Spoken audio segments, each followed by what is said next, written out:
Dean and Lily Book 3. Interval by Kyla Moore. Chapter 1. Dean.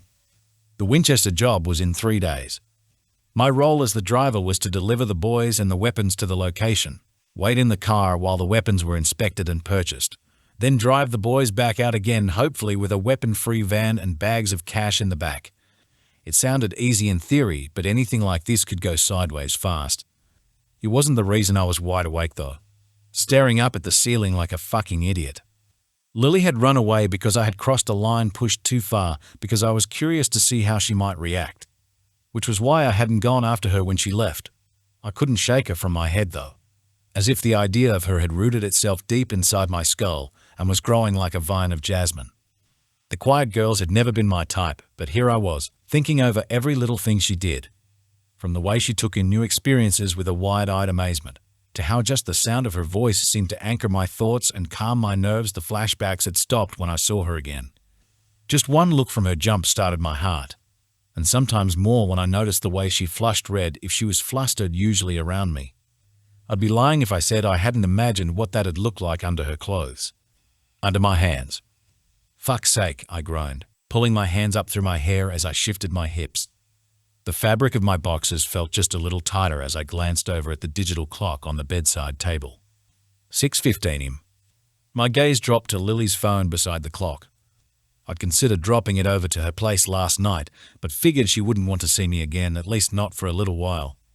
Taking it home with me probably wasn't the best decision either, but I knew leaving it meant she'd never see it again the next time she went downstairs. Finders keepers was a favorite pastime for some of the fighters if they came across lost personal belongings down there, either to be kept for themselves or sold for fast drug money. My plan was to give it back to her when I saw her tonight, when we could talk. That's if I could figure out what to say to her. I rolled into a sitting position on the edge of the bed, rubbing my face with my hands. The garage wouldn't be open for at least another 3 hours, but I knew the owner left the back door unlocked simply because he was careless, so heading into work didn't seem like such a bad idea. Fixing a car was the distraction I needed. And a cold shower. Cracking my neck and rolling out my stiff shoulders, I stood and grabbed an old shirt and jeans from my closet before heading for the bathroom across the hall. About an hour later, I was striding through the back door of the garage. Finishing off the apple I'd grabbed for breakfast, I switched on the lights of my station and dragged my trolley over to a grey Ford Focus with carburetor problems. It belonged to an elderly Argentinian woman. I'd promised her yesterday that it'd be working again come this afternoon. I popped the hood and got to work, reminding myself to focus on the car and the car only. But this kind of job was one I had done so often I could have fixed it in my sleep. It was easy for my mind to slip again. 6 hours later, hands covered in dried grease, I drove down the driveway left of our house and pulled up in front of the garage. When the engine had cut off, I sat for a moment in silence, rubbing my face tiredly. The lack of sleep from last night was finally catching up, which was going to make tonight just that little more difficult for the fight and the conversation. I still had no idea what I wanted to say to her, or if she'd even want to talk to me again. I'd fucked up. I was pulled from my thoughts by the sound of a small dog barking somewhere nearby, and with a huff, climbed out of the car, swinging my keychain around my finger a couple of times as I headed for the wheelchair ramp at the back door. Yawning and considering heading to bed before tonight, I stepped into the dining room, taken a little by surprise when a tiny ball of caramel fur came hurtling towards me from the living room, its 4 little feet tapping quickly on the floorboards before it skidded to a stop at my boots. My mother wheeled around the corner next, grinning from ear to ear as she watched the small puppy bouncing all around my feet, suddenly very interested in my laces. "Ah, what's this?" I asked, slowly closing the back door behind me. "This is Bella." The smile hadn't faded from her face as she cooed at the puppy. I scooped the puppy up in one hand and held it up at eye level. It hadn't cared though as it licked every one of my fingers and wiggled all over, its white-tipped tail whipping around like a tiny propeller. "And what is Bella doing in our house?" "A lady down the road found out her chihuahua had a litter of puppies 8 weeks ago and wondered if I wanted one," she replied as she moved closer. "We think the father is the terrier that lives a street over." Bella had taken a liking to chewing my thumb before I plopped her down into my mother's lap. I folded my arms, watching as the puppy settled into a sit, tilting its head as it watched me, then distracted itself with its own tail. "Are you sure it's a good idea?" My mother's smile dropped and she rolled her eyes. Don't start. It'd be nice to have a little companion. She was the last in her litter. So, we got the reject? She gasped and covered Bella's ears. Don't be rude. I'm kidding. She's cute. I scratched Bella between the ears, smiling a little when she flopped over onto her back, exposing her bright pink belly. She does need food, though. In a bed. I pulled my hand through my hair, scratching my scalp as I breathed out. On it. My mother beamed. Grazie, mio bellissimo ragazzo. After dropping into a pet store, receiving a few strange looks from people wondering why a guy like me was buying a tiny pink dog collar, I went straight home, showered, slept heavily for a good 7 hours, then headed over to the basement to get some training done. Another attempt to distract myself that didn't really work. I had been frustrated all day and looked forward to hitting something, but even sparring in the ring with Seb didn't seem to help. Especially when I had been caught off guard, too busy lost in my own head before he'd smacked me across the face with a boxing glove. Seb looked surprised as he smiled. Well, that's a first. You've got to block, remember. I gritted my teeth. I know that. He rolled his eyes, dropping his shoulders as he straightened. All right, what's wrong? You've been acting more broody than usual today. Nothing's wrong. Sure. His eyes narrowed slightly before the corner of his mouth twitched. Does it have anything to do with a certain lil blue-eyed lady? Can we focus, please? Oh, I'm focused. You're the one letting me smack you about the head. Seb hadn't resumed his boxing stance as he smiled smugly. I dropped my own arms with a heavy sigh, rolling my eyes when he continued. Just admit it already. Listen, if we're not going to practice... We don't need the practice, he scoffed, then pointed at my face with a gloved hand, almost proudly stating, You have a thing for her. I don't have a thing for anyone. Tell that to the boner this morning. Seb barked a laugh. That's bullshit. You seem less tense when she's around. You talk about her a lot. I frowned. No, I don't. And you get a weird mushy look in your eyes that I have only ever seen you get with her. He pulled off one of his gloves to wiggle a finger near my eyes before I swatted his hand away. You have a crush, my friend. I deadpanned, chewing at the inside of my cheek as I watched him. Are you done? He smiled widely, looking pretty happy with himself as he folded his arms. And you aren't even denying it.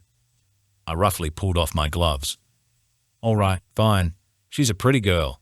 But I wouldn't go there, maybe. Besides, I fucked up. Seb frowned this time as he asked slowly, What do you mean you fucked up?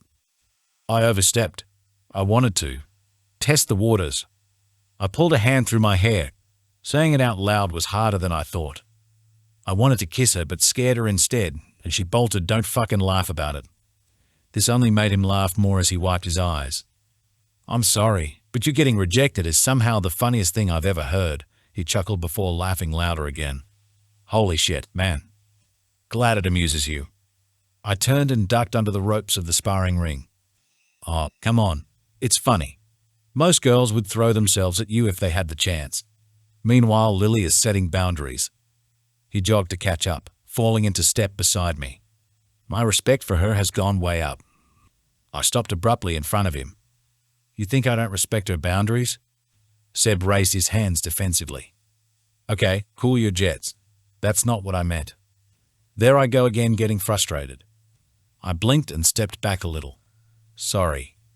Seb clapped me over the shoulder before continuing to the lockers. Are you going to talk to her?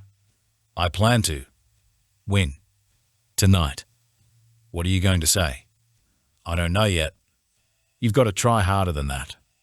I know, I breathed, pulling open the door of my locker just a little too roughly. Seb collected his backpack from his own locker. Just make sure you rein in those Italian urges, yeah? I raised a brow. Italian urges? That Italiano passion, he said, butchering the accent and pairing it with stereotypical hand gestures. I scoffed. You're a dickhead. A lovable one, though, he shrugged, backing away in the direction of the back staircase. I'll see you later tonight, yeah? Good luck. I huffed to laugh, waving him off as he left, then turned my attention to my locker, adding a new supply of gauze to the shelf along with Lily's phone. She'd come downstairs to look for it when she arrived for her shift, and I planned on being down here when she did. I didn't mind waiting down here for a few hours for her. Hey, Dino. The voice was followed by the tightening of a jump rope around my throat, quickly cutting off my air supply as I grabbed at it and gasped for oxygen, clawed at it as my lungs burned. I jabbed an elbow into the guy's ribcage, hard enough for him to wheeze, but not enough for him to let up as he spun me away from the locker, pulling tighter on the jump rope while black spots danced across my vision. There was a second person nearby, wearing a balaclava and clutching a tire iron. Shit, I choked. He swung at my ribs and pain shot through my chest, knocking the remainder of the wind from my lungs before my legs buckled. My knees hit the concrete floor, but I was forced to keep my body straight when the rope tugged under my jaw. The guy struck again, this time across my stomach. I choked on a cough, unable to catch my breath as the man with the tire iron came closer, blocking out the light with his shadow. He clasped a hand on my shoulder and leaned in to speak directly into my ear. His voice was muffled by the balaclava. Not so untouchable after all. Fuck. The rope creaked as it was pulled as tight as it could go, cutting into my skin before the room tilted down and my head cracked against the floor.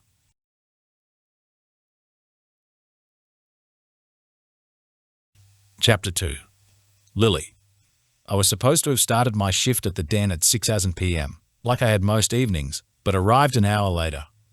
When Jen and Xavier asked why I was so late, I blamed it on traffic, and not on the fact I had procrastinated so badly I almost called in sick. I needed my phone though and had forced myself to book a ride using Kira's. After turning the lost and found box in the staff room upside down and inside out, I realized no one had brought my phone upstairs. The thought of going back down to the basement sent a rush through my system of nausea and excitement.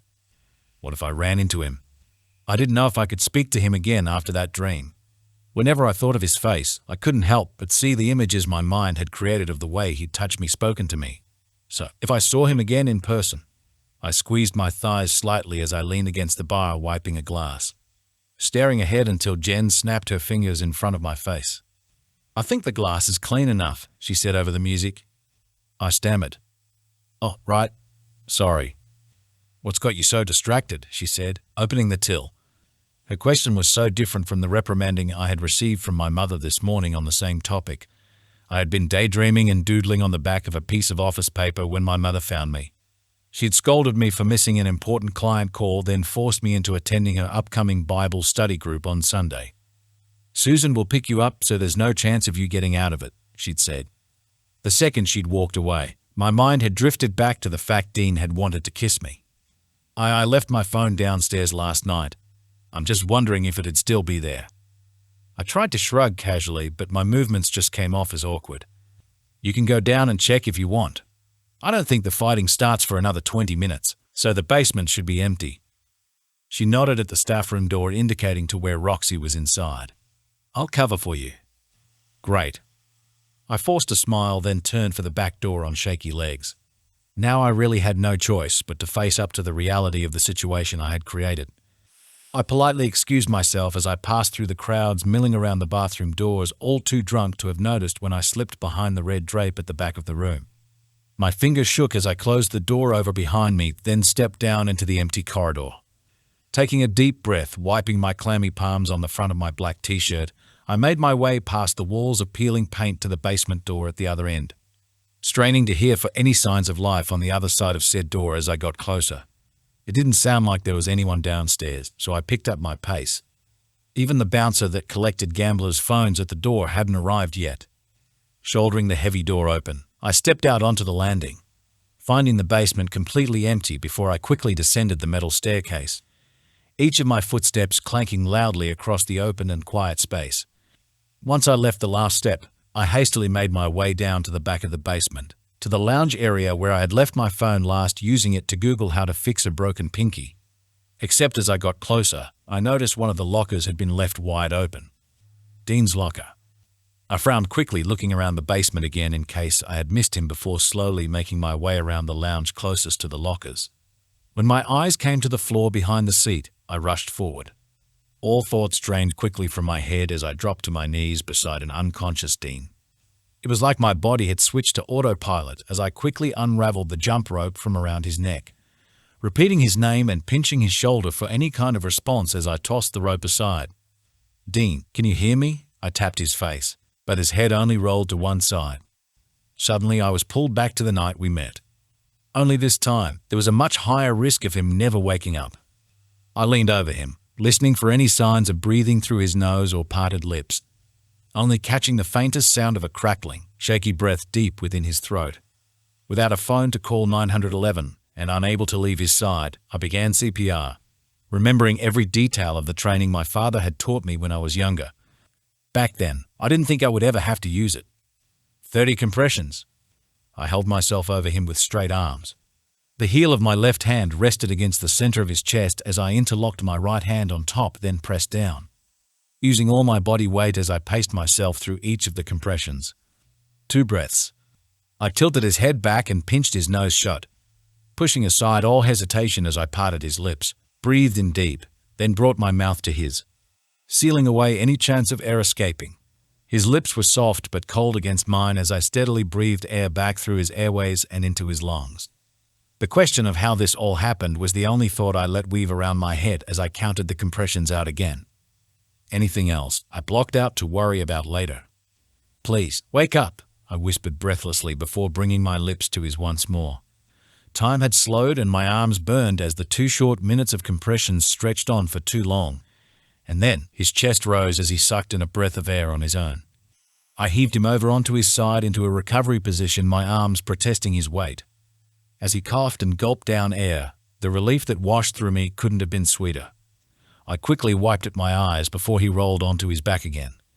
Drowsily, his eyelids fluttered open, and his silvery blue gaze slowly focused on me. Before I could stop myself, I brushed aside the strands of hair that hung across his forehead. His dark eyebrows pulled together in a frown. "Am I dead?" he croaked. "No," I breathed. My eyes came to his throat where the rope burn was. "What happened?" The back door opened, bringing our attention to the top of the stairs as several of Antonio's men workers who usually set up the fight pit and seats before anyone arrived walked into the basement, looking down at us with confusion on their faces. "Are we interrupting something?" one chuckled. "Fuck off, Stan," Dean groaned, pulling my attention back to him as he pushed himself into a sitting position. My hand shot out to his chest while the other grabbed his shoulder. "Take it easy." He rested back on his palms with a sigh. "Antonio will be here soon." "Good, you can tell him you can't fight," I said, checking the floor and the back of his head for any blood, thankfully finding none. When I met his eyes again, I found him watching me with his brows raised. "What? You going to tell him that?" He nodded to the bottom of the stairs where Antonio had just walked in, wearing another expensive suit with his white hair combed back neatly, surveying the basement until his eyes came to us and he frowned. Suddenly my confidence slipped. He started towards us, then slowed to a stop, leaning into his cane as his gaze grew suspicious. "What's going on here?" I found him unconscious and barely breathing. I was cut off when Dean cleared his throat. "Somebody got the jump on me, boss," he said, rubbing at his throat before attempting to get to his feet. I stood with him, my hands outstretched slightly, not entirely sure if I could catch him if he were to collapse. "Did you see who it was?" Antonio asked, head tilted as he assessed Dean. "No." Dean winced as he pressed a hand to his ribs. They were both wearing balaclavas. My eyes widened at him. "Both?" "Lily." Antonio offered me a gentle smile. "Could you give us a moment?" I wanted to argue that Dean should be checked into a hospital, but kept my mouth shut. Noting the way Dean gave me an unspoken warning about doing as Antonio said, a ghost of a smile crossed his lips. "Sure," I said. "Wait." Dean grabbed something from the shelf in his locker, then stepped around Antonio on his way to me. Antonio simply ducked his head and moved away. "Your phone," he said, holding up the device with its yellow bumblebee case. "You, left it behind after last night." "Right." I hesitantly took it back, mindful of where my fingertips touched his hand as if I hadn't given him mouth-to-mouth minutes before. "Thanks." "Dean," Antonio said, smiling a little as he waited on the other side of the kitchen. "Yes, coming."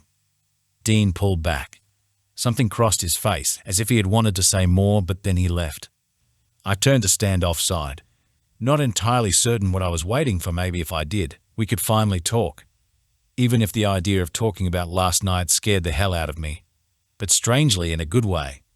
The back door opened again, and soon the basement was filled with the heavy tread of several other fighters arriving early, Seb amongst them, grinning broadly when he spotted me near the bottom of the stairs. "You're here early." He trailed off as he stopped beside me, studying my face first before he looked towards Antonio and Dean. "What happened?" It felt like my mind was finally catching up to me as the adrenaline eased. I frowned slightly. "Two people tried to kill Dean." "And you found him?" I nodded slowly. He stepped in front of me and lifted his broad hands to my shoulders, squeezing them gently in comfort. "Are you all right?" "I think so. I was literally with him an hour or so ago." Seb shook his head in disbelief, dropping his hands again. "We had been training together, but I left early because I had dinner with my family." Several fighters passed us on their way to their lockers and the training equipment. I lowered my voice. "Why would anyone do it?" "Who knows?" he shrugged. "Jealousy? Anger if they lost money betting on a fight?" The thought of someone getting so upset they'd try to have someone killed over money made my skin crawl. We both looked over to Dean as Antonio let him go with a nod. Their quiet talk over already, but giving off no indication of Antonio allowing him to go to hospital to get checked. I only hoped that maybe Antonio would let him sit out for tonight. As Dean came closer, passing the lockers, Frank the fighter with the horribly scarred face clapped him over the shoulder as he walked by. "How's it going, Dino?" In one split second, Dean's eyes had flashed with recognition before he grabbed Frank by the front of his shirt and slammed him into the lockers with a dead calm look on his face. The sound of the metal denting in behind Frank's back caused me to flinch and pulled the attention of everyone else in the room. "Say that again," Dean growled, eyes sharp. "Dean," Seb said in warning, taking a step towards them. Frank smirked. "What's wrong this time, princess? Can't find your hair gel?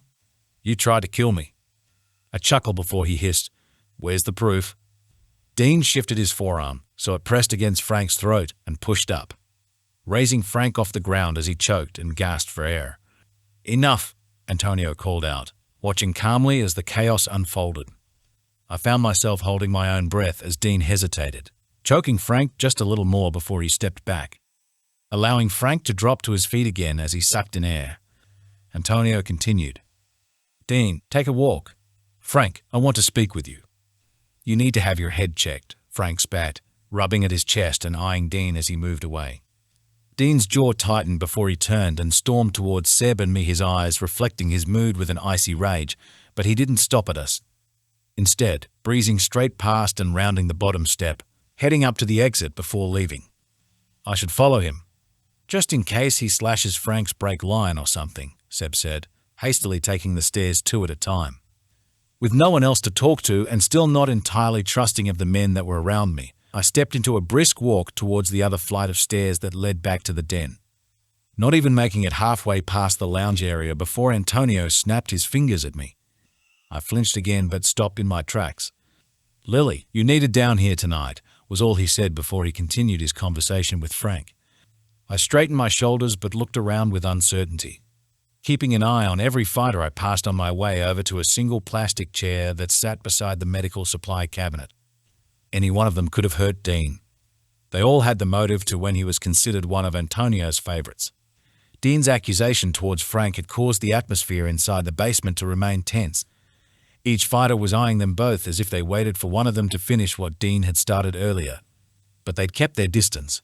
Frank was too busy boasting to his small circle of friends about how he hadn't been intimidated by the confrontation, even though he was obviously avoiding going anywhere near Dean again, while Dean, prodding at his throat and ribs, spoke quietly to Seb by their lockers, honing his frustration on the fight ahead instead of on Frank. The fact he was even fighting hadn't even been up for discussion. The decision was made, bets had already been placed, and there was no going back unless he wanted an entire audience of cranky, drunk men demanding he pay them back. We hadn't been able to talk either as one fighter after another each required my assistance, keeping me busy as I sat on one of the couches with my first aid box beside me. I was able to take a small break during Frank's fight. Heading over to the entryway to see if he would need any help afterwards, I hoped he didn't. But the bell rang out just as I got to the walkway of the pit. When Frank walked out a decent enough split in his cheek that would need stitches, he smirked in my direction and my stomach dropped. "Looks like you'll finally get some time with me," he smirked, leaning in on his way past. The stench of his breath filled my nostrils and only made the uneasy feeling in my stomach worse. I tried not to grimace at his scarred face and yellow teeth before I reluctantly followed him to the couch. My attention was so overshadowed by my own anxiety. I hadn't even noticed Dean had approached me until he'd stepped in front of my line of sight.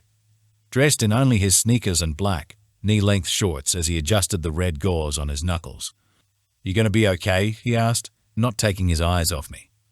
I peered around him to watch as Frank collapsed into one of the couches, legs spread out as he looked smugly back at me.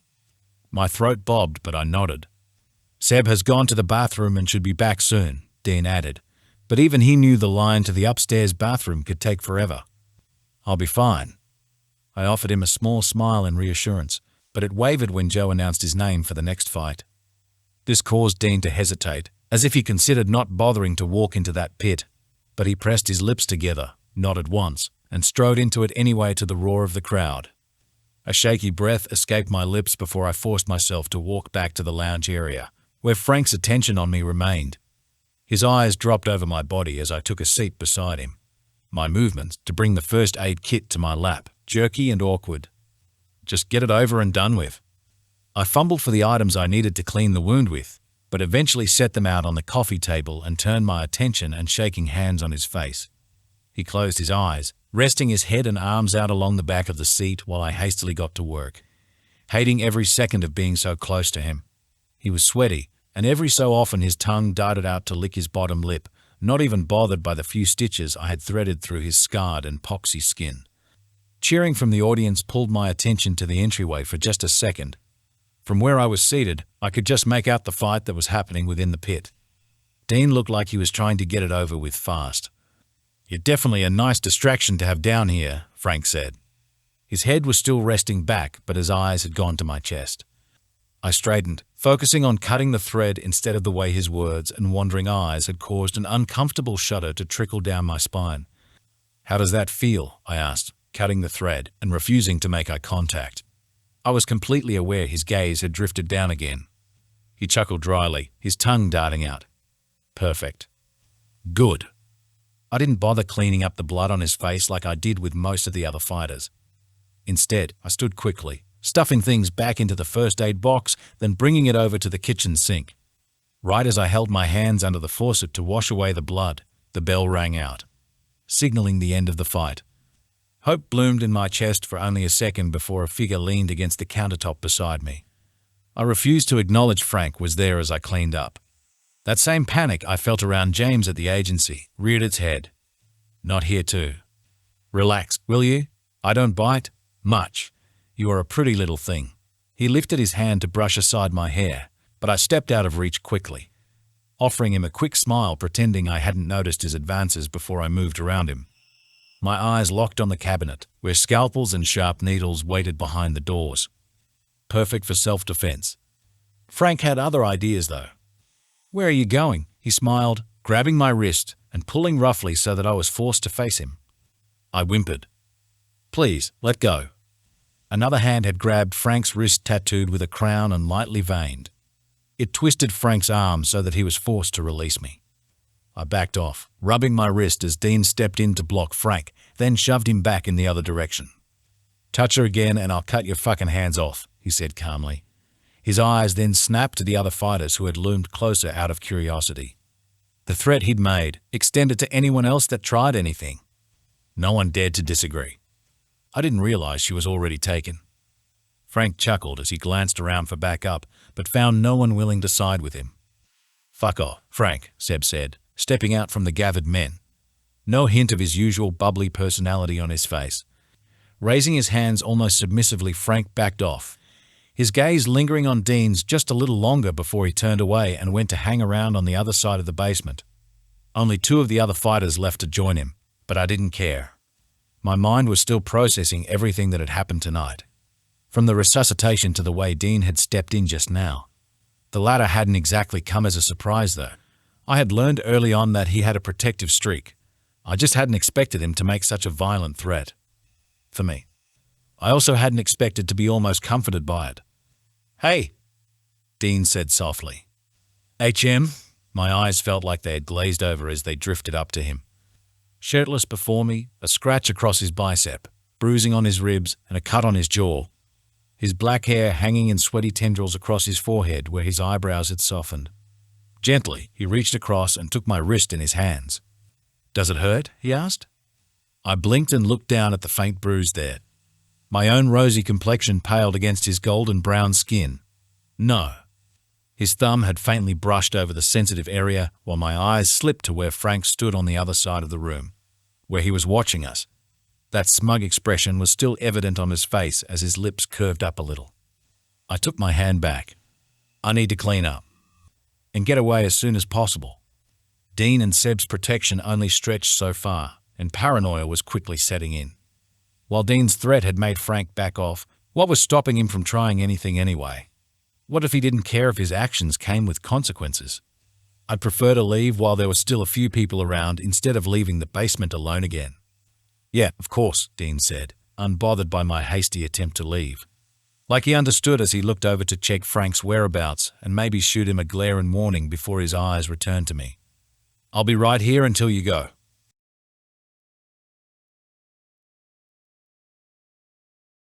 Chapter 3. Lily. The bruising was subtle, the darkest shade of blue on the underside of my wrist where Frank's fingers had dug in the hardest. I had decided to wear a long-sleeved top as a precaution, its cheesecloth fabric thin enough for it to be worn on a summer's day and making it a perfect way to cover the bruise before my father saw it. I was sitting in the waiting room of the building he now worked in, a place full of detectives where they all had their names painted in gold lettering on their office doors. My father's office was brand new, at least for him, and he had invited me over for lunch after my shift ended at the agency this morning. Though I had a feeling it'd be more than just lunch, since it had been my mother who gave me the message. I wouldn't be surprised if he was about to lecture me on my love life, not that I had one. My family still believed I was seeing Dean and apparently had had a lot to say to my parents about it after we'd left the lunch. In all honesty, I had no idea what was going on there myself. We'd become acquaintances, then friends. He had indicated he wanted to kiss me, then went and almost died last night. Suddenly, any chance of talking about the mess I'd created had evaporated. I wondered if maybe me pulling away had made him change his mind about me. Maybe I should have just given him what he wanted. It wasn't like I hadn't been thinking about it either. There was a small voice in my head telling me maybe he, like the other boys from my past, viewed kisses as a ticket in. Nothing more than an in-the-moment action because we happened to be standing too close. But then if he felt that way, he wouldn't have threatened to cut off Frank's hands if he touched me again. Confused and frustrated over which way my feelings and emotions wanted to go, I sat back in the grey waiting room chair with a heavy sigh. Someone had tried to kill him and had almost succeeded, and I was worrying about a stupid little thing that didn't happen. The moment was done and gone whether I liked it or not. I looked across my shoulder through the floor-to-ceiling window behind me, gazing upon the busy street and parking lot 4 stories below. I didn't know why, but my brain noted the black car parked by the entrance of the parking lot. Sleek and oozing class compared to the other silver or white cars parked around it. I wondered if maybe it belonged to someone important, until my father's office door opening snapped my attention to him. He was standing tall in a 3-piece, light grey suit. His gun holster, thankfully empty, strapped across his shoulders under his jacket as he opened his arms wide and grinned. "Lily." "Hi, Dad," I smiled, pulling my arms around his middle as he wrapped me in a hug. As much as I felt comforted by it, I knew the hug was merely a facade to play nice until he brought up what I was really here for. If my mother couldn't convince me to stop seeing a bad boy, her words, not mine, then my father might. I was beginning to think that maybe I should just tell them Dean and I weren't together. Coming clean would be easier than dealing with another lecture I had to pretend to be upset by. We stepped into his large, new office. The left and right walls were fitted with 2 large bookshelves lined with various books on all things justice and crime. A large window was the back wall, with a view of the city beyond it, and on the large mahogany desk in the center of the room were photos of his family. Jane and I, when we were younger, sitting on his lap, while our mother stood behind him. The image of a perfect family. I set my bag down on the floor by my feet as we took our seats, separated by his desk, him with his back to the window. The room smelled of cedar, paperwork, and coffee, and hamburgers thanks to the takeaway boxes sitting in the middle of his desk. "You still like eggs on yours, right?" he asked, sliding one box in my direction. "I do." I wasn't entirely hungry, but I flipped the lid of the box open anyway. Dad smiled to himself as he opened his own box. So, you can get to the point. Dad, I know why I'm here. I smiled a little to ease the statement. All right. He flipped the lid of the burger box closed, then propped his elbows on the desk, clasping his hands together as he looked across at me. Your mother and I are worried about you. I nodded slowly, my lips pressed together in a smile that was far from amused. Because of Dean. Men like him aren't exactly the best choice for girls like you, honey.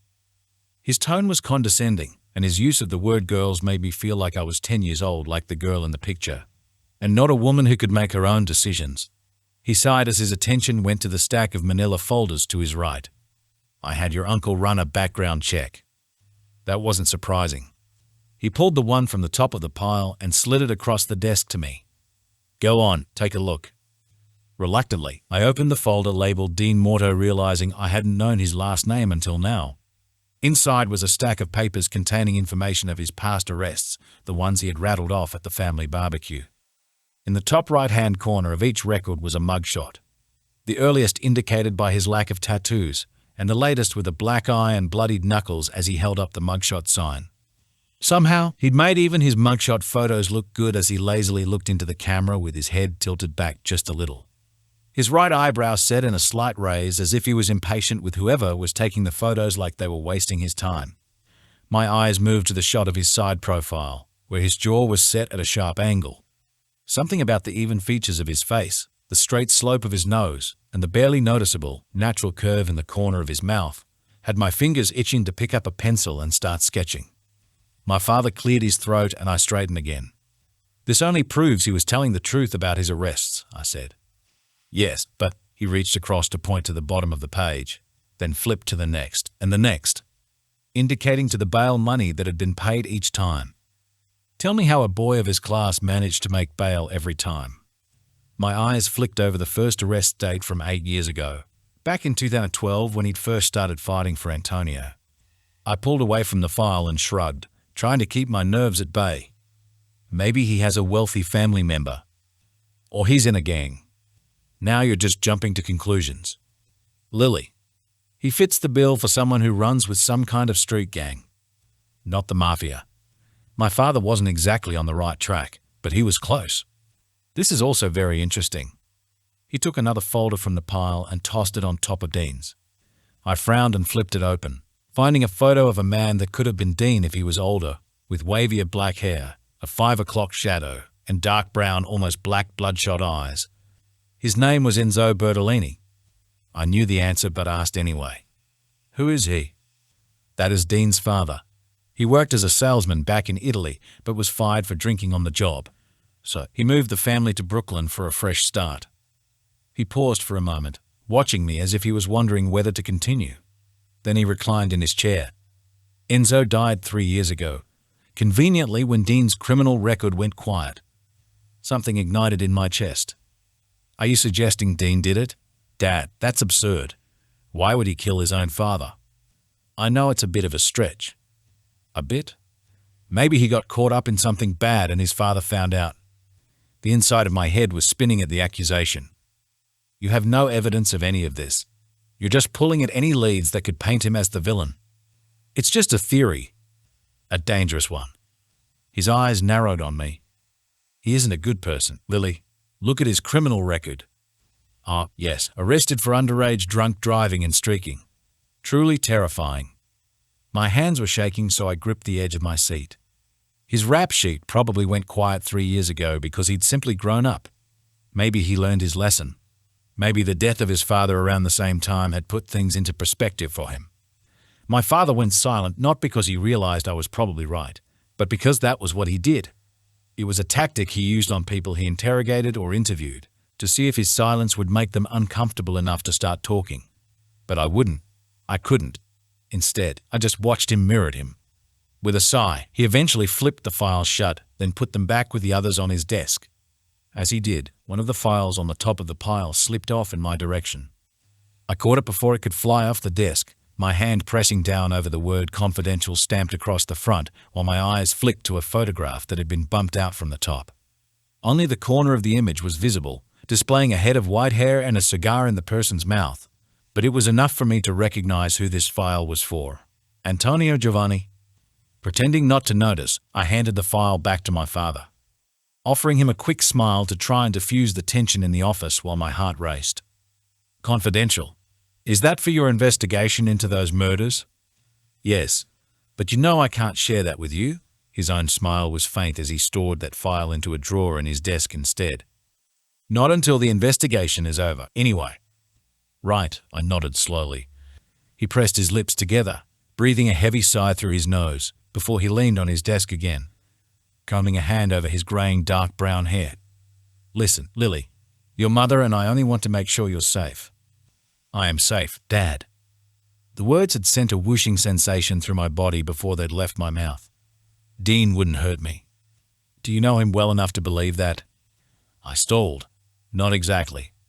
Yes. Liar. But what did it matter if I didn't know him well enough? We weren't even dating. I forced a smile to my face when he studied my face too long. He was looking for tells, using his detective eye to pick apart the way I had reacted to his question. I fought the urge to fidget under his gaze as I looked down at my burger. The little appetite I had earlier vanished. Do you mind if we rain-check lunch? I said a little sheepishly. The words struck deeper than I had intended them to. Disappointment flashed across his face before he smiled quickly, the corners of his upturned mouth wavering.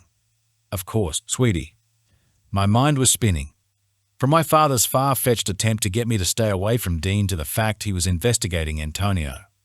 How much did he know? Or more importantly, what would be his plan of action when he did find out about his little business below the den?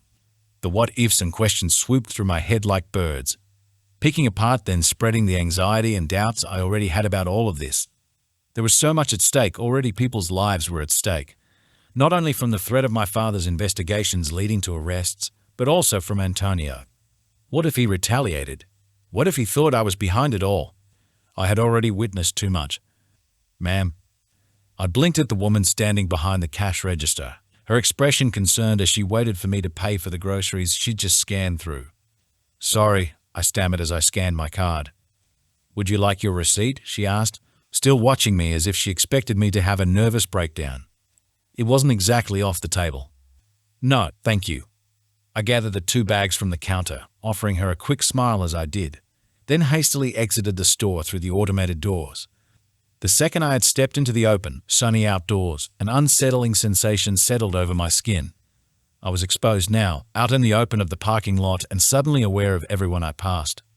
Meanwhile, my thoughts had skipped straight back to what Antonio had said while giving me that nickname. How does wallflower sound? Quiet. Delicate but capable. Completely unassuming. It had been the way he'd said it that put me on edge, as if he knew something I didn't. And then there was the fact whoever had attacked Dean was still out there. I picked up my pace, aiming for the bus stop across the street as I kept an eye on my surroundings. My ears pricked to any noises behind or beside me, and I forced my legs to move faster as I got to the busy street ahead. The bus had also pulled in, so I needed to hurry. When there was a gap in the traffic, I stepped off the curb, so blinded by my anxiety as I waved down the bus driver that I hadn't noticed the black car speeding towards me. The whole my life flashed before my eyes, quote, had been a lie because nothing flashed before mine. My head just went blank as I froze in the middle of the street, squeezing my eyes closed and waiting for the inevitable. The tires protested loudly as the car came to a screeching halt, its hot engine vents on the front of the hood coming within inches of my legs as the driver blasted their horn from behind their tinted windows. People were watching. I forced my legs to move as I mouthed an apology to them, and everyone else I had caused concern for some of those onlookers rolling their eyes at my stupidity for not paying attention. Heart still pounding loudly in my ears, I climbed aboard the bus, sinking into one of the seats further up the back, then looking out the window mainly to hide my face from the people on the bus who had also witnessed what I had done. I'd remained on edge for the rest of the day. The feeling continued into my Friday night at the den as I went about completing tasks I had grown so used to doing, gathering glasses and dodging the advances of drunk men as I moved to and from the bar. Lost completely in my own thoughts, I had almost missed when Xavier brought up his housewarming party. Somehow the mention of it had been enough to drag me back to the present as he and Jen chatted behind the bar. I didn't know you had moved, I said, looking at Jen as she nodded. Xavier shrugged. It popped up last minute, but are you coming to the housewarming or not? Clearly, I needed to pay more attention. When is it? Next Saturday. I don't have anything planned, so I should be able to come. It wouldn't hurt to go to something that could distract me from everything else going on. Can I bring a friend? It'd be my housemate, Kira. Bring as many friends as you like, Xavier smiled with a wave of his hand. I'll text you the details. He spoke as if I had more friends outside of the 5 people I had grown to trust. The 5th of them being broody and protective, but trustworthy enough nonetheless. Even if my relationship with him was a little confusing, and I didn't know a lot about him. My father was right about that. There had been no fight scheduled for the night. Roxy had mentioned in passing as she dragged another man into the staff room with her that Antonio had other more important things to deal with and would prefer the basement be empty while he did. This news hadn't exactly settled my nerves, or helped ease my discomfort about bringing the garbage out to the alleyway toward the end of my shift. Tired, hungry, alone in the dark, and regretting not drinking any water all night, I heaved the bags through the side door but paused when I heard voices. Male voices, drifting down the alleyway from the parking lot at the rear of the den. To make the moment even more ominous, it had started to rain. The water falling from the gutters high above in large splats on the alleyway below, quickly soaking my hair but masking the rustling of the garbage bags as I dragged them to the dumpster, closer to the voices. I knew I should have just turned around and headed back inside, but as I recognized one voice as Antonio's and another as Frank's, my curiosity got the better of me, pulling me towards the end of the alleyway while I left the bags of garbage resting against the side of the club. The heavy fall of the rain aiding in covering my footsteps as I edged along the wall to the corner. Antonio was standing beside the open trunk of a car, just outside the back door to the basement several feet away from me. 2 of bodyguards stood either side of him, one holding an umbrella over his boss's head, while Frank and another fighter faced them. Both looked extremely nervous and soaked to the bone from the onslaught of the rain. I vaguely remembered the other fighter's name being Greg, only ever once interacting with him when he'd needed an ice pack. This was found in your locker, Antonio said, lifting 2 balaclavas from the trunk. Frank shifted on his feet nervously. It was planted. I've never seen them, Greg said quickly. Antonio's face remained stoic as he nodded to the bodyguard not holding the umbrella. The large man turned to the trunk and retrieved a laptop, opening it under the shelter of the umbrella for both men to see the screen. I could just make out the paused footage of the basement, the angle of the camera pointing towards the back door and lockers. Knowing there were cameras in the basement, capturing everything that went on down there, made my stomach tense. Antonio tapped the spacebar on the laptop, playing the footage as he watched the fighters before him with a knowing smirk in his eyes. The video was jarring enough even without audio. Beginning right at the moment 2 men in balaclavas had approached Dean as he faced his locker. One wrapped the jump rope around his throat and yanked back, while the other waited until he was on his knees before striking him across the chest with a tire iron. I dropped my gaze to a puddle on the ground, unable to watch the rest until the tap of the spacebar pulled my attention back to the men. The video had been paused just after Dean had passed out, when his attackers had removed their masks. Frank and Greg were standing over him, both looking nervously toward the basement and unknowingly revealing their faces to the camera above. It was all his idea, Greg blurted out as he pointed at Frank. You fucking coward, Frank spat at his accomplice before looking at Antonio, grinding his jaw before he continued. The little shit has been getting free handouts and special treatment from you long enough, don't you think? I'm sick of the fucking favoritism. All because of what happened to his pathetic little family. You know the rules, Frank, Antonio said simply. I think we're done here. Greg glanced over his shoulder towards the exit before his attention snapped back to Antonio. Frank, however, couldn't seem to keep his mouth closed, digging himself into a deeper hole as he mouthed off to his soon-to-be ex-boss. Good. Fire me. See if I fucking care. He lifted his chin, feigning confidence. It'll give me a chance to verse the fucking bastard as an outsider. I think you have me mistaken, Frank. I'm not letting you off that easily. With one subtle motioning of Antonio's hand, both bodyguards had pulled guns from their pockets, equipped with silencers as they pointed them at the men. My eyes widened, but before I had even sucked in a breath, a hand clamped down over my mouth, muffling my scream as whoever it was pulled me backwards quickly and backed me into the brick wall. Dean removed his hand from my mouth and cupped his hands over my ears right as a brief flash lit up his face. The world stopped.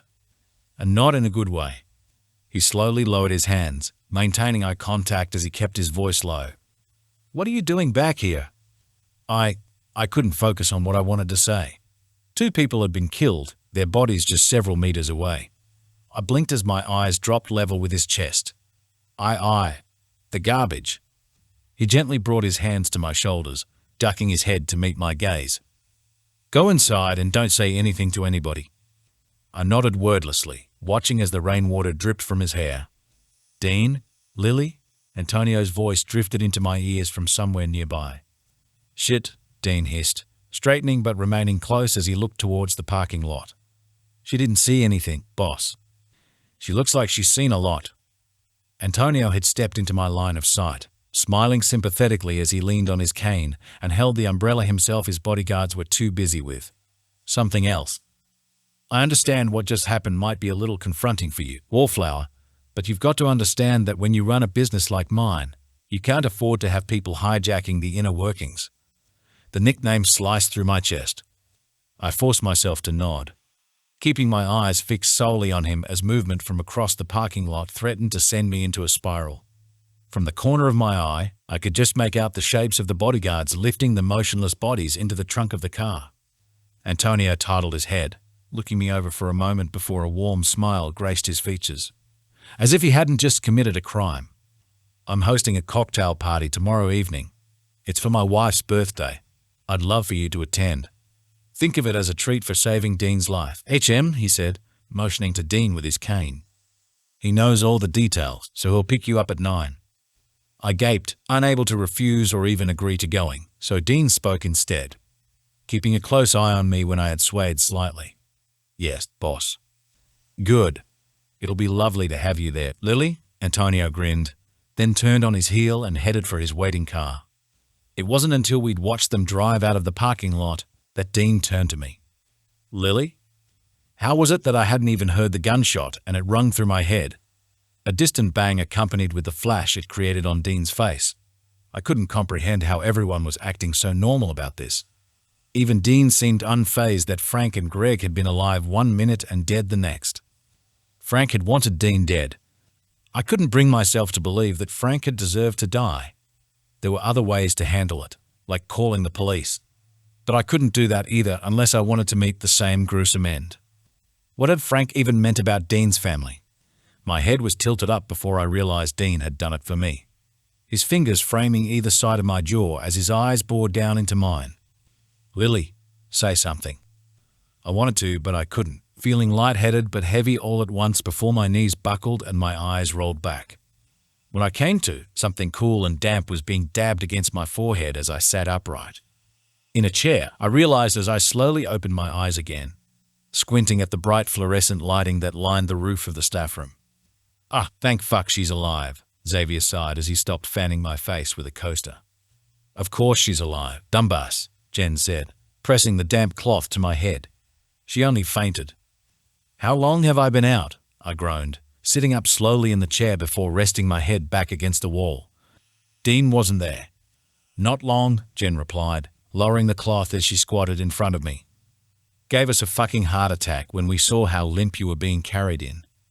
I cringed slightly. "Carried? Like a damsel," Xavier added, eyes wide as he nodded slowly on every word. "Dean carried you inside," Jen said, eyes narrowing on Xavier before she lifted a glass of water from the floor and offered it to me. "He said you'd fainted in the alleyway. Lily, if you're ever feeling sick, you gotta let us know." I took the glass carefully, then took a few small sips. The water quickly eased the sickening feeling of dehydration with every small mouthful. When I lowered the glass for a moment, I realized I couldn't hear any music coming from the club, or see Roxy anywhere either. The question must have been written clearly across my face because Jen answered it for me. "Don't worry. Roxy had left long before you guys came in." I felt relieved by this, though I wasn't entirely sure why. Roxy didn't seem to care for him anymore, so why would it matter if she did see Dean carrying me inside? He'd carried me inside. I'd witnessed a murder, and had gotten an invite to a cocktail party. A dull ache pulsed between my eyebrows as I made my way down the hall to my apartment. Xavier had driven me home complaining the entire way from downtown Brooklyn about how far away I lived from the den. When I walked through the apartment door, pulling the keys roughly from the doorknob, Aiden's laughter floated down the hall, blending with what sounded like an action scene playing on the television. I didn't feel like talking, not when I was just managing to push what happened tonight aside, and failing miserably. Antonio's invitation to his wife's birthday party tomorrow night wasn't exactly helping either. How was I meant to act normal about this dress up nicely when 2 people had died? Oof, someone had a rough night, Aiden chuckled as I wandered into the living room, shoulder bag hanging from my fingertips as I dragged my feet to my room. Kira muttered something to him, her smile quickly fading as she uncurled herself from beside him on the sofa. Is everything okay? I managed a smile, but it felt wrong. It's been a long night. She frowned. Did you want to talk about it? Babe, it's movie night, Aiden muttered, motioning to the screen where American Psycho had been paused with Christian Bale's face on the screen. It's fine. I just want to go to bed. Enjoy your movie.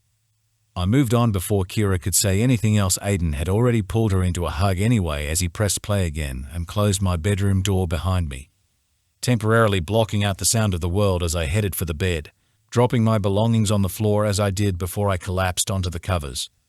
Sleep came slow and restless.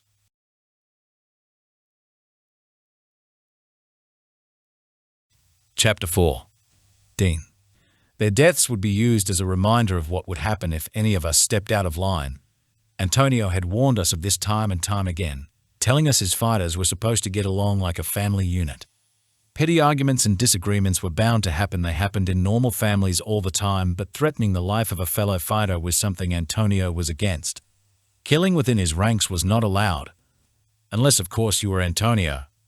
It was why he had that rule about leaving the fighting to the pit, to keep the peace amongst us and take our frustrations out on someone else, while making him money at the same time. He didn't like the idea of us fighting if he wasn't getting anything from it. So he'd weed out the problem, then gloss over their murder with something else, like an invite to a cocktail party to sweeten the deal of working below him. I leaned over the engine bay of the Cadillac, tightening bolts and double-checking everything was working all right. There was nothing wrong with it. I just felt like I needed to be doing something instead of sleeping, but at the same time felt strangely at ease with what happened tonight. Antonio had called me to the den because he'd wanted to discuss some minor details for the Winchester job this Sunday night, going over driving routes and where I was to park before leaving me in the basement to memorize the details, something he insisted I be there for in person. He'd left the basement for a separate meeting outside, mentioning it was a 2 birds, 1 stone kind of night. I hadn't realized it was a meeting with Frank and Greg until I had stepped outside to smoke. Instead, I found Lily, soaked to the bone and shaking like a leaf. It was my responsibility to make sure she didn't scar herself beyond repair if she witnessed anything. I just hadn't expected her to faint right into my arms soon after, going completely limp as my hands quickly dropped from her face to catch her around the middle. Her body had then arched back, her head going with it and exposing her slender throat as I scooped her up and headed for the side door, bumping my arm up gently behind her head so that her face rested on my chest instead of hanging upside down. She'd been murmuring to herself as I carried her inside, incoherent words with a crease in her brow. I knew I should have stayed with her after getting her to the staff room, but I figured that she should wake up to someone who didn't have a direct connection to Antonio to give her a chance to come to terms with what happened. All I could think of was that she was too innocent and needed protection. It was the least I could do after what she'd done for me. Lily had saved me again, but I couldn't remember a single fucking thing from the resuscitation, including when she would have put her mouth on mine to breathe life back into my lungs. The next time an opportunity like that arrived, I planned on being conscious for it. I just witnessed a double murder, barely flinching as Frank and Greg had their brains blown out, and that was what I was kicking myself over. The soft squeaking of wheels pulled me from my thoughts, and I looked across my shoulder to where my mother had stopped just outside the garage door. A small smile on her face, but a sadness in her eyes. She was aware something had happened tonight, but I never told her the details of these things. They were my burden to bear, not hers. It's late, she said. I know. Promise me you will try to go to bed at some point tonight. I'll try, I said, offering her a tired smile.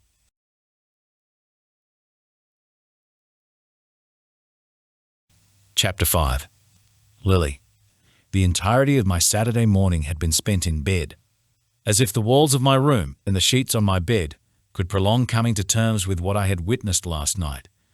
I wasn't ready to face the world just yet, and wished to stay in bed all weekend, until I remembered that invite to Antonio's cocktail party. But that was later tonight. I still had time to figure out how I was meant to act normal around a group of strangers while my insides curled in on themselves. When I had eventually dragged myself from the confines of the comfort zone that was my room, everything as simple as Kyla closing a cupboard door echoed the muffled sounds of the gunshots and caused me to flinch as I hunched over a mug of tea, staring into its milky abyss. How was I meant to walk into a cocktail party on an invite from a killer and dressed in God knows what, when I could barely handle the sound of a door being closed? First date, HM? You guys are getting close. It is not a date, I said, my eyes narrowing on Kira's reflection in her bathroom mirror. It's a birthday party for his boss's wife. Uh-huh. Kira smiled as if she knew better, stepping around in front of me to apply a deep shade of red to my lips. He just happens to be the one picking you up to attend this thing. It'd be a little odd for his boss to send someone I didn't know to pick me up, I muttered as she finished with a lipstick. When she stepped aside, my eyes focused on the girl in the mirror. From the neck down, I was dressed in a fluffy pink bathrobe, while everything above had been transformed into a far more sophisticated version of myself. With my shoulder-length, light brown hair now long enough to be styled, Kyla had pulled it back into a low bun, then twirled some of the loose strands around my face into light waves. I had never seen myself like this.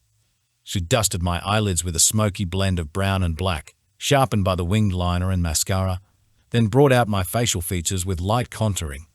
I thought the red lipstick might have been too much, but it worked. I looked older and far more confident than I let on. It felt wrong to be getting dolled up considering what had happened. I felt strangely detached and nervous all at once. Now for the dress, Kyla beamed, walking out of the bathroom with a spring in her step. I cringed slightly as I slipped off the stool and followed her into her bedroom. Maybe I could wear something else, something with a little more coverage. Lily, we've been over this, she said, lifting the black dress from her bed and draping it over her arms. You can't wear a sundress to a cocktail party. Because you've been to so many cocktail parties yourself, I said sarcastically. I went to one and I can guarantee no one was wearing a sundress. Now put it on. She held the garment out towards me, the black satin fabric shimmering slightly when it caught the light. I took it hesitantly from her hands, as if jostling it too much might make the entire thing fall apart, then walked over to the mirror as Kyla left the bedroom, closing the door behind her. The dress was hers, but she'd never worn it out. It hadn't fit her properly, so she'd left it hanging in her closet conveniently for when a time like this arose. It was a floor-length gown with dangerously thin shoulder straps, a plunging back, and a hip-high split down the left side of the skirt. Not one part of it left anything to the imagination once I'd slipped the soft fabric over my body, fitting into it like a glove as it hugged every curve, including the bumps and lines of my bra beneath. Dear God, I whispered, looking myself over in the floor-length mirror with wide eyes. Kyla's voice was muffled by the door. How is it? It's definitely something for a cocktail party. The bedroom door slowly opened before Kyla peered into the room, dropping her mouth wide open as she looked at the dress. Oh my God, you're stunning, then she frowned, but I don't think the bra works. I don't suppose you have a strapless bra or something within your closet too, I laughed nervously, cupping my small breasts. Unfortunately, no. Your girls are going to have to go commando tonight, she grimaced, walking over to stand by my side as she untwisted one of the shoulder straps. As long as you steer clear of any cold drafts, air conditioners, and sprinklers, you should be fine. She was right. It couldn't be worn with a bra when it ruined the lines of the fabric, so I reluctantly removed the bra from under the dress. Trying not to think about the fact my body was now only separated from the world with a thin veil of black clothing, I turned away from the mirror and forced a smile. This feels wrong, I said. You'll be fine. What if I trip? You aren't going to trip. What if the shoulder straps break? They aren't going to break, listen. Kyla gripped my shoulders as she smiled warmly. You look wonderful and tonight will be amazing. I guarantee it. I hummed nervously, looking down to flatten out the fabric against my hips. At least my underwear line wasn't showing. Going full commando downstairs in public was definitely never happening. "One more thing," she said, holding up her finger as she went to her dresser and opened her jewelry box. "Oh, no, Kyra, you don't have to do that." "SHHH, you rarely ever get dressed up like this, so let me," she hissed happily, returning to stand behind me before motioning for me to turn back around. I did, finding it harder to look at myself in the mirror with her there. She lifted a delicate silver chain to my neck, fastening the clasp while I brought my fingertips to the row of tiny diamantes hanging just below my collarbones. I smiled a little, then turned around when she was done. "Thank you, again, for doing all of this." "Anytime," she beamed before looping her arm around mine as we walked from her room. The black stilettos I'd picked out from my own closet were waiting on the sofa beside a silver clutch bag. I'd only ever worn the heels once before, but had managed to walk in them just fine so long as I focused on staying upright. "What are your plans for the night?" I asked as I slipped on the shoes and did up the small buckles on the ankle straps. She motioned to her oversized t-shirt and PJ shorts, sunk down into the sofa, pulled a tub of Cool Whip into her lap, and nodded to the TV. "Raging party, can't you tell?" I chuckled and patted the top of a messy bun. "Okay, well, don't make yourself sick eating the whole tub." "Oh, I'm definitely doing that now," she grinned. Aiden had called her earlier on in the day, letting her know he'd be drinking with friends tonight, instead of spending another night with Kyra, which she genuinely seemed okay with, like she was looking forward to not spending an evening in each other's pockets again. Love-struck Kyra from a few months ago would have been shocked. I checked the time on my phone, breathing in a shaky breath as 9 o'clock loomed closer within 3 minutes to be exact, then slipped my phone into the tiny bag, holding my palm to my stomach as I tried to remain calm. It was just a birthday party, hosted by a mafia boss and his wife. I'd been to plenty of them before. Not broless. "Okay, I'm going," I said, forcing myself to smile to trick myself into being excited and not terrified. It was almost working too. Kyra popped up onto her knees and leaned against the back of the sofa. "Have fun." "I'll try." I looped the strap of the bag over my shoulder, then checked the dress was sitting in place. "Tell Dean I said hi." She wagged her eyebrows. "Goodbye, Kyra."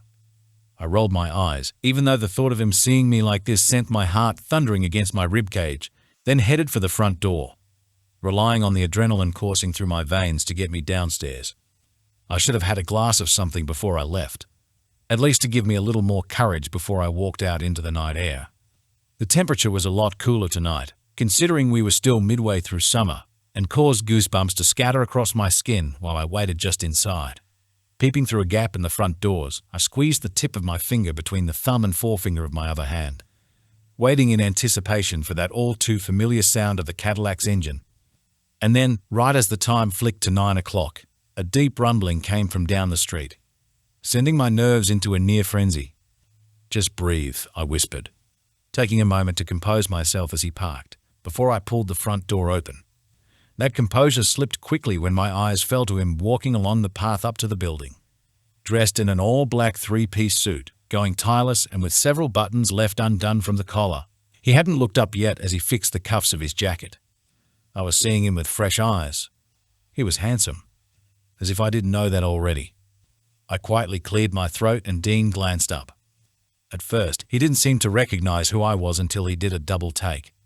His brows raised slightly before his foot caught on a crack in the pavement, and he scuffed the bottom of his shoe, catching himself. His expression looked faintly awestruck as he slowed to a stop in front of me. I ducked my head, my face heating quickly, and gestured to the dress. "Is this okay?" "It's perfect." When my eyes met his again, I discovered he hadn't even looked at what I was wearing. He turned side on, offering me his elbow as the corner of his mouth lifted. My heart skipped and I smiled easily, threading my arm through his. It was easier being this close when we were side by side, not as overwhelming as being face to face. I felt comfortable, regardless of how much skin was showing or that the split in the skirt revealed my leg every second step closer to his car. He hadn't looked down, and if he had, it wasn't obvious. "How are you feeling after last night?" He broached the question once we were in the car.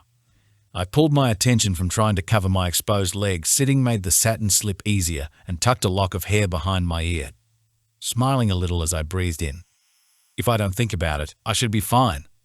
He half smiled as he nodded, pushing the key into the ignition, "I'll shut up about it then," he said, turning the key over and bringing the engine to life.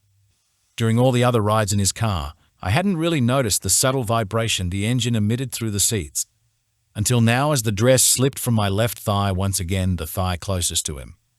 I fought every urge in my body not to pull the fabric back again, telling myself to just accept that this dress was going to bear my leg all evening no matter what I did. That didn't stop me from stealing a glance in Dean's direction, though to check if he had noticed. As always, he was driving with that usual calm charisma, one hand resting on top of the steering wheel, the other in his lap, as his eyes remained on the road ahead while we headed from Brooklyn to Manhattan, only changing where he was looking if he had to check his mirrors or turn a corner, or if he seemed to feel my eyes on him studying his side profile like I had with his mugshots and he looked at me side on. I snapped my attention to the car in front of us, and for a second I thought I heard him chuckle under his breath. After a moment, he asked, "Have you ever been to a penthouse before?" "No, actually, yes. My mum showed one to a potential buyer while I waited in the car once." I cut myself off when I realized I was about to start babbling. "Is this Antonio's main home?" He was smiling a little as we cruised through the city. "He owns multiple main homes. The penthouse is usually just for parties." "Do you attend these parties often?" I rested my head back against the seat as I looked across at him. "Not really. Cocktail parties aren't really my thing." "How did you get roped into going to this one then?" He smiled a little as he rubbed his cheek on his shoulder. "Near-death experience with a jump rope." I straightened when I realized what I had said.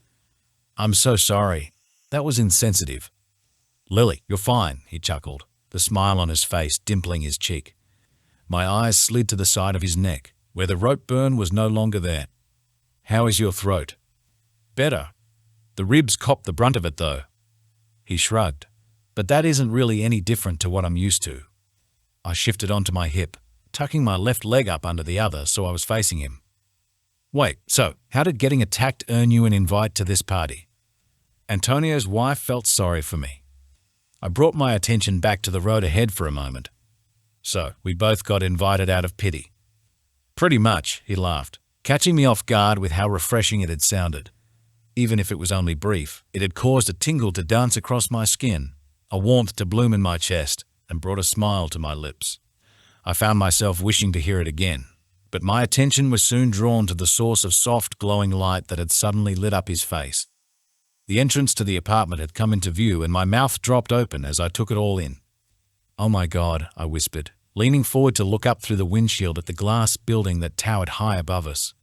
It sparkled with the reflection of Manhattan around it and was illuminated with its own golden lighting in the garden below. A 4-tier stone fountain sat directly before the front doors, while a driveway curved all the way around it in a semicircle off the street, allowing cars to stop directly before the huge glass front doors, framed and decorated with gold details, where a doorman and valets waited for guests or whoever was lucky enough to live here. I settled back into my seat when it was our turn to pull up alongside the valet waiting at the bottom of the 3 sweeping stone steps. I watched with anticipation as he opened the car door, offering his gloved hand with a charming smile and a familiar face. His sandy blonde hair poked out from beneath his uniform hat. I placed my hand in his, then stepped carefully out of the car, focusing on not flashing anyone and staying upright in these heels. The valet released my hand with a bob of his head, his charming smile shifting into a little smirk, before his eyes flicked to Dean, who just walked around the front of the car to hand the keys over. He pinned the valet with a very subtle warning in his eyes, and recognition flashed across the young man's face as he stumbled back. Hastily moving around the front of the car to the driver's side, "Nice to see you again too, Levi." Dean's smile was forced and didn't meet his eyes. The valet waved nervously before slipping into the car. "Levy?" I pulled my attention to Dean. "The boy who needed the stitches in his head?" "Yep." Antonio felt sorry for the kid, so he gave him a job here. Dean slid his hands into his pockets as we watched Levy drive on, traveling at a speed limit below 5 as he headed for the parking lot around the corner. Once the car was out of sight, Dean brought his hand to the small of my back, leaving it to hover above the exposed skin there as he suggested wordlessly that we head inside. I could feel the warmth radiating from his palm and wished he'd just hold it to my skin instead of being so polite. But when we reached the top of the stairs and the doorman opened one of the doors for us, he returned his hand to his pocket. striding into the lavish foyer as he nodded with a curt smile to the doorman. My eyes immediately went up to the gold-plated ceiling and chandeliers hanging above the marble floors inside. If this was only the entrance to the building, I couldn't imagine how extravagant Antonio's actual penthouse would be. I had to remind myself it was all paid for by money earned from illegal activities. But that thought was fleeting as we stepped into the glass elevator and Dean punched in the number for the top floor 30 stories up. I watched as the garden below sunk further away when the elevator went skyward. Dean, however, remained by the door, leaning against its frame as he watched the numbers. When the elevator doors slid open again, classical music and chatter flooded the small space, revealing Antonio's luxurious penthouse apartment on the other side. I couldn't put into words how beautiful it all looked as I walked with Dean into the entryway. Everything varied in shades of white, with gold and black trimmings. Pillars of marble made the archways that separated each open space, and a large collection of abstract art decorated the interior walls, the only form of modernization in an apartment that looked like it had been pulled from a vintage Italian coastal villa. Guests filled almost every corner of the home too, wearing the finest suits, gowns, and jewelry I had ever seen. I suddenly felt underdressed as a woman walked by with a thick, jewel-encrusted choker around her neck and a fur coat draped over her shoulders. Arm in arm with a man I recognized from the meeting Antonio held at the Den not so long ago. I brought my eyes to the other men in the room, wondering how many of them were members of the mafia, until a muffled clap broke my focus. "Ah, they made it," Antonio called out happily over the music, a cigar hanging from his mouth as he gripped his cane and made his way over to Dean and I, followed closely behind by a beautiful, middle-aged woman in a dark red, skin-tight dress with her dark brown hair swept up into a bun. When the pair came to a stop in front of us, Antonio gestured to the woman with a look of wonder in his eyes. "Lily, this is my wife, Julia." Julia smiled warmly, taking my hand in hers as she kissed me on the cheek. "It is lovely to meet you." "You too," I smiled politely. "And happy birthday. Your apartment is beautiful."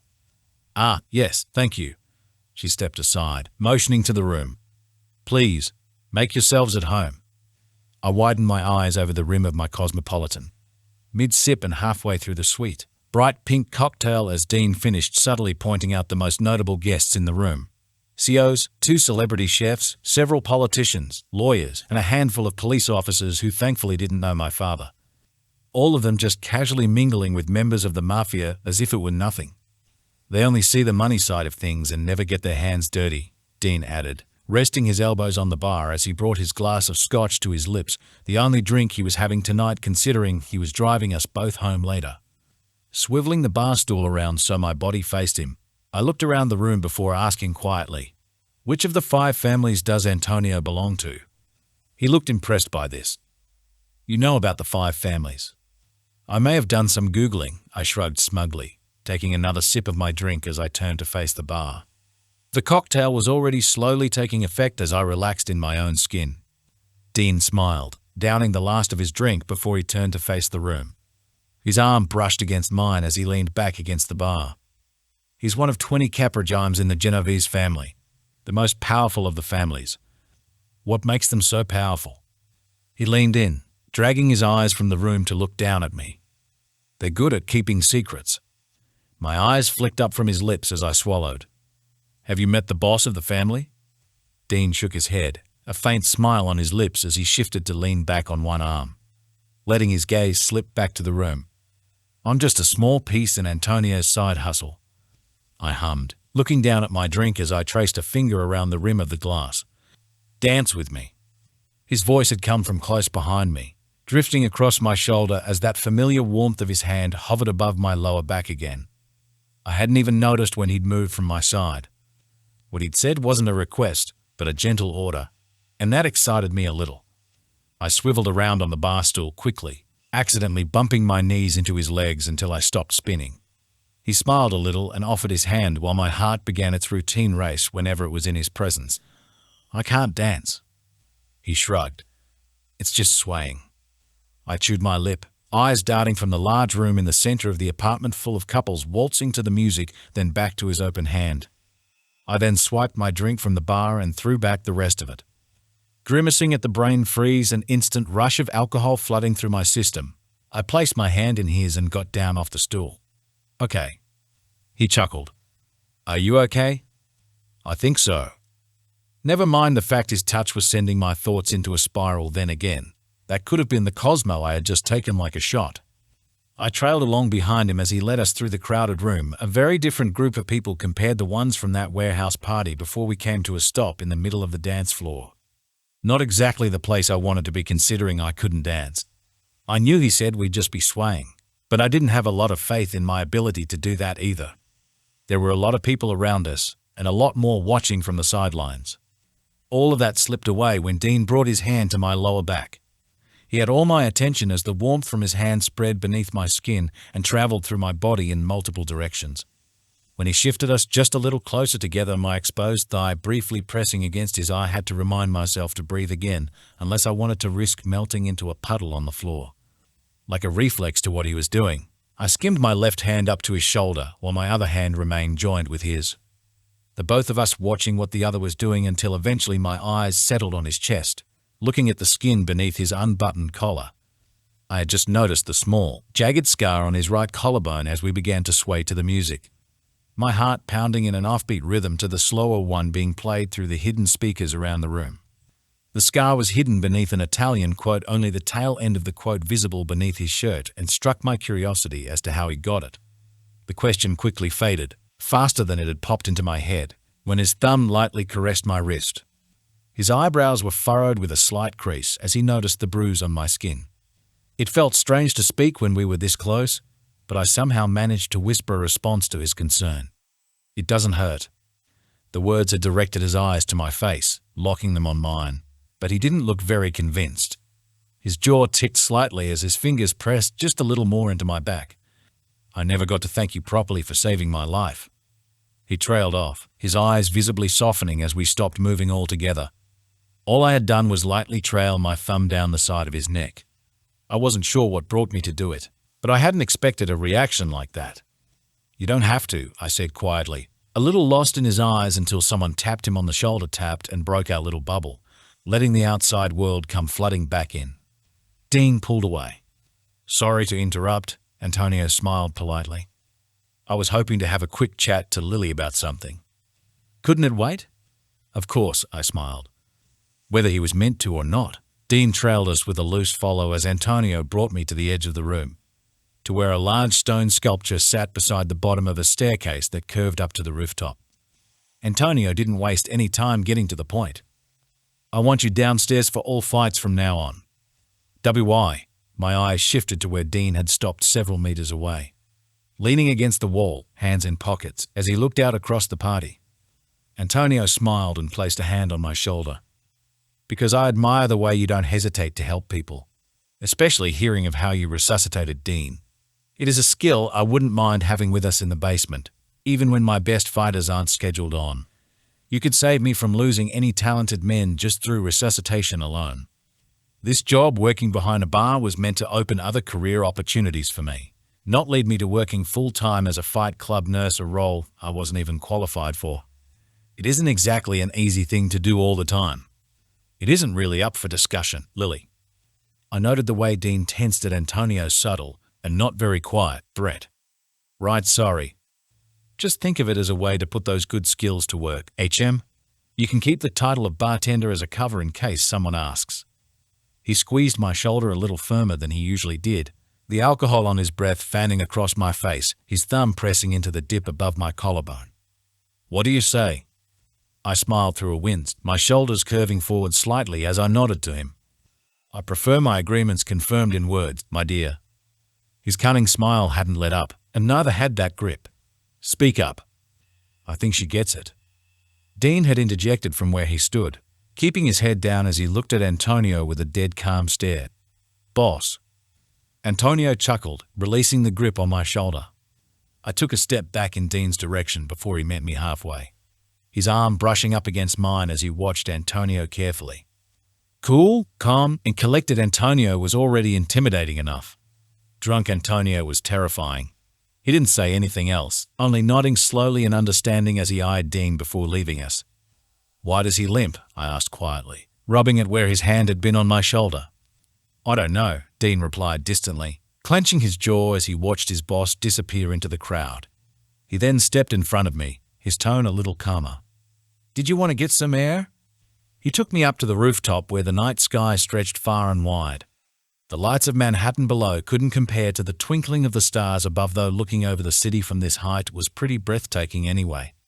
I breathed in deep as I walked over to the hip-height glass fence at the edge of the roof, trying to mentally shake off the thought of Antonio's new offer, although it hadn't really been an offer with how he'd forced me to take it.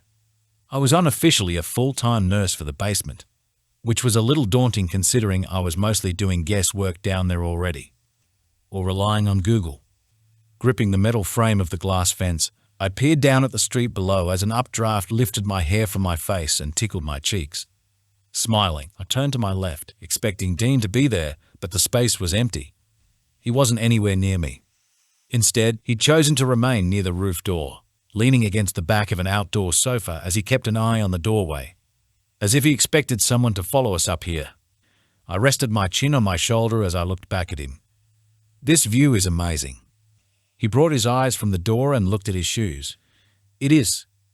I imagine you've probably seen it quite a few times, though." He cleared his throat. "Uh-huh." I frowned slightly and turned around, realizing he hadn't actually looked in my direction once since coming up here.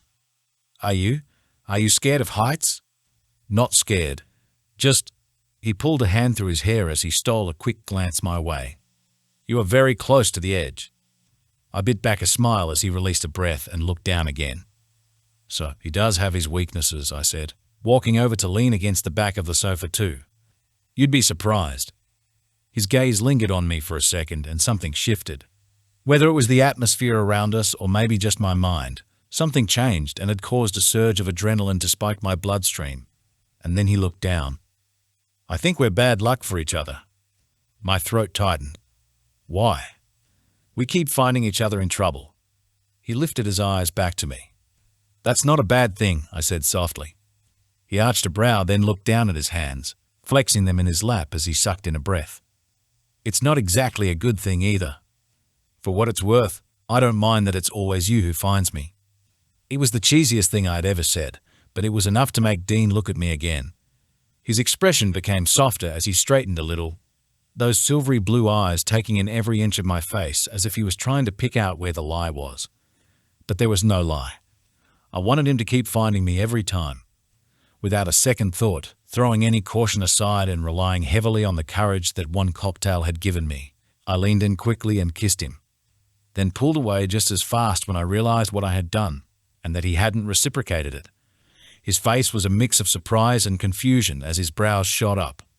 Unable to bring his eyes to me, it felt as if my heart had punched itself from my chest. I am so sorry, that was really stupid." I stammered through the apology like a bumbling idiot, then moved quickly towards the rooftop door. It clearly wasn't what he wanted anymore. Idiot. Stupid idiot. Dean's hand caught mine before I reached the door, turning me back to face him. The motion caused my head to spin, but I didn't have time to think about it as he brought his hand to the back of my neck and pressed his lips to mine. Everything melted away in that moment until it was just the two of us on that rooftop.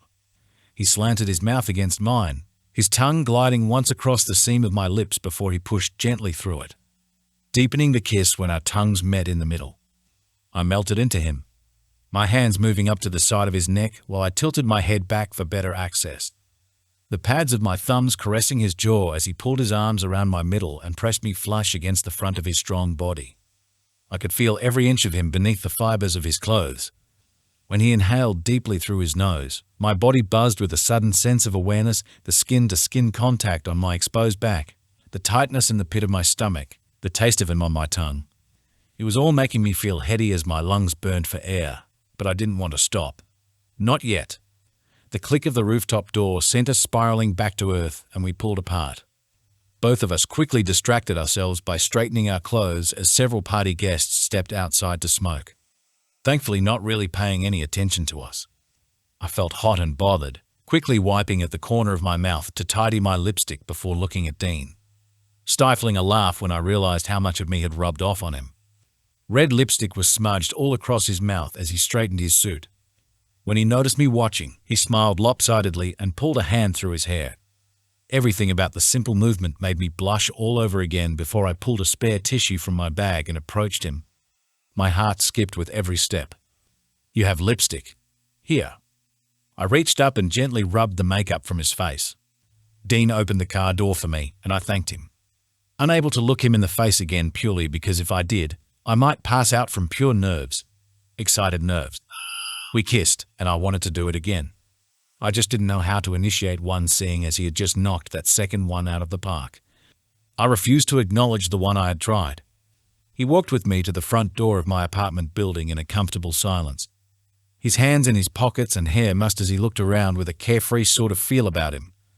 When we reached the door, I didn't waste any time looking through my clutch for the swipe key, trying to evade any awkward silences in the process, but failing miserably as he waited beside me.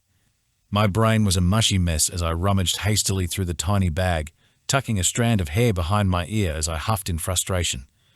"I swear I put it in here before I left. You don't have to wait for me," I said as I stole a glance in his direction. He half smiled. "My mother would wring my neck if she found out I left you standing outside on your own. I want to make sure you get inside all right." Bring on the blushing again. My fingers grazed over what felt like a swipe card, and I quickly pulled it from where it had been wedged at the bottom of the bag. Holding it up to the card reader beside the front door, it let out a quiet beep, the tiny light flashing from red to green, before the door clicked and slowly swung open. I turned back to him, speaking softly.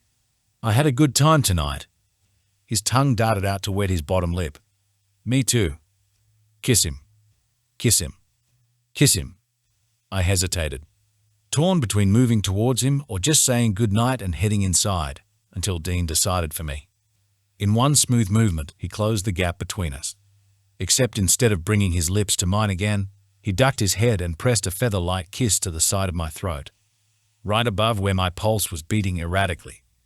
"Good night, Lily," he said against my skin, sending a barrage of goosebumps scattering down my arm. When he moved away again, I bit down on my bottom lip. Watching him leave so easily, as if he hadn't just caused my body to react to him in a way it hadn't to anyone before. I could still smell his cologne on me, could still feel the way his touch lingered on my skin. I stroked a finger lightly over the side of my throat, smiling to myself like a giddy idiot before heading inside, listening out for the sound of his car pulling away from the curb as I crossed the foyer. When someone coughed pointedly nearby, I almost jumped out of my skin, whipping around to find Susan, our nosy neighbor, standing beside the wall of letterboxes with a smug little grin on her face.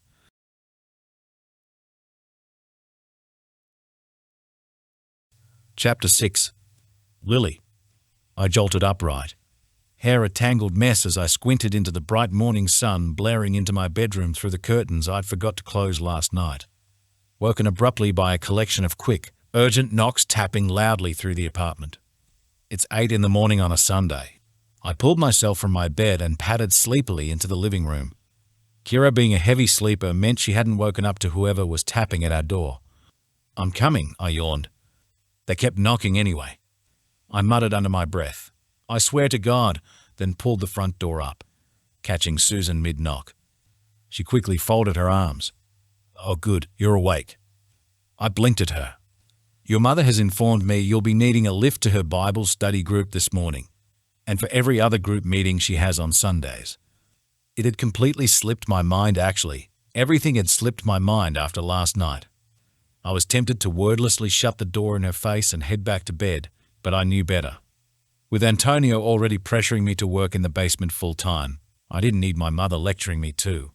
I was also just slowly beginning to feel normal again after the deaths of Frank and Greg, still not entirely okay with it, but grateful I hadn't actually seen anything as it made forgetting it just a little easier. I smiled politely at Susan as she waited for my answer, her body leaning to the left as she tried to peer into the apartment behind me, hoping to catch a glimpse of anyone I may have snuck inside last night. "I'll get changed," I said, forcing as much pleasantness into my voice before I closed the door over again.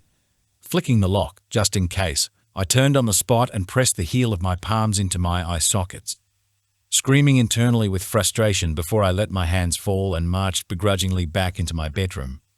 The petty little smile, full of smugness over what she'd witnessed last night, hadn't left Susan's face as we drove on to my parents' place in her little blue Prius. There was no doubt she'd already called my mother last night to fill her in on all the scandalous details. Even though my mother already knew I was seeing Dean unaware it had been fake, the thought of her also knowing of what he'd done to my neck left me feeling a little on edge. It had been a light graze on my skin, like a gentle branding, but Susan had probably embellished the retelling. When we arrived at the house, and the door was pulled open with so much force I thought I might come off its hinges, I realized Susan had clearly outdone herself with whatever she had told my mother. She was scathing. Lips pursed as her eyes pinned me on the front porch. "Lily Whitmore," she hissed beneath her breath. "You are lucky I have a house full of women from the tab because God help me, I am beyond disappointed." "I don't know what Susan told you." I looked at the nosy woman standing behind me to find her looking pretty pleased with herself. "But it wasn't as bad as you think." Mom's eyes flared. "I thought we agreed you wouldn't see him again." "I never said that." "And instead, I got a phone call from Susan last night telling me you were—" She clutched her hand to her chest, looking up as she took a breath to compose herself. "You know what? I can't even say it out loud."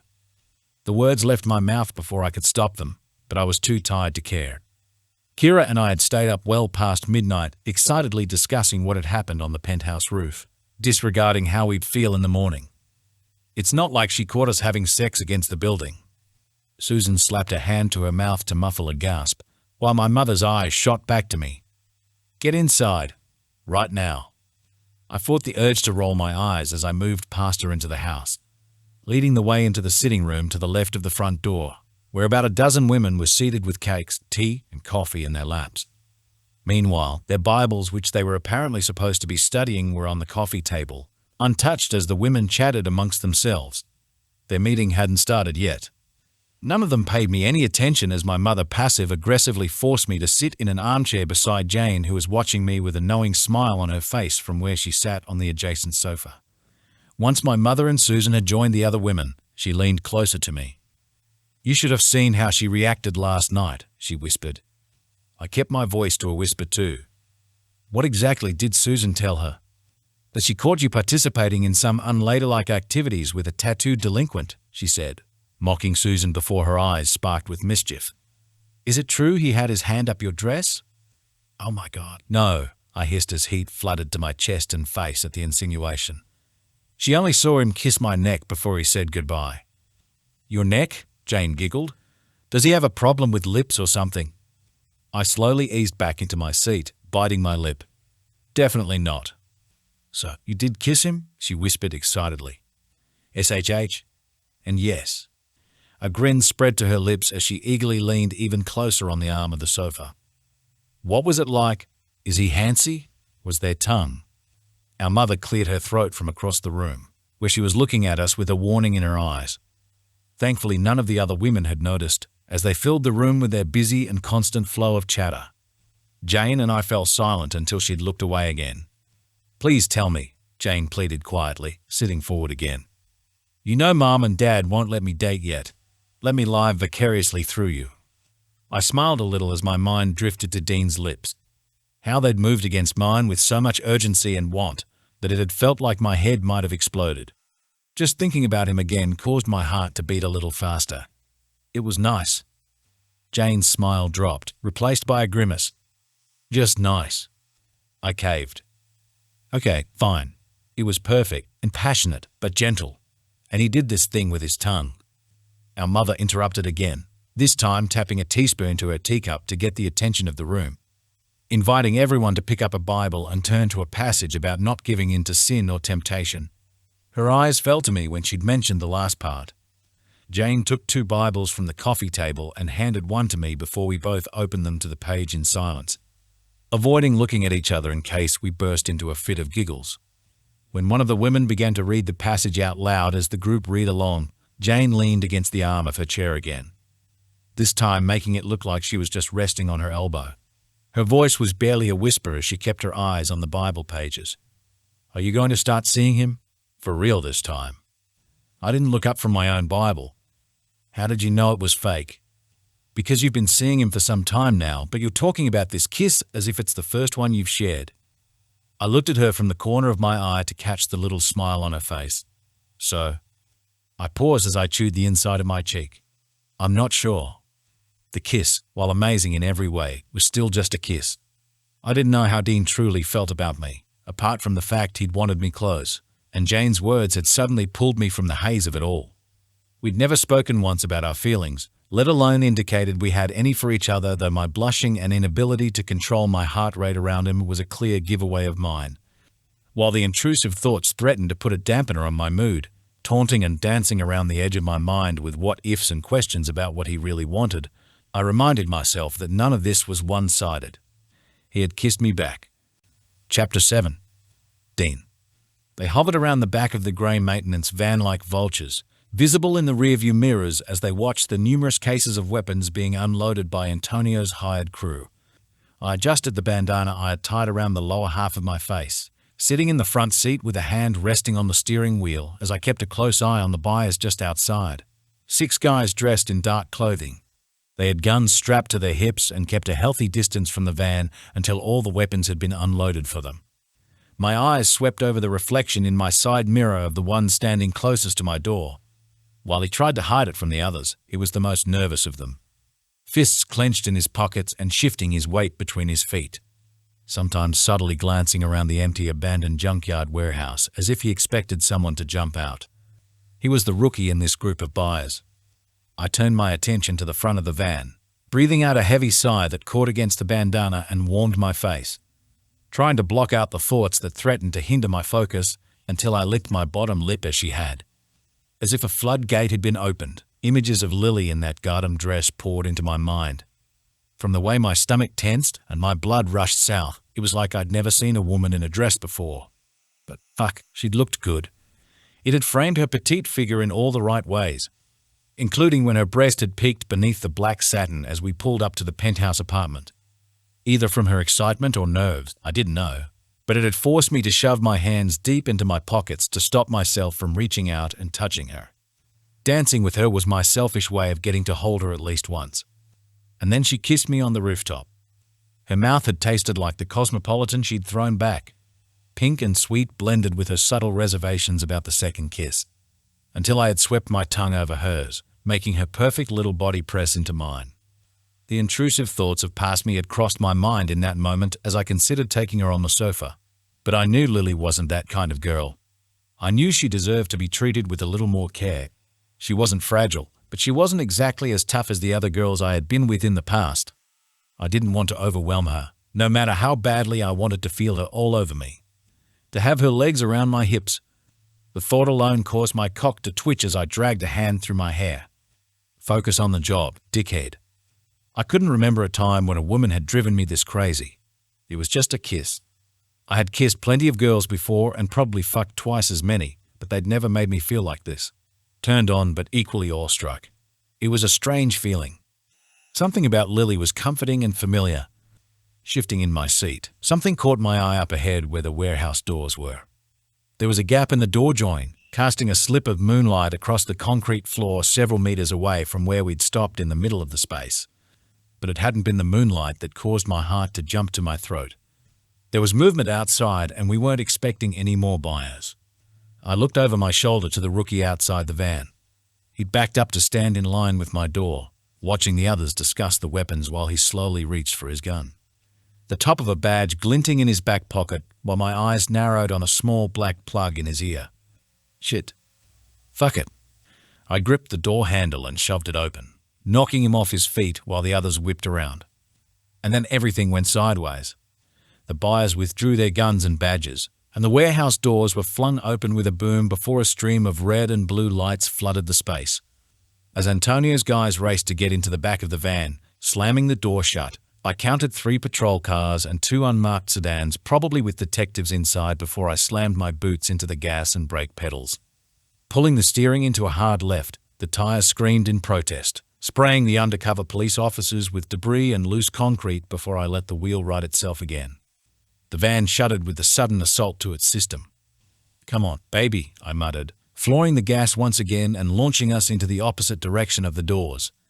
Lights and sirens now tailed us as I looked for another exit, my eyes flicking between the speedometer, the warehouse, and then the rearview mirrors as the patrol car fanned out, creating a gap as they attempted to box us in from the sides.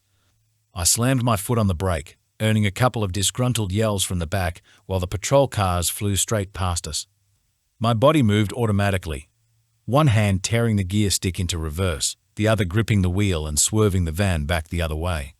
With a clear line of sight for the doors, I shifted back into drive and didn't let the van idle once, racing directly for the doors that the officers were closing. Fuck. They formed a line, a human barricade blocking the door with their guns drawn. When they opened fire, I ducked as the bullets shattered the windshield. Watching from just over the dash to make sure I was heading straight, I pressed my foot harder into the accelerator, watching as one by one the officers dived out of the way. I kept my head down as we plowed through the doors. Splintered wood, glass, and pieces of the van's hood flew into the cabin, miraculously only nicking my arms a few times as we shot out of the warehouse, leaving behind a collapsed door that blocked the path of the officers inside. I straightened in my seat, the wind now whipping against my face, and swerved right, keeping a close eye on the rearview mirrors for any sign of the officers giving chase, until we had cleared the junkyard completely. At first, I traveled via the back roads as a precaution, watching the streets adjacent for any signs of police backup. But none came not in our direction anyway, and I drove on to our next meeting place, an underground parking garage where the plan was to meet with Antonio and some of his other lackeys. I was supposed to be delivering cash. Instead, I had a van full of half-bruised ex-cons, no weapons, and a semi pressing into my jeans. In the past 8 years working under Antonio, I had only ever seen him fuck up once, when he'd put too much trust into a guy who ended up double-crossing him and damaging his leg by putting a few bullets in it. He'd been double-crossed again, only this time it had been because one of his soldiers was working with the police, feeding them information from some of his business deals. I'd never met the guy, and never would, considering Antonio planned to have him killed before the night was over. My heel bounced as I leaned against the side of the van, drawing back on a cigarette under the bluish-white fluorescent lights of the near-empty underground garage, my eyes tracking the carload of Antonio's more loyal soldiers leaving to do as he'd ordered. I released a shaky breath of smoke. The boss himself was thanking the 4 ex-cons for their service and wishing them a good night as they left the garage and went their separate ways. Meanwhile, his bodyguard stood waiting beside his black Mercedes. Vince gave me a subtle nod in greeting when he noticed me looking. I returned it, then let my eyes fall to my hands, my forearms where the skin was littered with several shallow cuts. When the wood and glass had first sliced into my arm, I hadn't felt it. My mind had been racing 1,000,000 miles a second, focused on losing the police. But now, as my breathing settled and heart rate slowed only a little, each cut itched and stung similarly to paper cuts. Antonio rubbed at his face tiredly, leaning against his cane as he stood alone in the middle of the garage and shook his head at the mess this evening had become. His shoulders then dropped with a sigh before he turned around and headed over to his car, motioning for me to follow but barely looking my way. I slowly pushed away from the side of the van, dropping my cigarette and snuffing it out under my boot. "I've still got to dispose of the van, boss." He waved his hand to the subject. "Vince can do it. I need to speak with you." I tensed but followed anyway, passing Vince as we exchanged places. He casually bumped me with his elbow, as if it was meant to reassure me whatever happened next would be all right. But it hadn't reassured me. I felt like one more tiny inconvenience might just push me over the edge. Ducking my head as I climbed into the back of Antonio's car, I settled into the seat, dragging my palms down my thighs and shifting on the leather to get comfortable. I knew what I was feeling wasn't nerves but pent-up energy, spreading uncontrollably under my skin. "How's Lily doing?" Her name snapped my gaze to Antonio, finding him causally lighting a cigar. My jaw involuntarily seized, and I looked forward as his 2 bodyguards climbed into the front seats, starting the car, then reversing from the parking space. A traveling conversation without any chance of escape. "Great." "She's fine," I managed, pressing my boots into the carpeted floor of the car to keep my knee from bouncing, remembering how I had to fight every urge in my body not to step in when Antonio had gripped her shoulder. I watched as she flinched in pain, but knew if I acted on impulse punching him in the face, I would have gotten us both killed. "Good. That's good." I kept my face neutral as I watched him from the corner of my eye. Where was he going with this? He drew back on the cigar. "I suppose you two are quite close?" "I guess so." "And you trust her?" I couldn't help that my eyes flared at this. "With my life." He smiled a little. "Relax, Dean. I'm just making sure she'll be able to handle working in those conditions in the basement on a regular basis. You seem to know her better than me, after all." I nodded, pulling my eyes to the front of the car again so he didn't see how much I hated the idea of her working so close to him. "But Lily isn't what I asked you to join me for," he continued. "I have a proposition for you." A weird calmness suddenly settled over me. "Okay?" "Your handling of situations like tonight, and on any other job you've done for me, hasn't gone unnoticed. You have potential to do well in this business." The look on his face was one that belonged to a proud father, and I frowned before he continued. "How would you feel about joining my ranks? No more fighting, but more death threats, deals, and money. A lot of money." I blinked, then schooled my features. With all due respect, boss, I'm happy with what I'm doing now." He watched me for a moment, his face unreadable before he nodded slowly. "Very well. Just know the offer still stands if you ever change your mind. There's always positions opening up. Like the position of the man he was killing tonight.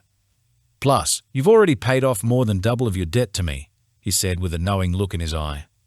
My jaw clenched at the memory from 3 years ago. "I know." Antonio let out a sigh, then changed the subject as if we'd just been talking about the weather. "My wife is heading into Bay Ridge tomorrow. She's putting down a deposit on her birthday present, and I want you to drive her." His fingers curled around the end of his cane as his attention was drawn to the window beside me, watching the world going by. "After what happened tonight, I need to know she's in safe hands heading out alone." That I could understand. "Yes, boss." Slowly closing the front door over and flicking the lock, I moved down the hallway in silence to not wake my mother and the puppy. It was well past midnight by the time Antonio had dropped me off in front of my house, and the last thing I was in the mood for was another conversation. I quietly slipped into the bathroom, opposite her bedroom door, and began the tedious task of washing the cuts on my arms and removing the tiny splinters still embedded in my skin with a pair of tweezers. When I was done brushing my hands over my arms in case I missed any slithers of wood, I headed to bed, changing into a pair of grey sweatpants before laying down on top of my bed covers. Now that I was alone again, it was easier for my mind to wander as I stared up into the darkness of my bedroom. Naturally, the first thing that came to mind, sifting its way through everything else I had remembered from tonight, was Lily, wearing that shade of red that had looked so good on her mouth. Heat swelled in the pit of my stomach when an image of her laying beside me flashed in my head. It felt wrong to be thinking of her this way, but after tonight, after so much tension had built up inside of me, I needed to release that pressure, which was all conveniently directing itself straight down to my cock. I closed my eyes, letting my hand drop to cut myself through the fabric of my pants. A breathy groan passed over my lips as the fabric tightened against the sensitive skin of my head, hardening fast as another image flashed across my mind's eye. She was wearing nothing but her red lipstick. Pressing my head back into the pillow, I yanked my sweatpants down below my hips, arching up slightly as I sprung free of the waistband. A bead of pre-cum trickled down onto my lower stomach. I swiped my thumb through the liquid, then twisted my fingers around the firm tip as I pictured her touching herself. A little crease in her brow as she spread her legs for me and panted through those soft, red lips. The idea of ever seeing her that way sent a shudder through my body. I hadn't had sex with someone, or a mouth around my cock, in fuck knows how long, so it wasn't surprising how quick I had gotten it up, or how quickly I felt that pleasure pulsing through me already. Obviously, gripping my thick shaft and stroking a couple of times could never compare to what it'd feel like seated in her, but it was the best I could do in a moment like this, alone with my imagination. Just one reminder of how her skin felt beneath my calloused fingertips, as soft and warm as the satin of her dress, had me gripping myself tighter, pumping my hand up and down just a little faster as I throbbed for that release, allowing myself to spiral into the darker desires of my brain, drowning in the thoughts of what I could do to her if she let me. My mind eventually settled on one image of her, legs either side of my head, breasts rising and falling with her shaky breath, and her fingers tangled and pulling at my hair as I spread her with my fingers and passed my tongue over her clit. I grunted as my hips bucked against my fist, spurting 3 ropes of hot cum onto my abs. It glistened in the street-light glow peeking through the blinds, pooling in the dips between my muscles as I breathed heavily and relaxed into the mattress. Very briefly, I imagined how it might look on her, and my cock twitched again.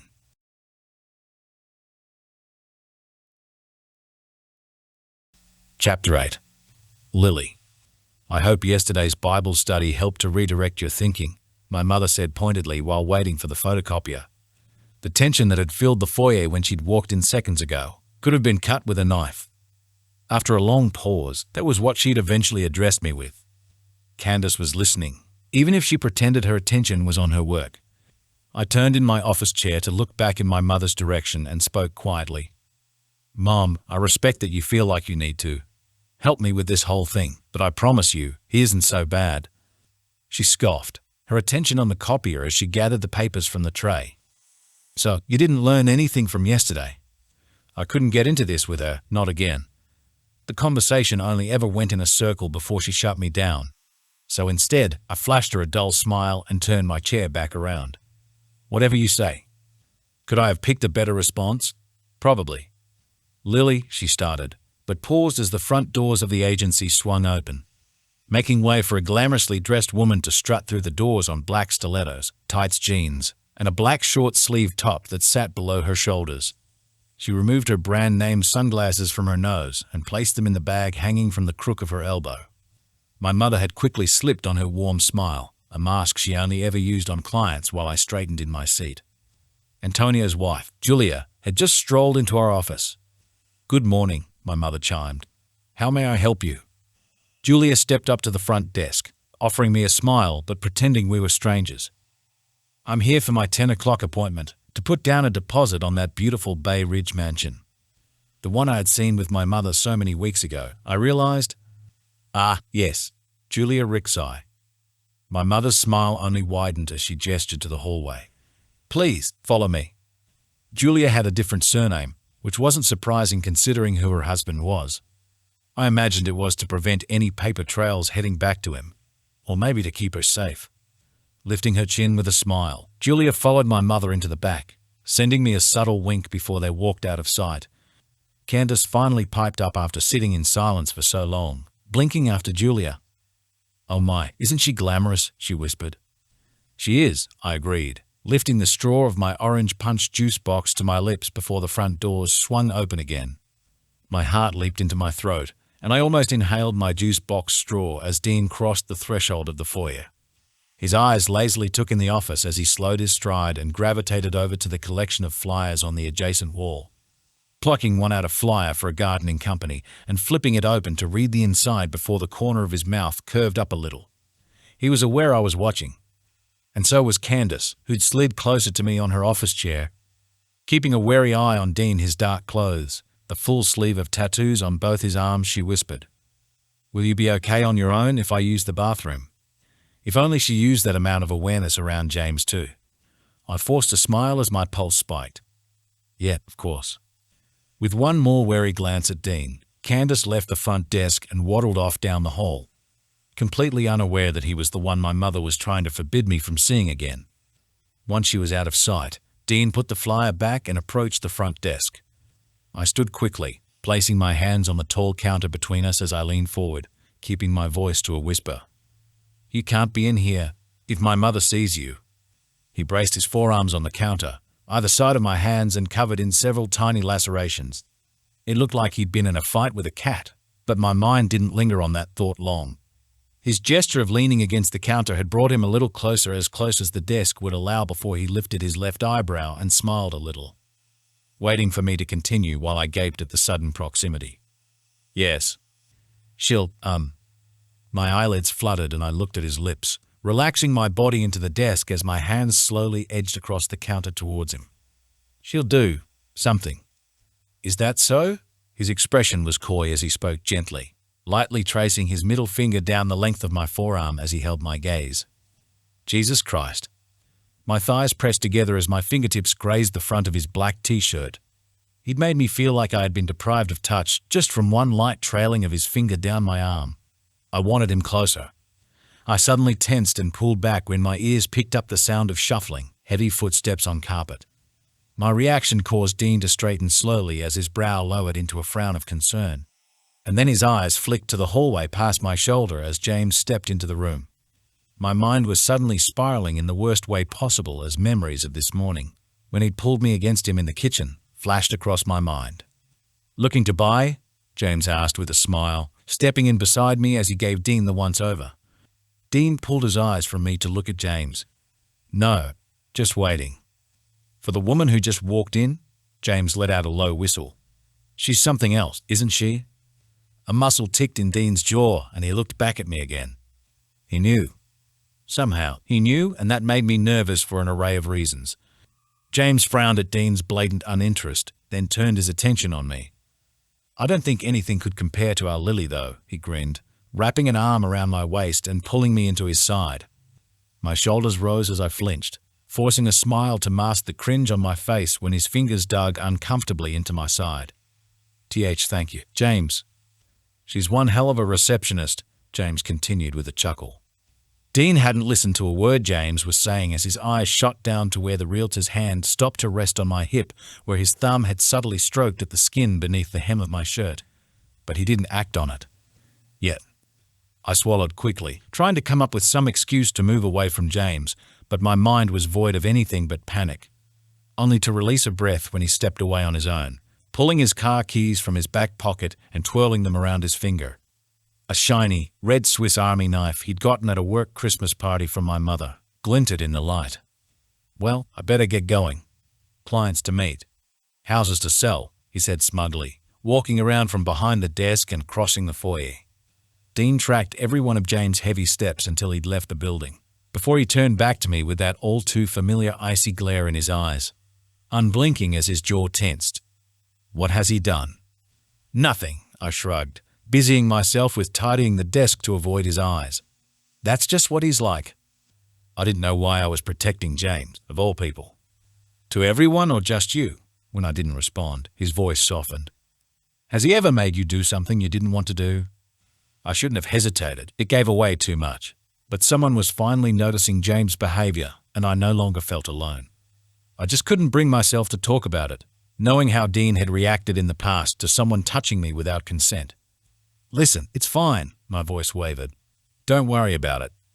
His brows shot up. Don't worry about it. Lily, if he's doing something, can we just drop it? Please. I looked at him, pleading silently for him to stop, or at least lower his voice in case my mother heard. Yeah, fine. He clamped his mouth shut, grinding his jaw as he moved away from the front desk to go sit on one of the white sofas by the door. Our little moment from earlier was gone, cut off by the walls I had put up. I wasn't ready to talk about what James had been doing, but it warmed my heart to know Dean cared. Though it was a little concerning how quickly his expression had darkened as he looked over his shoulder to the busy street outside to where James was driving by in his red Porsche. I felt like I needed to tell him not to do anything if he did. Who knows what mess it might create, but I couldn't bring myself to start talking about James again. I also didn't want to come across as assuming he would act out violently. Maybe he'd just give James a warning. Or cut off his hands. I chewed at my lip as he pulled his phone from his back pocket, scrolling through it with his elbows resting on his knees. Maybe I should say something. I moved a step out from behind the desk, but caught myself and backtracked. My ears had pricked once more to the sound of Julia and my mother returning. Just as I went to warn Dean, he stood to leave. Not once looking up from his phone closed off from the world, he let the doors swing over on their own as he strode outside and out of sight. My heart sank. The happy tone of my mother's voice filled the foyer as the two women walked into the room, slowing beside the desk while I took my seat at the computer again. It was an absolute pleasure doing business with you, Mrs. Rickseye, she smiled, shaking Julia's hand. We'll have the second set of keys and paperwork ready for you to pick up from reception on Wednesday. Thank you, Kate, Julia smiled, giving me a small wave before she turned and left too. I knew my mother could only keep up the fake smiles for so long, and she proved my point once we were the only two in the room. Our conversation from earlier isn't over, she snapped before heading back to her office. My stomach twisted anxiously, but not because of my mother's reminder, as I watched the emerald green Cadillac drive by in the same direction James had traveled in earlier. I knew it was only a coincidence they were heading in the same direction, Dean obviously just driving Julia home, but I couldn't help that my mind had already started jumping to the conclusion that Dean may have taken that route on purpose. It was my first night starting my more permanent role in the basement. When I had told Jen and Xavier I wouldn't be seeing them as much anymore, which was a little disappointing, Jen smiled and pulled me into a hug. You'll be fine. Plus, we're just a staircase away, she said. Xavier, on the other hand, wiping a glass and smirking a little, responded with, "She's too good for us." Now, rubbing shoulders with the real bad guys. Something I am not too thrilled with. By the way, I added. "Are you kidding?" he chuckled.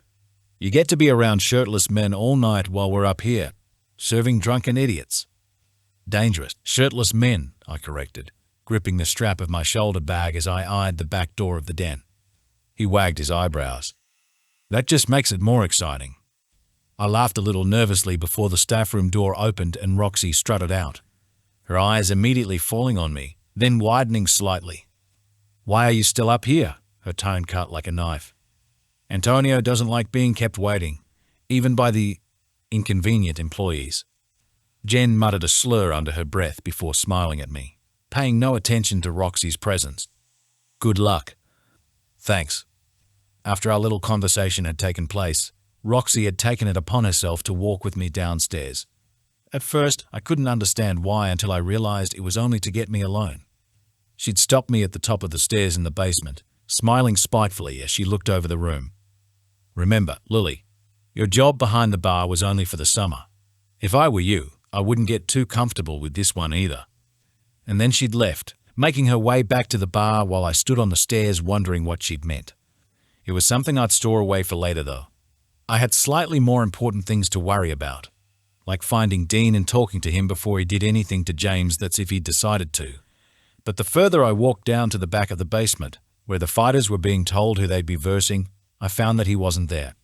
As the night went on, and I helped only a handful of fighters, thankfully all of them conscious, I kept an eye out for him anyway, just in case he decided to show up late to watch Seb's fight.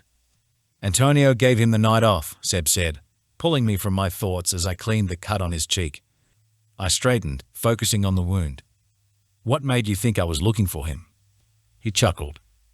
"Because no one else down here is that interesting to you or would have you this distracted, except maybe me." I scoffed. "I'm not distracted. You've been wiping at this cut for 5 minutes now. The bleeding stopped like 3 cotton balls ago," he said, gesturing to the discarded cotton balls on the coffee table. "Ah. What happened at the cocktail party anyway?" He plucked a Band-Aid from the first aid box to put on himself. "Dean won't tell me anything." The words hit harder than Seb had meant them to. But at the same time, I felt guilty for telling Kira and Jane about the kiss already. Dean clearly wasn't into sharing those details, and maybe never planned to. Or I was just overthinking things and needed to speak with him first before I jumped to even more conclusions. "Nothing happened," I said, smiling quickly when Seb looked at me skeptically as he stuck the Band-Aid over his cheek. "You sure?" He tugged his shirt on before sitting back into the couch cushions, watching me with suspicion in his dark brown eyes. Dean has always been a private guy, but I have never seen him so smug about a party before. That settled my nerves a little. He didn't kiss and tell, literally and figuratively, so maybe he was waiting to talk to me about it too. I shrugged and shook my head. "I don't know what to tell you, Seb. Nothing happened. Absolutely nothing." I began tidying up to avoid making eye contact with him again. "Well, we mingled with mob bosses and drank cocktails, but that's about it." He paused for a long second, and I made the mistake of looking back over my shoulder to figure out why he had gone so quiet, finding him watching me carefully before his eyes narrowed and squinted. "What?" I laughed. He leaned forward, pointing a finger at me as he tried to keep his expression serious. "I'm on to you, Lily."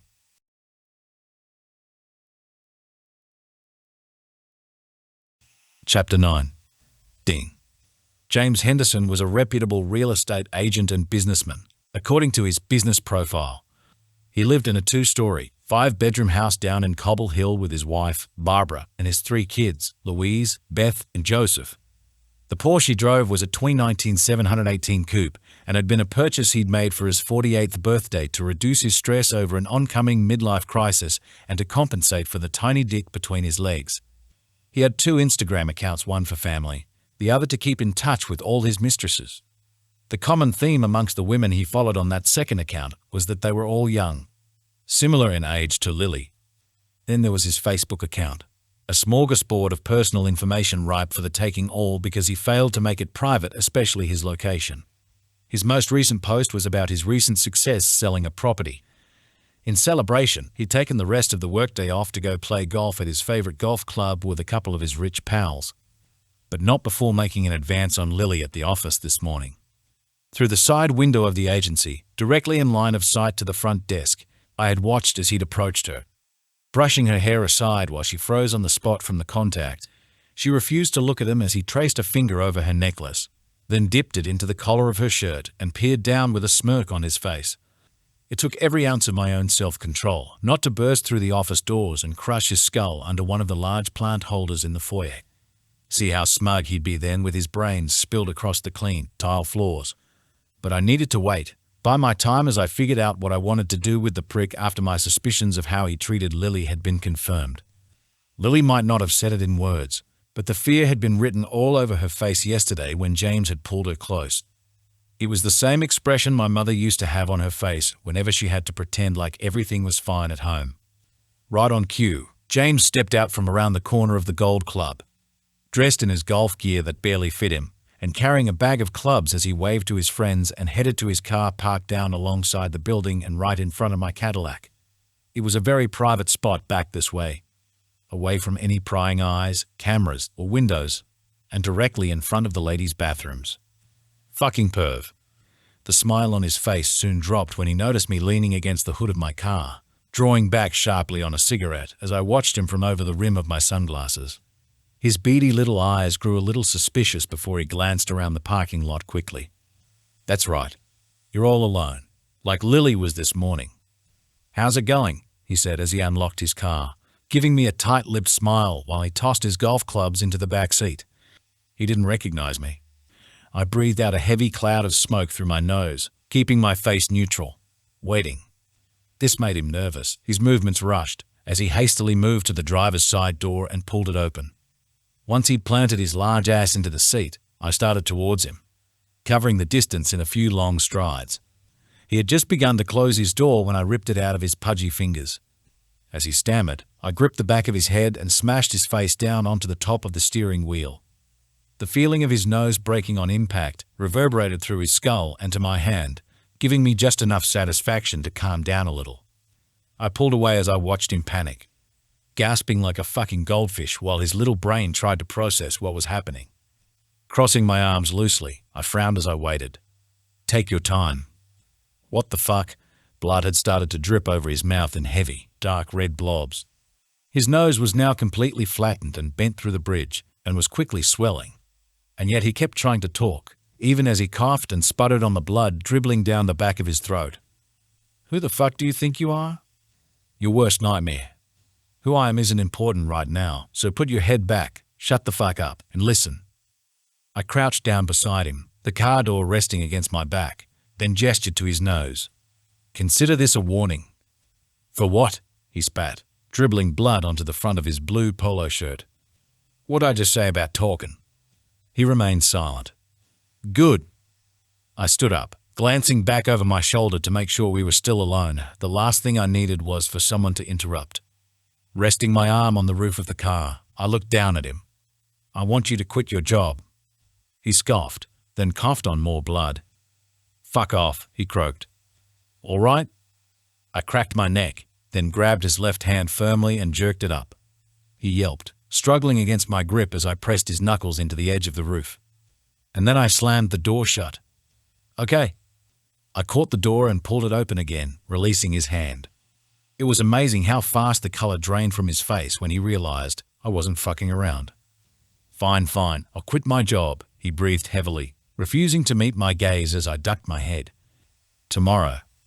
What? You heard me, you blubbering fucker. I lowered my voice as my words got sharper. If I find out you're still on the Whitmore Real Estate Agency payroll after tomorrow, I won't just break your fingers. I still have to sign off on several properties though. I frowned. Do you have a death wish or something? No, he whimpered. Then quit tomorrow morning, James, and you and I won't have a problem anymore. His eyes widened in horror. How do you know my name? Google is free, dipshit. I stepped back from the car, giving him space to close his door. Once he felt safe within the confines of his car, a barrier between the two of us now that he'd manually pushed the lock down, his courage began to slowly creep back.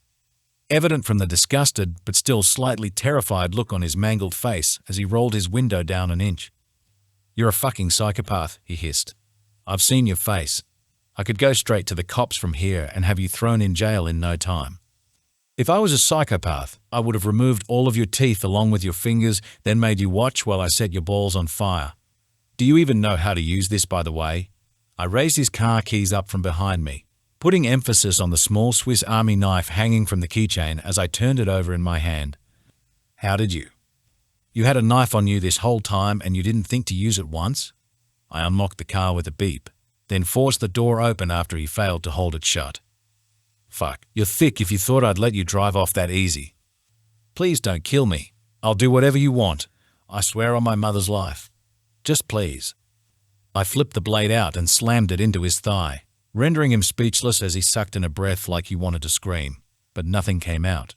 He'd gone into shock and was refusing to look down at the knife in his leg as his mouth hung open. "I know where you live, James," I said quietly, gripping the back of his seat with my other hand. "You go to the corpse, and I'll have your house and family burned to nothing by tomorrow morning. It'll just take me one phone call from here." That was a lie. I would never stoop that low, but the threat worked, so I went with it. Plus, I was ready to send his wife screenshots of what I had found online. "Now take a breath before you pass out," I added, squeezing his shoulder before I ripped the blade from his leg again. That had made him yell, and then start crying. "Why are you doing this to me?" he whimpered as bubbles of snot and blood popped from his nostrils. "Because you fucked with the wrong person, and now you know what the consequences of doing that are."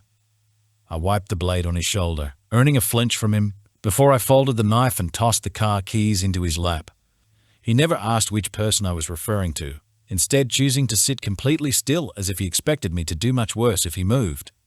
Satisfied by this, I closed his door over, making him flinch again before he cautiously dragged his eyes to me, peering up through the window as his bottom lip continued to tremble. Just to push him a little further, I flashed him a quick, easy smile. Fumbling with his keys, he jammed them into the ignition and hastily started the car. Within seconds of the engine revving to life, he'd floored it to the parking lot exit, then swerved out onto the street, almost colliding with an oncoming car in the process.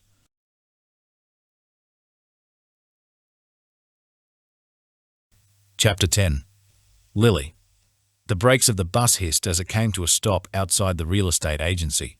I quickly stepped off, keeping my eyes glued on the glass front doors for any sign of something being off inside as I hastily walked up the footpath, my short heels tapping against the concrete as I hurried for the door. I had tossed and turned all night, worrying about what Dean was capable of. It made me sick that I was even worried about what might happen to James. But then I felt even worse when I wished that whatever happened to him was equal to what he'd done to me. My mind had backflipped between each thought, torn between thinking it was karma taking its course, a slightly forced one, or that I should have stepped in before Dean left, that I should have warned him not to do anything. But then James would come right back again. It'd never stop. As I neared the front door, however, the scene unfolding inside determined very quickly how soon karma had dealt and played its cards. I caught the tail end of James' conversation with my mother when I had entered the foyer, but that wasn't what had pulled my attention to him. He had his back to me as he spoke, and my eyes dropped to the crutch he was leaning on to take weight off his left leg. Candace was standing behind the front desk beside my mother, watching James with a look of hidden disgust on her face. When he turned to me, or more like jumped at the sound of the front door closing over, I understood why. My steps faltered at the sight of his heavily bandaged nose, framed by swelling and deep purple bruising around his eyes, while dried blood crusted his nostrils and lips. And strangely, I felt no pity for the man. He whipped his attention back to my mother as he began hobbling off in the direction of his office.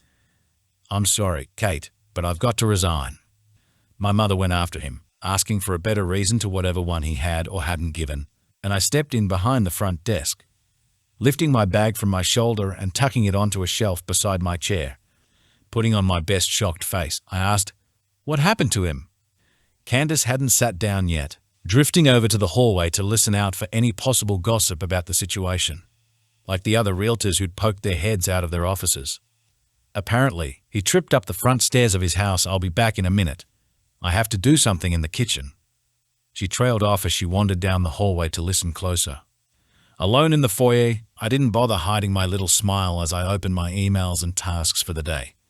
James was leaving, and I couldn't have felt happier. A flicker of dark movement outside the building pulled my attention to the glass doors across the foyer, where Dean, similarly to 2 mornings ago, strolled into the room. Except this time, he overlooked the flyers and headed straight for the front desk, the corner of his mouth lifting into a lopsided smile when he saw me. Hey. It was such a simple word, yet it had poured a million little butterflies into my stomach. I quickly schooled my features, though, reminding myself what he'd done wasn't exactly something that should be celebrated. It was wrong, but also extremely satisfying in an unsettling way.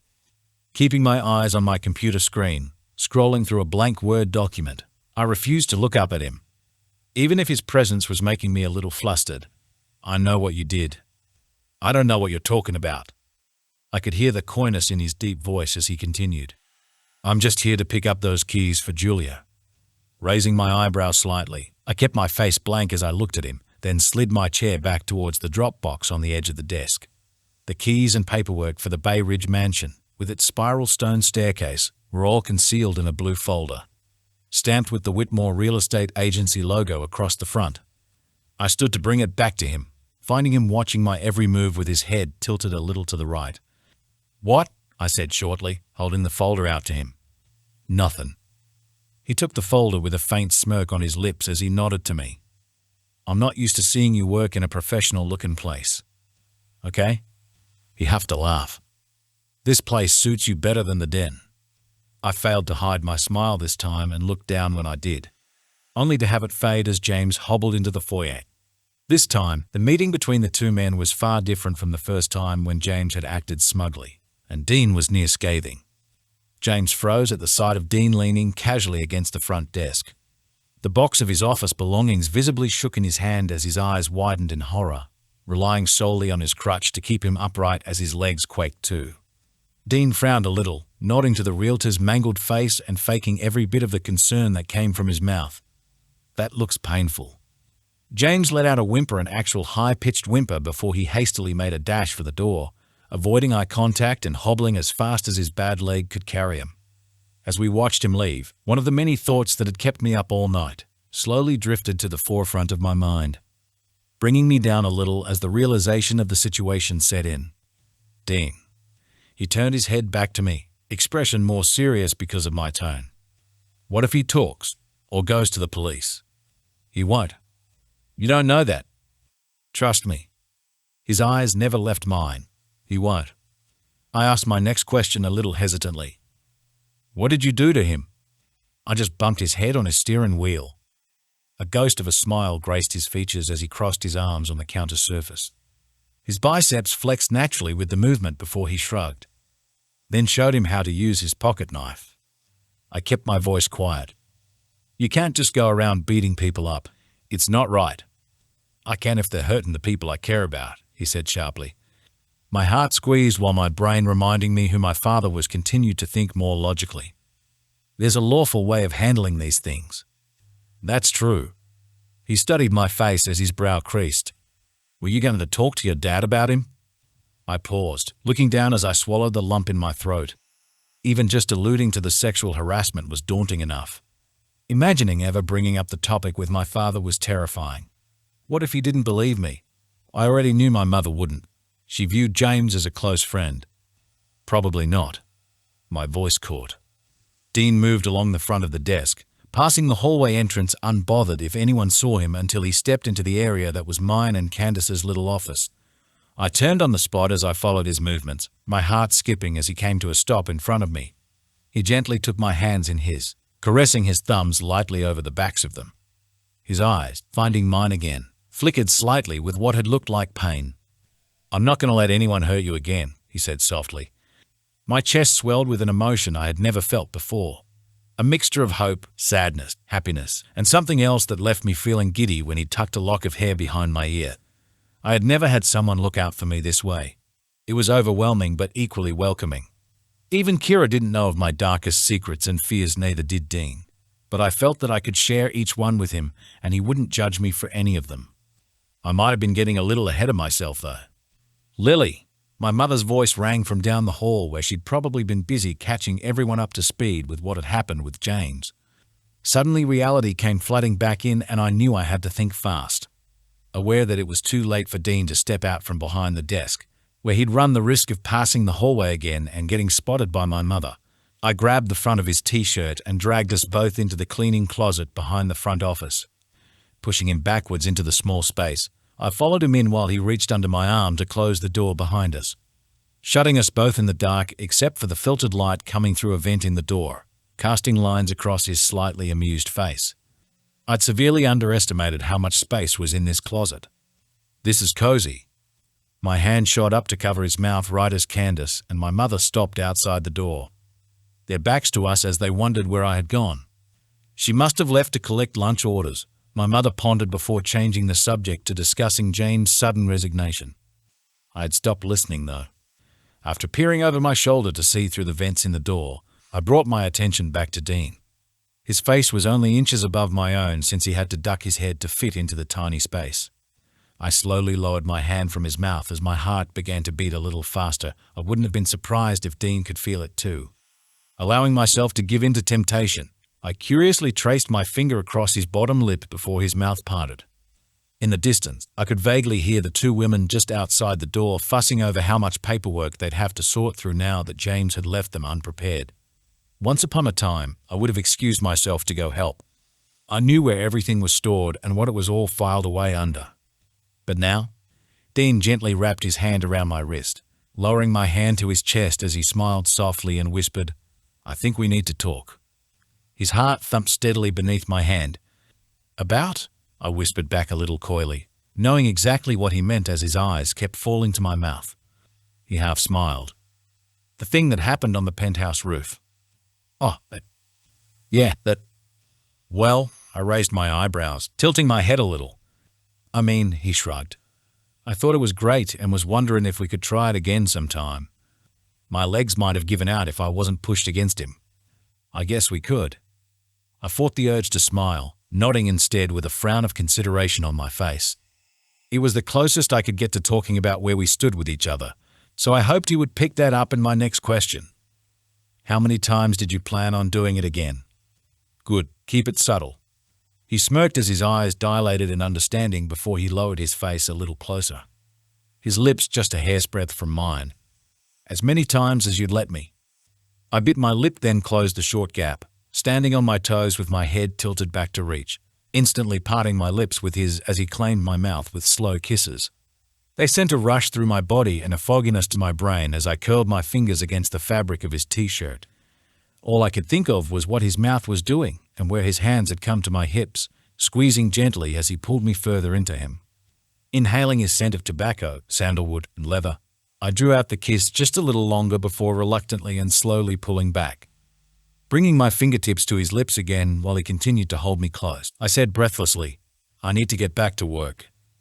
As much as I would have loved to stay in the closet with him a little longer, it was getting stuffy, uncomfortably stuffy, and I didn't think he would want to keep his neck bent down for much longer.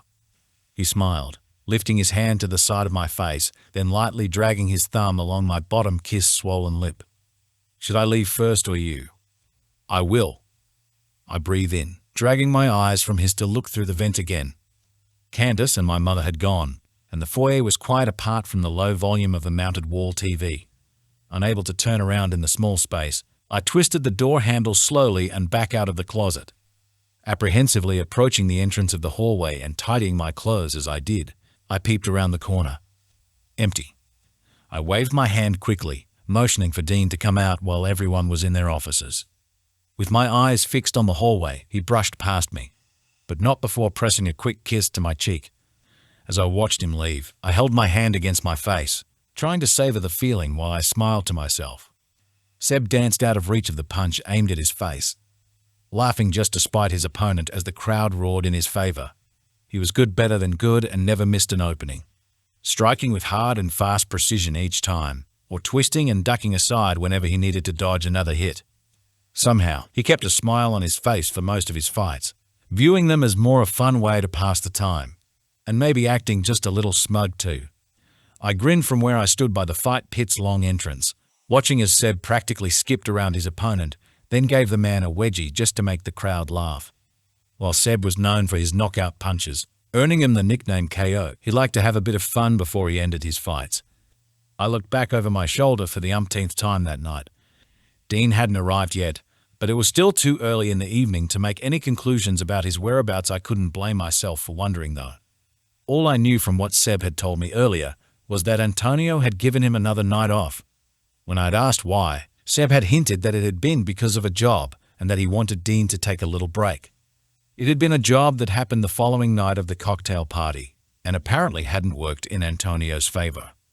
For a moment, as I slipped into my thoughts, drowning out the noise of the crowd, I wondered if that was why Dean had the scratches on his arms, until I felt a familiar presence behind me, followed by the soft caress of his fingertips trailing with a feather-light touch from the palm of my hand and up the inside of my arm. "Hi," Dean murmured from over my shoulder. I didn't fight the urge to lean into him this time.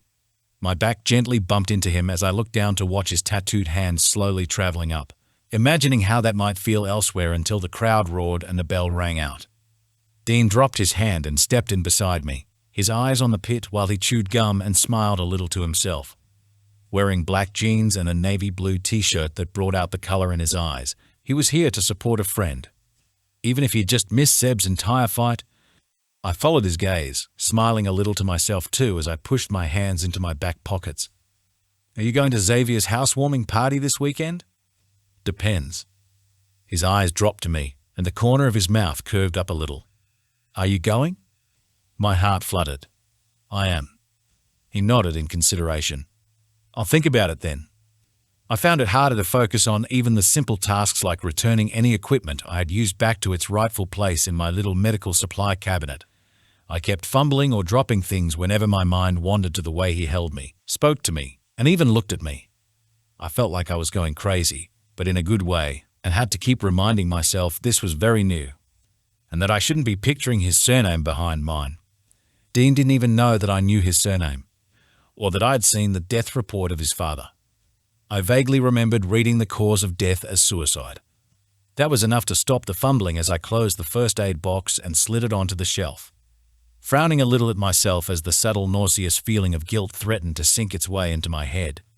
It felt wrong to know that part of his life to have been told about it from someone else that wasn't himself. I knew it had been my father's fault, dumping the background checks and information on me to scare me away from Dean, but I still couldn't help that I felt bad. "Trying to figure out how you might kiss him in the cabinet next?" Seb's voice snapped me from my thoughts, and I found him standing nearby, half smiling and holding the straps of his backpack dressed and ready to head home. "No, I am wait. He told you?" That'd explain why they'd been hovering around the other side of the room earlier, talking quietly amongst themselves.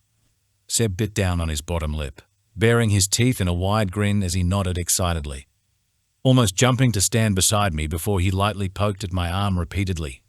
"It's about freaking time." I laughed and swatted his fingers away. "Okay, calm down." He did sort of, still visibly buzzing as he gripped his bag straps again, then jerked his head in Dean's direction. "I think you'll do him some good, you know." I pulled my gaze from Dean cleaning out his locker, then waved off Seb's comment. "I don't know about that." "I'm serious. I don't think I've ever seen him this happy, or so protective over someone he'd threatened to cut people's hands off." He frowned at the last part as he said it, then smiled again. "It's like you've reminded him what it's like to feel again." I huffed a laugh, unable to find the right words to respond because I couldn't have imagined doing that for someone, ever. Seb chuckled. "You're not very good at taking compliments, are you?" "Nope, absolutely not," I smiled proudly. "Well, it's a good thing his love language is touch then." He wagged his eyebrows, nudging me with an arm. My mouth dropped open. "How do you know this stuff?" "I'm a good wingman. I pay attention." He shrugged smugly as he backed towards the stairs with a slight hop in his step. "See you later, Lil." I gave him a small wave when he stopped at the top of the stairs, then rolled my eyes when he started pulling kissy faces and running his hands up and down his body. "Goodbye, Seb," I smiled pointedly, making him laugh before he walked through the back door. There were now only a handful of fighters still milling about the basement, most preparing to leave but taking their time to do it. Meanwhile, Dean was still at his locker, also taking his time after checking over the shelves one last time. When he glanced over his shoulder at the other fighters, I realized he was stalling. Collecting several scraps of plastic and paper from around my cabinet, I locked the doors, then headed for the trash can in the kitchen. Purposely walking past Dean in the process, I noted the way his eyes flicked from the men now slowly making their way to the back stairs to leave and down to me, his brow quirking slightly as he watched me from the corner of his eye. Right as I put the rubbish into the small metal trash can, the last of the fighters finally left the building. While Dean had his head down pretending to look through his bag, I kept an eye on the back door as it slowly closed over. The second it clicked shut, I started towards Dean, unable to control the small skip in my step as he dropped his bag and welcomed me into his arms, cupping my face and pulling me into another perfect kiss.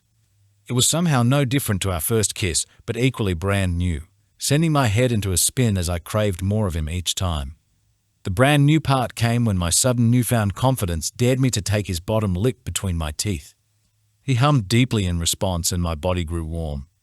Then he backed me into the lockers, sending a whoosh of air from my lungs with the motion as the cool metal pressed into the back of my arms. And then I accidentally bonked the back of my head against the locker door. Giggles shook my body while he chuckled into the kiss and muttered, "Sorry," against my lips. It had been the spiteful, sultry laugh and the slow clicks of her heels on the cement floor that forced us to stop.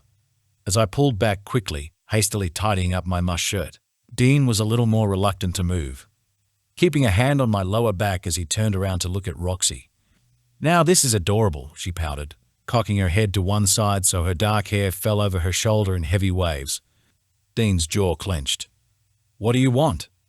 She raised her hands in defense, smirking as she did, before lifting the piece of paper in her hand. "I'm just giving Lily her last paycheck from the den, since she's working down here now." Paychecks were always sent out electronically. She was down here for a different reason other than handing over a simple piece of paper. Roxy's eyes then narrowed on me, full of venom as she smiled. "Let me know when you're done fucking him so I can remind him how real women do it. That's why." I felt myself internally withdraw while Dean snatched the paper from her hand. "You done?" He'd leveled her with a glare. Roxy dragged her eyes over him as she swiped her tongue slowly across her bottom teeth. "Not yet," she said lightly, backing away with a smug look on her face before she turned on her heels and headed back through the basement. "She doesn't know what she's talking about," Dean said after a long pause of silence. His thumb tapped on the steering wheel, and when I didn't respond right away, he looked over. I smiled quickly, fake and forced. "I know." But Roxy was right. She could remind him how it's done because I had never done it before in the first place. I wouldn't know where to begin how to initiate that kind of intimacy, and I wasn't even sure if I was ready. Dreaming of it was something entirely different. He hadn't been real in those moments. Just a thought conjured up in my head of how I'd imagined it might happen. My eyes slipped to him. With the way things were going, he would expect it to become more physical, far more physical than what we'd been doing so far. It was expected. His love language is touch. I tensed at the thought of his body against mine. A fully grown man, completely nude. It caused my face to heat, and I quickly looked away from him again, wondering to myself if I could do it. I'd have to lose my virginity one day. Just when I thought I had convinced myself it was something I wanted, that self-doubt returned.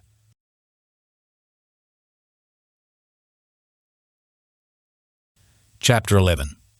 Lily.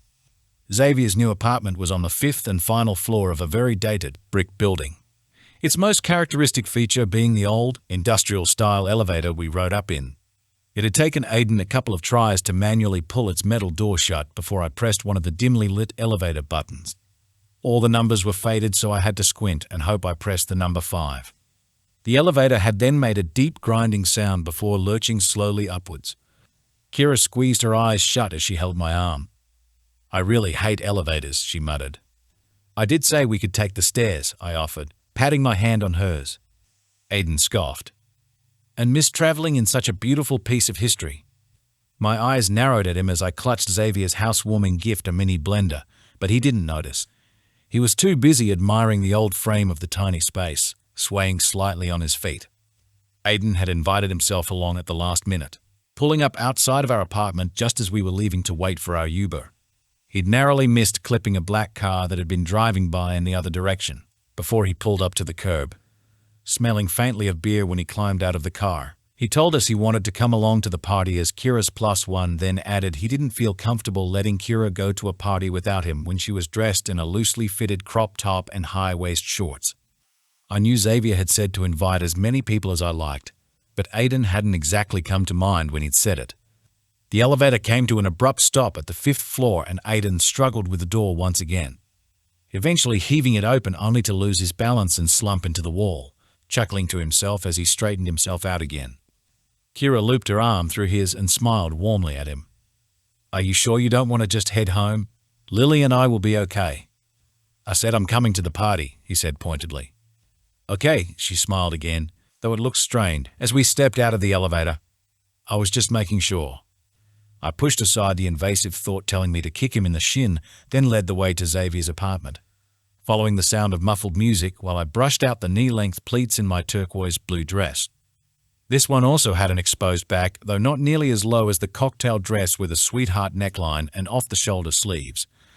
We had greeted by Xavier at the door, and he motioned happily for us to come inside, revealing an open plan, spacious apartment filled with guests dressed in semi-formal attire. The hum of their chatter blended softly to the music being played through the speakers across the room. Jen soon joined us, a flute of champagne in her hand as she mouthed hello in my direction, then eyed Aiden with a subtle raise of her eyebrows, recognizing him from the bar. "Oh, a blender," Xavier smiled as I handed him the box. "I broke my last one, so this is perfect." I laughed. "How did you break your last one?" "Too many margaritas," he said, adding the blender to the other gifts sitting on a nearby table. He then clapped his hands together as he looked between everyone. "So, introductions." "That elevator is fucking terrifying," Seb chuckled as he strode through the front door with Dean, whose eyes had already spotted me as he rolled up his sleeves. Seb had opted to dress in a burnt orange graphic t-shirt. Dean had dressed in a black button-up shirt again. I was beginning to think he had a problem with doing up his top 2 buttons. My pulse thrummed in the side of my neck as they joined us. Now that we were with friends, I wasn't entirely sure how I was meant to act around Dean. As if he sensed that, he casually slipped his hand into mine, and I felt the tension in my shoulders ease. Kira smiled sympathetically at Seb. "I thought the elevator was scary too." "See?" Seb gestured to her as he looked at Dean. "I'm not the only one." Dean only shook his head, a faint smile on his lips as he rubbed his temple. Aiden pulled Kira into his side, his hand curving around her ribs as he smiled at Seb. Nothing about the expression looked sincere. "You're one of the fighters, right?" "Probably shouldn't say that so loud, but yeah," Seb smiled genuinely. "I'm Seb and this is..." "Romeo," Aiden nodded confidently. "I know who he is." Dean cleared his throat. "It's Dean. Romeo is a stage name." The smug look on Aiden's face wavered before he scoffed. "Oh, yeah, obviously. I knew that. I just didn't think you wanted these people knowing your true identity." Dean raised a brow. "I work with these people." When Seb turned away, bringing the back of his hand to his mouth to stifle his laugh, I looked down, trying to hide my own smile at Dean's subtle way of making a fool of Aiden. "Speaking of these people," Xavier interrupted, "quick introductions and then I'm taking you all on a tour of the place." The introductions were as fast as promised, with Xavier asking me to do the honors since I was the one that connected everyone. Feeling a little out of place with everyone's attention on me, I quickly named each person going clockwise around the circle until I ended on Dean. He gave me a small smile, squeezing my hand gently. The second it was over, Xavier started his mini-tour with a wave of his hand. Dean and I were the last to follow the group. He walked close behind me, still holding my hand, while Xavier talked about the history of the apartment. I strained to listen though, unable to focus on the stories our host was telling when I felt on edge. I knew there was no need to be nervous. It's not like anyone was forcing me to have sex with him then and there. That would make for an interesting way to christen the apartment. Trying to shake my head of the thought was futile as Roxy's words echoed around my head, which is why I was grateful when the tour ended in the kitchen and Jen began offering to get everyone drinks. As we gathered around the large white stone island bench in the center of the kitchen, Jen's bartending habits kicked into action as she poured everyone a glass of red wine except Dean. He explained he was a designated driver again, nodding to Seb who'd already taken a gulp of wine and gave him a thumbs up from across the bench. I smiled a little and looked down at the wine in my glass. The urge to get drunk to ease my nerves was slowly fading. It wouldn't make my little problem go away. Plus, wine wasn't exactly the right drink to forget those thoughts. I'd need something stronger. Kira's voice interrupted my thoughts as she spoke softly to Aiden, standing adjacent to Dean and I. Maybe you should have some water instead, she suggested gently. While I couldn't see his face, keeping my eyes fixed on the wine in front of me, I imagined Aiden's face had turned irritated as he hissed his response. I'll drink what I want. When Dean braced his forearms on the counter beside me, his arm brushing against mine, I quickly snapped my attention into focus before he could catch me staring into space and eavesdropping, offering him a little smile when he'd pulled his attention off Aiden, who'd quickly started discussing his ideas about starting a podcast. You okay? He spoke so only I could hear. MHM. The nervous squeak in my voice told him otherwise, and he turned his body side on, one arm resting on the island bench while he studied my face. I'm fine. His brow quirked before his gaze dropped to my finger tapping against the side of the wine glass. Are you sure? I stopped tapping and smiled, hiding the guilt gnawing at my insides again. I'm sure. He wasn't buying it, but stopped questioning regardless, looking back to the others but not completely paying attention as I watched him slip into his mind, tensing his jaw as his eyes grew a little distant and he looked down. I knew I should just tell him why I might have been coming across as reserved. It was stupid and selfish keeping it from him, but I wanted to prolong the inevitable, that he could leave me if he found out I was a virgin.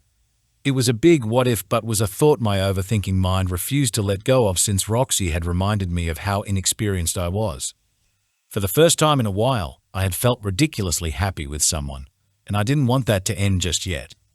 Even if I knew not telling him might cause more strain than the subject itself, I have to tell him, preferably when there weren't so many people around.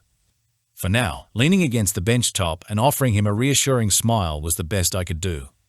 In response, he tucked his arm underneath mine and interlocked our fingers.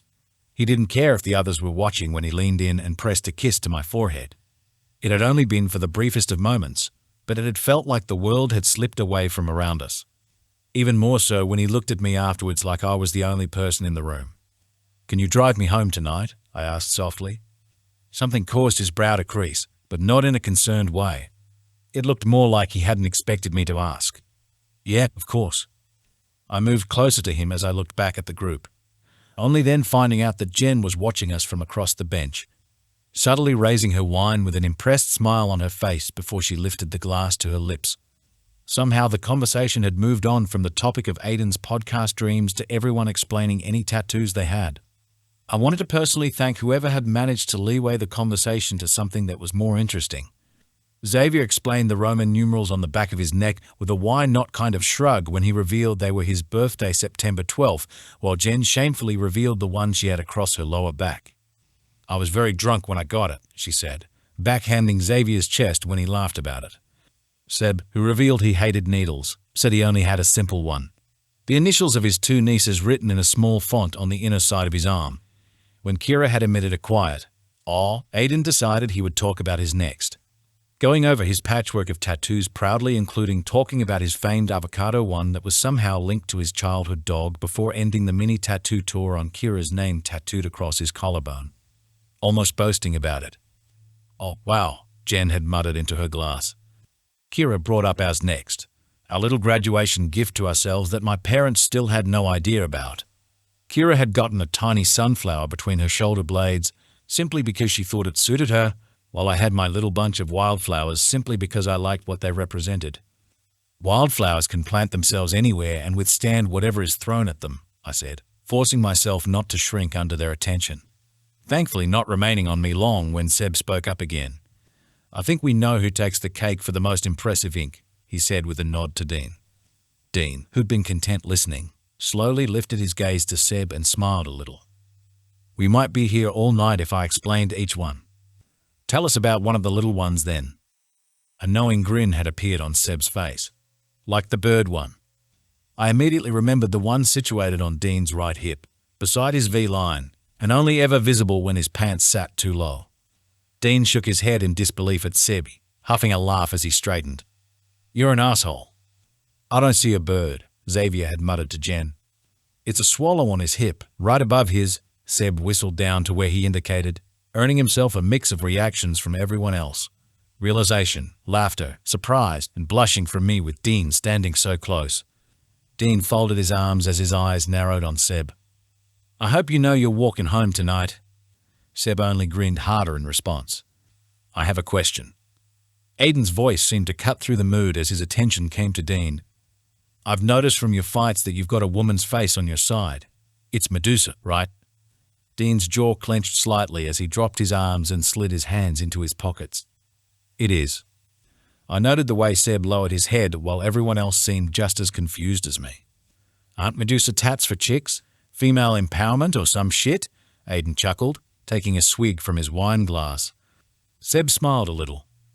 "I don't think we need to talk about it." "Did I ask you?" Aiden hadn't looked at Seb when he said it. Kira gently held his arm. "Aiden, please." "What? We were all talking about tattoos. I just want to know why he has that one." Kira began talking with Aiden quietly on the side. Meanwhile, Dean had gone completely silent, frowning to himself as he seemed to slip into his head. "Like the time at the garage." "Change the subject." "Xavier," I started, pulling my attention off Dean and smiling at the host. "Did you want to open presents?" He got the hint and quickly headed for the gift table, grabbing whatever box was in reach first. I intertwined my fingers with Dean's and squeezed gently until I got his attention again. Whatever had bothered him, I wanted to reassure him I was there, even if I couldn't say it in words. Wait, Aiden muttered from nearby before Kira tried to shush him. Just as Xavier joined us again, placing a present on the bench top, Aiden decided to open his mouth again. His eyes glazed with the effects of the alcohol and subtle amusement. "Kira said it represents victims of sexual assault. Is that what you are?" My heart dropped. "No, that's not." Kira quickly turned to Dean. "I'm so sorry, I didn't think you would." "It's fine," Dean lied, dragging his icy glare to Aiden. "You should go." Aiden scoffed, raising his hands defensively. "It was just a question." "Yeah, but it's also none of your business," Seb added before Aiden shot him a glare. Kira gently tugged at Aiden's arm. "Let's just go." He shrugged her off quickly, eyes on Seb. "I've been watching you all night, you know." Seb frowned in confusion. "Sorry. Don't think I haven't seen the way you've been looking at her all night." He jabbed a thumb over his shoulder in Kira's direction. Seb's frown deepened. "No, I haven't." "What is it, huh? You want to fuck her or something?" Jen interjected. "Ooh, okay. Maybe we should all take a breath." Aiden kept his eyes on Sebby, even when Kira had looped her arm through his and convinced him to move away. She didn't get a chance to say goodbye as she spoke quietly with Aiden, trying to get him to calm down as they headed to the front door. Once they'd disappeared into the crowd, I looked up at Dean but found he was still monitoring where Aiden was. A calmness had settled over his features as he kept his jaw tight. "What the fuck was that about?" Seb asked, completely stunned. Dean released my hand, stepping aside as he jerked his chin in the direction of the front door. "Seb, heads up." It all happened too fast. Aiden had come back, changing his mind about leaving, and had grabbed Seb by the back of the shirt before yanking him backwards. When Seb spun around, Aiden threw the first punch, but missed before Seb shoved him backwards. "You really don't want to do this, man," Seb warned, taking a sideways step away from the island bench. Meanwhile, Xavier was hissing at Jen to save the wine bottle before it happened to be used as a weapon. She swiped it off the bench before they both backed up towards me. Ignoring Seb's warning, Aiden lunged again, somehow believing he'd walk away from this fight okay. It was like he'd forgotten who he was going up against, blinded by pure jealousy because Seb had maybe looked at Kira once or twice. I hadn't even noticed Dean had left my side until right before Aiden came within inches of tackling Seb, only to come up short when his shirt snagged against his throat. He swung blindly at whoever had stopped him before his elbow connected with Dean's mouth, leaving behind a split lip. Dean gritted his teeth, tightening his grip on Aiden's shirt as he dragged him backwards, then pushed him away. When Aiden tried again, Dean blocked his path, almost daring him to take another step to find out what would happen. My eyes drifted to where Kira stood on the edge of the crowd that had gathered, her eyes lined with tears as she covered her mouth, watching as Aiden realized he had no chance against Dean or Seb before he straightened himself out and walked toward her, taking her by the arm and leading her back through the crowd. I wanted to go after her, to check she was okay and tell her she should come home with me, but I was blocked by the island bench and the crowd that had pressed in around us. eventually losing sight of her because I was too short to see over everyone. The room had gone silent. Someone had even turned the music down until the base of a wine glass scraped against the kitchen bench. Xavier raised his glass, smiling awkwardly to the room. "Happy housewarming, everyone." We'd left soon after the whole ordeal. I'd hoped that maybe I would run into Kyra outside, but found they'd already left, which was worrying enough knowing that Aiden was angry, drunk, and driving. Kyra hadn't answered any of my texts either, yet I still stared at and refreshed my inbox as if that might change anything. When we pulled up in front of the apartment, after taking Seb home first, I realized I hadn't spoken a single word to Dean, and I still needed to speak with him. I looked at the cut on his lip, and he noticed, or at least saw whatever worried expression was on my face. He half smiled. "It's nothing. At least let me look it inside." "Lily, it's just a cut. I'm worried about Kyra, all right? Aiden was drinking tonight, and he really shouldn't be driving, but I obviously can't help her because I have no idea where they are. And she's not returning my text. I need to direct that help onto something, or at least distract myself before I get so anxious I explode."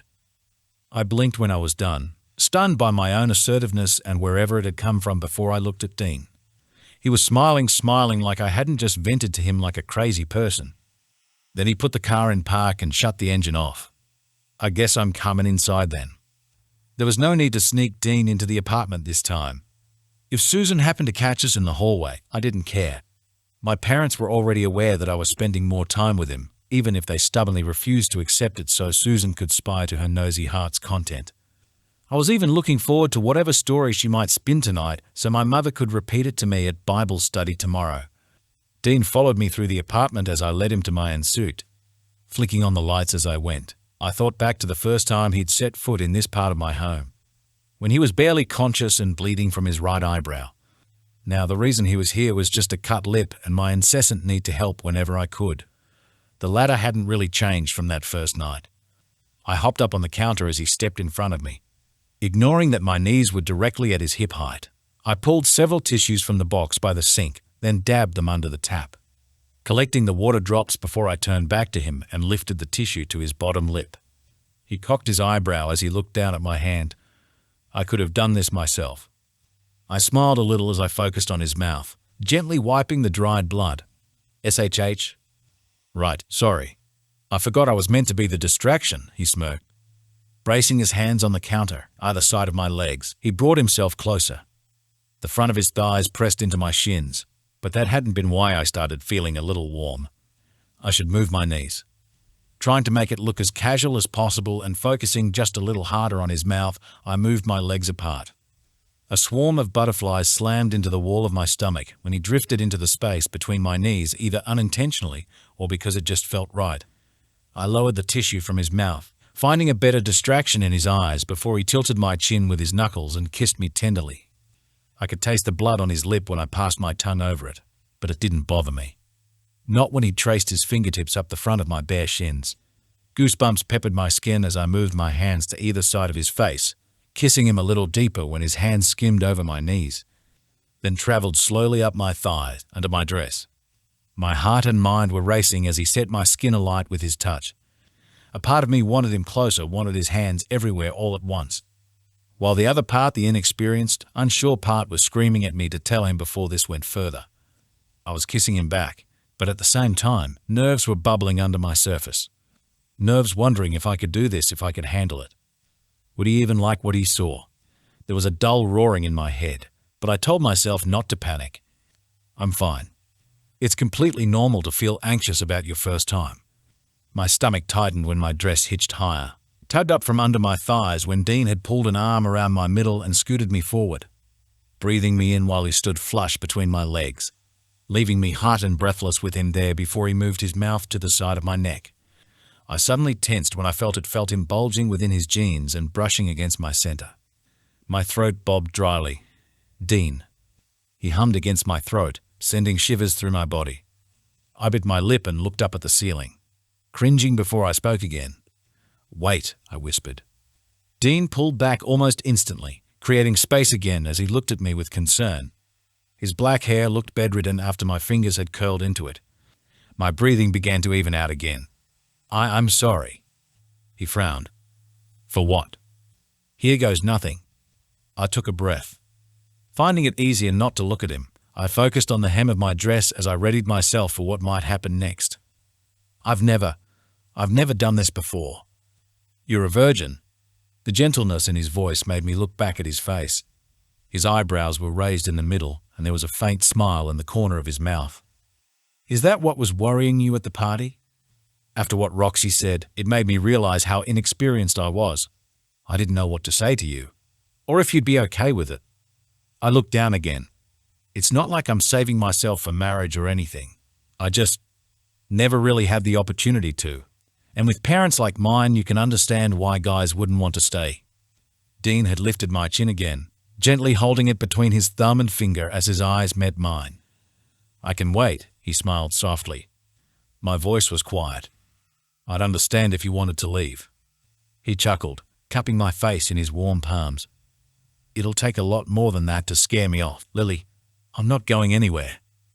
Once I was smiling a little again, he dropped his hands back to the countertop. Watching as I bit my bottom lip in thought, averted my gaze, and absent-mindedly traced a finger along the veins in the back of his right hand. It's not like I wouldn't want it eventually, though. With you. I just need a little more time before we, have sex. The words sounded so much better coming from him. Apparently, my body thought so too. A very subtle ache thrummed in my core, and I slowed the caress of my fingertip on the back of his hand. Whatever emotion or expression had crossed my face at that moment, he noticed, cocking his head to one side as he watched me curiously. He began, still leaning into his hands. There are other ways to get intimate without taking off clothes. I dragged my eyes from his hand, understanding completely and suddenly feeling hot and heavy again. I swallowed and whispered, I'm interested. His eyes darkened. Touch is a pretty good start, he said, bringing his mouth to my collarbone with a sweep of his tongue against my skin. I tilted my head to one side as my eyelids fluttered, reveling in the feeling of his mouth grazing to the dip between my shoulder and neck. I was certain he would leave a mark. Where would you touch me? His teeth gently grazed my skin. He'd smiled. Wherever you want, if you want it. I want it, I breathed. He lowered his voice, breathing warm air onto my skin. Show me where. As he continued kneading soft kisses against my throat, I turned my attention to his hand again. Heart racing with more excitement than nerves, I brought it to my thigh. I felt more comfortable with where this was heading. It was a little less overwhelming but equally arousing as I gently guided his touch up the inside of my leg, leaving myself breathless as his kisses on my skin slowed and he looked down. My hand slid to his wrist as I tucked him further beneath the bunched skirts of my dress, sucking in a breath when his fingers reached out and traced a delicate line over the center of my underwear. His eyes came to mine when he repeated the movement with a little more pressure, teasing me with just the fabric between us. Aching to know how his skin would feel on mine, I brought his hand up to the underwear hem. When his fingers met the skin of my lower abdomen, I kept my eyes on his, losing myself in those silvery blue irises as I poured my trust into him. Here, I said breathlessly, releasing his hand. Touch me here. Dean leaned in, looking down at me as he turned his hand over. Watching my reaction closely, with his lips parted just inches from my own, as he dipped his fingers lower. A jolt surged through my body, and I gasped when he lightly stroked a finger over my sensitive clit. My hand had shot to his bicep instantly, not to stop him, but to steady myself as pleasure raced through my system. I'd never been touched this way by someone before while they held my gaze. The dreams had not done him justice. The corner of his mouth curved up a little as he drew circles around the butt of nerves, sending desire racing to my chest as I tilted my head back. A silent invitation that he accepted, bringing his mouth to the column of my throat as he slid his fingers lower. Goosebumps raised my skin once more as my nipples pebbled beneath the fabric of my dress. I angled my hips forward, struggling to keep it together when he discovered what his touch was doing to me. He emitted a deep hum against my throat in approval. A soft whimper escaped my lips as he pushed his hand down, pulling my underwear taut against the tops of my thighs before I hastily tugged them off my hips. All reservations had gone out the window, especially when he passed his thumb over my clit and teased my entrance with his fingertips. Slowly sliding the tips of his middle fingers in, he widened me just a little, and I moaned quietly, rolling my hips against his hand as I eased him in further, finding pleasure in the tightness as I clenched around his fingers. He pulled his mouth from my throat to watch as my chest rose and fell beneath my dress, my brows pinched, and my hips wriggled against him. Then to witness as he undid me from the inside, stroking his fingers against my walls as a tendon pulsed in his wrist. My mouth parted, but nothing came out as my back arched, and I pressed my swollen clit to the ball of his palm. "That's it," he coaxed, pumping his fingers deeper still as his knuckles pressed into me. The pressure between my legs was building quickly as he brought me closer with every stroke. I began to pant, bracing my palms on the counter as everything from my pelvis down tensed in pleasure. I spread my legs a little further, squirming for a release. Then he separated his fingers, curling them in deep as his thumb pressed down firmly against my clit. My hips bucked and legs quaked as I gasped again, shooting forward and grabbing the front of his shirt while I rested my forehead to his chest. The orgasm hit me with several shuddering waves, pulsing through my body and around his hand as he let me ride it out on his fingers, eventually settling to a subtle spasming as I caught my breath again. I sighed with content when he gently removed his hand, keeping my head against his chest as I closed my eyes, drifting back down to earth while he washed his hand under the faucet. Well, that happened. I slowly pulled back just enough to look up at him, finding him smiling a little. "How was that?" he asked softly, tucking my hair behind my ears so gently, so tenderly anyone would have thought he hadn't just made me come in his hand. I couldn't think of anything to say. My brain was nothing but mush, so I slipped my arms around his shoulders and kissed him instead. We sat on the pastel blue couch talking for hours about everything, swapping stories or little facts about each other. I discovered he liked whiskey and pretzels, disliked the smell of champagne, wasn't really an animal person but was growing to like the puppy his mother recently adopted, even if it liked peeing on the spot outside his bedroom door, and that his birthday was on Halloween. Some of the things he learned about me was that I'd failed my driving test 3 times. My parents had almost named me Rose, but made it my middle name instead. I could happily live on a diet of macarons for the rest of my life, and that my birthday was the 24th of February. When I told him stories from my childhood, one being about how I broke my arm falling off a bike, he told stories of his own, taking me on a journey in my head to where he grew up in Sicily, reminiscing about trips to the seaside as a boy or dancing with his mother in their kitchen. She'd been a professional dancer before Dean was born. I sat facing him with my legs crossed and a cushion in my lap, dressed in pajama shorts and a t-shirt with my hair in a loose bun as I listened intently to his stories about the jobs he did for Antonio. Some more dangerous than others, but he spoke of them as if it was all normal, his body relaxing into the back of the sofa as he rested his arm along the back, absent-mindedly twirling the loose strands of my hair around his fingertips as he spoke, until he smoothed the pad of his thumb across my collarbone. "Sorry about that," he said softly. I brought my fingers to the faint mark he had left on my skin there. "Mom is going to have a field day tomorrow when she sees it." He lifted his brow in question. "What's happening tomorrow?" "Bible study." I rested my head on the back of the couch, closing my eyes and breathing a sigh through my nose. "She's forced me to attend each one in an attempt to use religion to keep me from seeing you. Keep in mind, we've never been to church once." He huffed a laugh. "So, don't go." "I'd love to, but Susan, our neighbor, has been tasked with taking me each Sunday." I could hear the smirk in his voice. "Want me to talk to her?" My eyes flicked open. "No, definitely not," I laughed, sitting up straighter.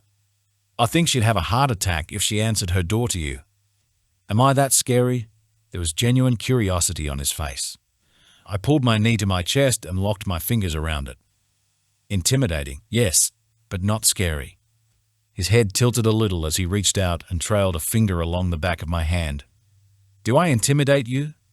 "Yes." I lowered my chin to my knee and shrugged a little, keeping my eyes on his hand. "But I think I like it." His brows shot up in surprise while he smiled a little. "Is that a kink of yours, or—" "Oh God, no, that's not. It excites me, yes. But it's not a kink, and now I'm going to change the subject before I dig myself into a deeper hole." I smiled quickly, then pointed to the large snake tattoo on his left arm. "Tell me about these." He chuckled but thankfully dropped the subject, looking at his arms while I scooted closer. All up, he told me he had 13 tattoos, each with their own little stories and explanations, but he knew talking about them might keep us up until morning, so he kept it simple, leaving out talking about the small ones that were self-explanatory, including the swallow on his hip. He explained the wings on his back and arms represented protection. The roses on his chest he just liked the look of. The skulls on his right bicep showcased his many wins, though there weren't enough to represent that accurately, and the crown on the back of his right hand represented the title he hadn't lost yet. Most of these I got when I was younger, and full of myself, he joked.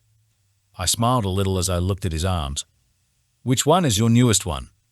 He pointed to the black ink that took up the entirety of his right arm, cutting off at his wrist and serving as a background for the skulls and wing higher up. What does it mean? He shrugged light-heartedly. Nothing. I just wanted to fill in the rest of my arm. Okay, so which one was the most painful? His brows furrowed as he hesitated, then lifted the side of his shirt, revealing the face of Medusa on his left side. It was a beautiful piece, but seeing the way he reacted made me wish I hadn't asked. He cleared his throat, looking at me instead of the tattoo as he said, I got it for my mother. Sophia, one of the sweetest people I had ever met. She had been so warm and welcoming that first time I was in Dean's house. It was hard to believe someone could have treated her badly. My mind went to Dean's father, Enzo Bertolini, a man with a criminal history of his own who'd killed himself 3 years ago. It'd make sense for him to have been the one to harm his wife. Most statistics say it is always the husband. I wondered if that was why they didn't share a surname. That maybe Dean would rather have his mother's maiden name, Morto, than be reminded of someone who hurt her. I remained quiet, simply listening. Kira was right about what Medusa represents for women and men. I got this tattoo as a tribute to my mother's bravery after what she'd been put through. He didn't have to say anything else for me to understand. He could tell me more in his own time, but it explained why he was so protective. She's a survivor, I said quietly.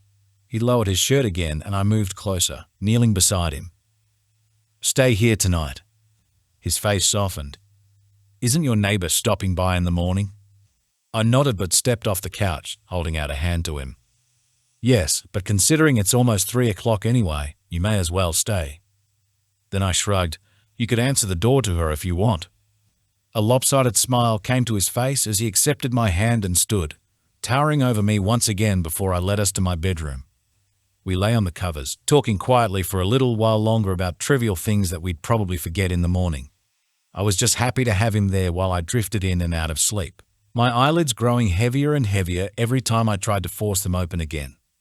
I must have dozed off for a moment, because I was woken up by the sound of Dean flicking the lamp off. He had reached across me to do it, propped up on his other elbow as he leaned over carefully. When he lowered himself back to the bed, I rolled onto my side to face him, tucking my hands up under my head as I closed my eyes again, breathing in his smell. Why me? I like how I am when I'm with you, he replied softly, making me realize I had said the words out loud. I smiled a little, then snuggled into his side, resting my head on his chest as he pulled his arm around me. As he held me against him, stroking my hip with his thumb, I drifted to sleep to the sound of his heartbeat. It felt safe here.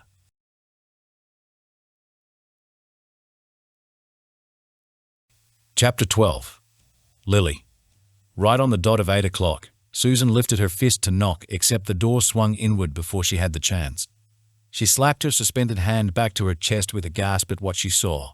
A 6'3", heavily tattooed, Italian man standing in the doorway. Black hair a little disheveled as he pulled his hand through it. "Hello, Susie," he purred, leaning on the doorframe with his arms above his head. "In my word," she gulped, eyes bulged as she stared up at him. Dean dropped his arms and stepped forward, making Susan take a hasty step back as she fumbled with her bag. "I'm looking forward to hearing what stories you have planned about my visit," he smiled, slipping his hands into his pockets before he looked back into the apartment. Susan followed his gaze to me as I waited in the hallway, smiling politely and dressed in denim shorts and a plain white tee with my bag over my shoulder. "Hi, Susan. Are you ready to go?" I said, gathering my hair into a low ponytail. Aye. She balked at Dean again. He smirked and dipped his head at her, winked at me, then casually backed off in the direction of the elevator. The Bible study attendance numbers had doubled in size since the last one, though I think that had less to do with the Bible and more to do with the fact these mothers wanted a place to gossip about one another. This didn't seem to bother my own mother at all. She was just happy to be keeping up a good appearance and reputation within the elite society of the high school tar. For the first couple of hours, passages from the Bible were read out loud and then discussed extensively by the woman, though most of them just wanted to relate the subject to something they had to vent about, which then opened up conversations that went way off topic. I hadn't minded, though I was barely paying attention anyway. With my Bible propped up on my knees at eye level and my phone snug between the pages as I texted Kyla, sitting on a sofa with my back to the front window. She'd finally texted me back that morning as Dean and I were having breakfast, saying she'd gotten home to Aiden safely and that everything was fine again. Apparently, Aiden was extremely sorry for the way he'd acted at Xavier's housewarming too, but I had a feeling that was more Kira's words than his. Kyla mentioned Aiden wanted to make it up to her by taking her to a pop-up art gallery tomorrow. She then extended the invite to Dean and I too, after asking Aiden first if it'd be okay. As much as I wanted nothing to do with Aiden after his behavior towards Seb and everyone who had witnessed it, I knew how much it'd mean to Kyla if I agreed to go. It had always been one of her little dreams for us to go on a double date, though I wasn't too sure Dean would want to see Aiden again. I agreed to go anyway. Third wheel or with Dean, I was doing it for Kyla. When I locked my phone and slipped it into my back pocket, before my mother could notice me using it, Jane flopped onto the sofa cushion beside me.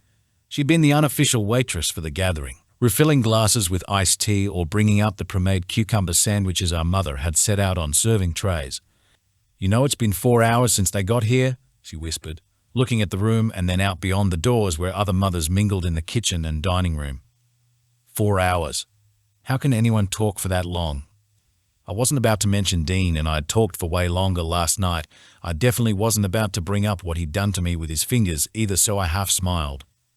"They should be wrapping up soon," I said, trying to sound reassuring. Jane rolled her eyes as she sank lower, resting her chin on her chest until our mother snapped her fingers at her from across the room. With a huff, Jane sat back up again and muttered, "I'm not even baptized, for fuck's sake." I slapped a hand to my chest, feigning shock as I gasped.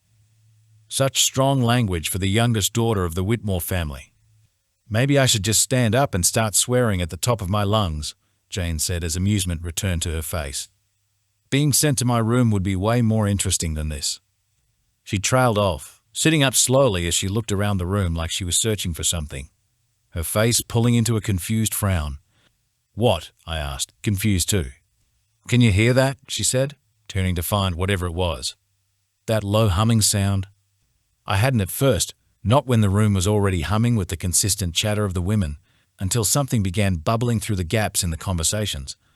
The deep rumbling of an engine.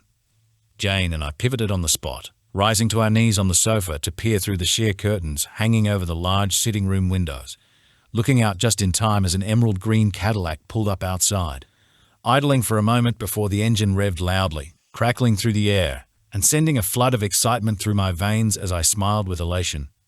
The chatter of the room had died down to nothing now as the women drifted over to the window too, including our mother, whose lips had thinned in anger as she peered through the side of the curtain. "You, lucky, little shit," Jane whispered, grinning as the engine cut off and the driver door swung open. In all black with his baseball cap backwards and sunglasses on, Dean rose from the car, his arms on full display thanks to the tank top he wore. He moved around the front of the car, dropping the keys into the pockets of his knee-length shorts before he strode up to the house. "Oh my," one of the women breathed, fanning herself with a Bible. "Is he a new member?" "I hope so," someone else muttered. "No, he isn't," my mother snapped through gritted teeth, glaring at the man who'd left the faint mark on my collarbone. As Dean reached the porch steps and walked out of view, I pushed off the sofa and hurried from the room, dodging my mother's attempt to grab my arm as I passed her. "Lily, do not answer that door," she hissed quickly as she followed me out into the entry hall with the others in tow. I pulled the door open just in time to find Dean had lifted his knuckles to knock. "Hello," I smiled, suddenly breathless as I held the door open. His lips stretched into a lopsided grin. Lifting the sunglasses from his nose and folding them into his hand, his eyes went to the gathering of women behind me. "Ladies," he said smoothly, giving Jane a little nod in greeting when she'd pushed to the front of the group and gave him a wave. He then raised an eyebrow at the others. "Am I interrupting something?" My mother bristled and stepped forward. "You are not welcome here." "That's debatable," someone in the back of the group scoffed quietly. Dean half smiled and slid his hands into his pockets, shrugging his shoulders nonchalantly. "If I'm leaving, Lily's coming with me." My stomach fluttered at the subtle demand in his tone. I went to move forward, but my mother grabbed my arm, halting my step as she narrowed her eyes at me. "Get inside, right now," she said slowly. "Do not embarrass me in front of all these women." "Or I could just sit in my car with the engine running," Dean added, leveling my mother with a gentle warning in his eyes. "Don't think your neighbors would appreciate that much, though." The whole interaction was giving me heart palpitations for two reasons. The first being that my mother looked like she was about to strangle Dean, and the second was because Dean looked really good in a backward cap. My mother's grip on my arm loosened, giving me enough slack to step out of reach as she glared at Dean. She didn't say anything, though, not even as we left the porch and breezed down the front path to his car. Well, he breezed. I was more jogging in case she chased after us. "Thank you," I said as we arrived at the car. "Anytime," he smiled as he opened the front door. Before I climbed in, he looped a finger through the belt loop on my shorts, then gently tugged me closer. It sent my heart racing as I went willingly, sliding my hands up the width of his biceps and then around his shoulders as we kissed. When he wrapped his arms around my middle, holding me against him, a choir of gasps sounded from the front porch. I smiled onto his lips. "We should leave before my mother threatens to have you arrested for kidnapping." His chuckle rumbled through my body, sending a tingling along my skin that reached further down, then pulled away as we both looked back at the house. The woman had gathered on the porch now, with my mother at the front scathing mad as she watched us. Jane wasn't amongst them anymore, so I assumed she'd escaped upstairs, until she shoved her way through the group once more. Our mother swiped out her hand to catch her, but missed by inches as Jane leaped from the porch and raced towards us. I stepped away from Dean as Jane skidded to a stop in front of us, gasping as she said, "I need a lift to a friend's place." "Whereabouts do they live?" Dean said, cocking his head to one side. "Like 4 blocks that way," Jane panted, gesturing down the street. "All right, get in." He reached into the car and flicked the latch to pop the front seat forward. "You're a legend," Jane sighed, climbing into the back seat. Once he pushed the seat up again, leaning against the open door as he waited for me to climb in next, I stepped forward, rising on my toes to plant a light kiss on his cheek before I ducked into the car. I didn't bother looking back to the house as we pulled away from the curb, knowing my mother would still be there watching us as we did. There was a part of me that felt bad, but I knew leaving with Dean was the better choice. Not just because I found myself drawn to him, but also because it had gotten exhausting listening to those women gossiping behind each other's backs. Once we dropped Jane off at her friend's house after she informed us she'd get a ride back home from Lydia's mum, I noticed a smile playing on Dean's lips as he changed the gears to drive. "So, Lily," he began, checking the street was clear before he drove on. "Do you like basketball?" This was the second time Dean had whisked me away from my childhood home after a disagreement with my mother. It was also the second time he'd taken me somewhere where the crime rate might have been a little questionable. I walked a little closer to him as we moved down a busy sidewalk in downtown Brooklyn. While I worked at the Den most nights, which was situated several blocks in the other direction, I rarely ever ventured outside the 2 square meters of space around the club. So seeing this area of Brooklyn was a little eye-opening. It made me realize how sheltered my life had been before him. He maneuvered the sidewalk better than I did, unbothered when someone bumped into him, but pulled me close to avoid the same happening to me. The tall, rusted fence of a basketball court came into view up ahead. Neighbored by 2 brick buildings beside it, the single court was shrouded partially in shade and surrounded by graffitied walls. 6 men were inside, taking turns to throw a basketball into one of the 2 tall hoops, but also playing a very rough game. I couldn't help it when my steps slowed as I watched them. "I think I should sit this one out," I said quietly. Gravitating closer to Dean as he opened the gate, I kept my eyes on the group as one was knocked to the ground. "Seb." He'd laughed and shook the fall off, jumping back to his feet before looking over at us and waving. Clearly okay after the whole Aiden debacle. "You know I wouldn't let them hurt you," Dean half smiled, holding the gate open as I stepped through under his arm. "I know." I twisted my fingers together as the men paused their game and gathered on the edge of the court. "I'm just not very coordinated when it comes to sport." He curled his hand around my own entwined ones, bringing my attention up to him. There was a lightness in his eyes. "No one is forcing you to play." I nodded once and pulled my attention back to the group. "Right. Of course." Gently, he pried my fingers apart to replace one of my hands with his. "Come on," he half smiled, then led me over to meet the others.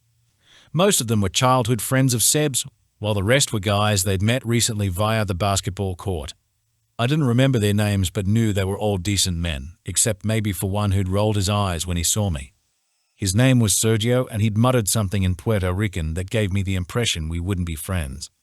"Lily can start us off," Seb smiled, lightly tossing the ball at my chest. I jumped slightly when I caught it. I'm not playing," I said, holding it back to him. "What?" His smile dropped, but he didn't take the ball. "I don't really know how," I shrugged awkwardly, bringing the ball back to me. "That's okay. Neither does Dean," he said snidely as he thumped Dean on the shoulder. Dean only deadpanned at him before Seb added, "We'll go easy on you, Lil." I smiled a little as I considered for a moment, though I wasn't completely on board with the idea of playing until Dean gave me a reassuring nod. "Okay, I'll play," I shrugged awkwardly with the ball. "If she's playing, she's not going to be on my team," Sergio scoffed, earning a few chuckles from some of the men. "Who said I wanted to be on your team anyway?" I lifted my chin a little to mask the nerves that had erupted from me speaking up. Dean's lips twitched slightly as he folded his arms and looked down at his sneakers. At the same time, Seb's brows went up as he muttered an oop. Sergio smirked. "Stay out of my way then, princess," he said as he stepped forward. Dean's hand went out to Sergio's chest, not forceful, but still a warning, and he faked a smile. "Call her princess again and I'll shove the ball up your ass." "Maybe throw the ball," Seb whispered to me as he cringed. "Yep, good idea," I said quickly. I walked through the group and into the center court. Seb, moving with me, prompted the others to follow and sort themselves onto their teams, forming a line behind their unofficial team captains, Sergio on my left and Seb on my right. The two faced each other as I held the ball up in one hand between them. Seb grinning from ear to ear as he bounced on his feet, with Dean flanking him closer to me and shifting his weight between his feet as he got into position. I took a breath, then threw the ball up, letting out a squeal and jumping back as the teams collided. So much for going easy. There was no way I had a chance at getting the ball back now, not with that much testosterone bouncing off them all. Seb had managed to steal the ball from Sergio and was playing into the other team's faults. Turning one way, then quickly twisting out of reach, he tossed the ball over their heads straight into Dean's hands. Without hesitation, Dean plucked the ball from the air and raced in the other direction down the court. This caused the rest to chase after him, barreling past me as I tensed and straightened to not get bowled over in the rush. Once they passed, I hurried to the outer, safer side of the court and let out a heavy sigh in relief. Dean still had the ball as he dodged and shouldered other players to find an opening. His calves flexed when he had to make a sudden turn, sneakers screeching against the court while his shirt snagged against his muscled body beneath. Sergio swiped for the ball, but Dean bounced it between the man's legs, caught it around the other side, then launched himself at the net. Splaying one hand around the ball side, he slammed it through the hoop. The backboard rattled loudly in protest as he swung from the hoop, then dropped to the ground again with ease, smiling breathlessly as he caught the ball and tossed it to Seb. When he noticed me standing on my own, he jogged over. I smiled at the elated look in his eyes. "Nicely done." He removed his cap as he slowed in front of me and tousled his damp hair. "You're not playing?" "I am, just from afar." I gestured to my empty area of the court, and he huffed a laugh. "Hey, love birds," Seb called out from across the court, watching us with the others. I felt my face go red. "You're adorable, but can you please get your head in the game?" Dean rolled his eyes and pulled his cap back on as he turned to me. "You heard him," I said seriously, forcing back my smile as I poked his solid chest. "Get your head in the game, Mordo." One of his eyebrows quirked up at the mention of his surname, and I realized he didn't know I knew it. So I grinned quickly, awkwardly. "Your dad ran a background check, didn't he?" "Yep." His lips parted slightly as he watched me with a similar look on his face to when we were in my suit. The kind that intimidated and turned me on in one go. It should be illegal to look at someone that way. Dean lowered his voice as he stepped closer. "I like how that sounds coming from you." "Mordo." "Aha." I gulped and my eyes flicked to the others still waiting at the center of the court. "They're watching." He smirked and ducked his head to lightly kiss the side of my throat he seemed to favor. "Let them." I'd never felt a stronger urge to drag him back to his car than in that moment, but he pulled away before the thought had finished playing out in my head. I reminded myself we were in public and composed myself a little, pushing down how he'd made me feel but failing miserably when I watched him backing away. He was toying with me. With a cocky little smile on his face, he traced his thumb along his bottom lip as he dragged his gaze over me. Then he turned around as if he hadn't just undressed me with his eyes. This man. Seizing the moment, I hurried into step with him as he approached the group again. Smiling a little to myself when I felt him watching me, I played on it and lifted the hem of my t-shirt to tie it into a knot at my belly button. He huffed, either from amusement or something else. I walked ahead with a playful skip in my step, tucking my bottom lip between my teeth when I noticed him taking in the side of my hips and waist, or the bare skin there. Two could play that game. Just when I thought I had the upper hand, as I joined the group and Seb happily nudged my arm for deciding to get involved. As Sergio rolled his eyes and snatched the ball from Seb and started the game, Dean stepped up beside me and casually peeled his shirt off. God damn it. His arms and pecs flexed as he stuffed his shirt into his back pocket. It's gonna get hot, Lily, he said, raising a brow at me. You sure you want to do this? I rolled my eyes. Obviously. Heads up, Seb bellowed. Dean moved quickly, holding my waist with one hand as he switched places with me, before catching the ball with the other. His arms were briefly crossed over his body until I was behind him. Then he took the brunt of the collision, losing the ball as he lobbed it to Seb. When he straightened, raising his arms slightly to look under them, I realized I was holding onto his hips as I stood behind him. It was the first time I had touched him anywhere beneath his clothes, and his skin was smooth and warm against my hands, which caused my face to heat. Good catch, I smiled quickly, patting him on the hip before stepping aside and following after the others. I stayed mostly on the outside of the game as they raced around the court. No idea of how the scoring worked and building up a sweat just keeping up with their fast pace. Whenever the ball was tossed or bounced in my direction, I passed it along quickly, usually to Dean as he was the closest, making sure I wasn't bowled over when they crowded around me. Of course, the only time I did fall over was all my own doing.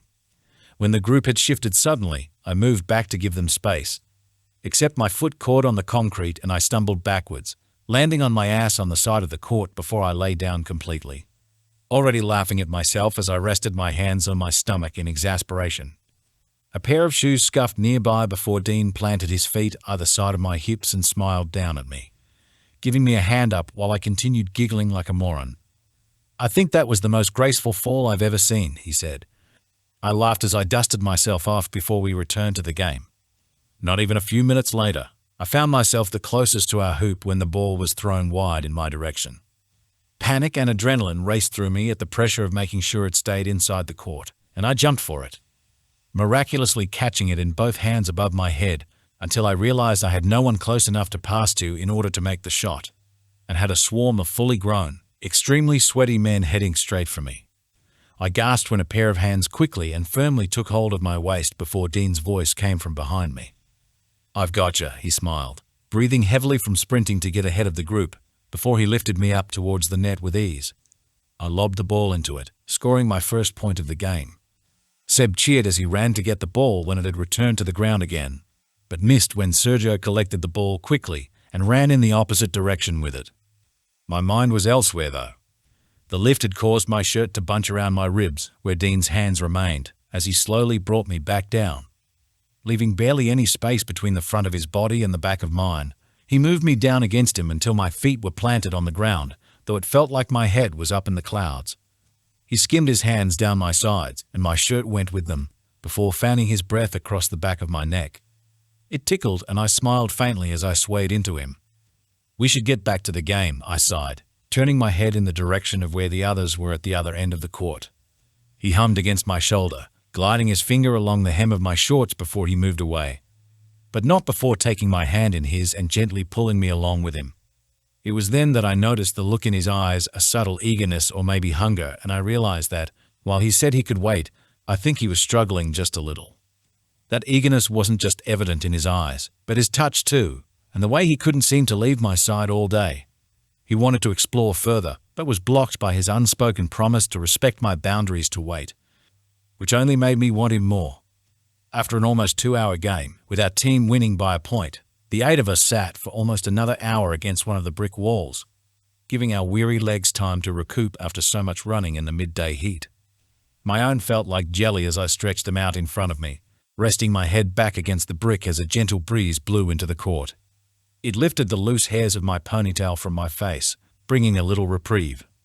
Dean was beside me, listening to Seb beside him complaining because he forgot to bring a canteen with him. When Dean reached into his pocket, I was subtly surprised when instead of taking out a packet of cigarettes, he pulled out a packet of gum. I frowned a little when I tried to remember the last time I had seen him without a cloud of smoke around him. The smell of tobacco still lingered with his scent, but it wasn't nearly as strong or often anymore. "Did you give up smoking?" I asked quietly. He half smiled with his head back against the wall and eyes closed, chewing on the gum as he pulled his legs up to rest his forearms on his knees. "Trying to," he said, opening one eye to look at me. "Spending time with you helps." "How?" "'Cause I know the smell isn't pleasant for you, and I don't want to fuck up your lungs too." "That's very considerate of you. I would kiss you, but I'm still a little sweaty." He huffed a laugh and his Adam's apple bobbed before he rolled his head to the side, looking at me through tired but happy eyes. "I wouldn't mind." "Of course you wouldn't," I smiled, pulling my attention off him when my phone buzzed in my back pocket. The caller ID said it was Jane, but when I answered I could just make out the voice of her friend, Lydia. Her voice strained over the sound of the loud music playing in the background. Why she had Jane's phone in the first place made me straighten quickly. Dean had too, just a little slower as he watched my face, his smile long gone. "Lydia?" I pressed my fingers to my other ear. "What's wrong?" "Jane." The words were cut off by laughter and people shouting about doing shots. "I can't hear you. Lydia? Where's Jane?" My voice shook. Dean got to his feet, helping me up with him before he pulled his car keys from his pocket. He mentioned something to the others about us leaving, but I couldn't hear as I pressed my hand to my ear again, trying to listen to what Lydia was saying as he led us out of the basketball court. When the music changed on the other end of the call, Lydia was finally able to get a word in. "Jane is in trouble."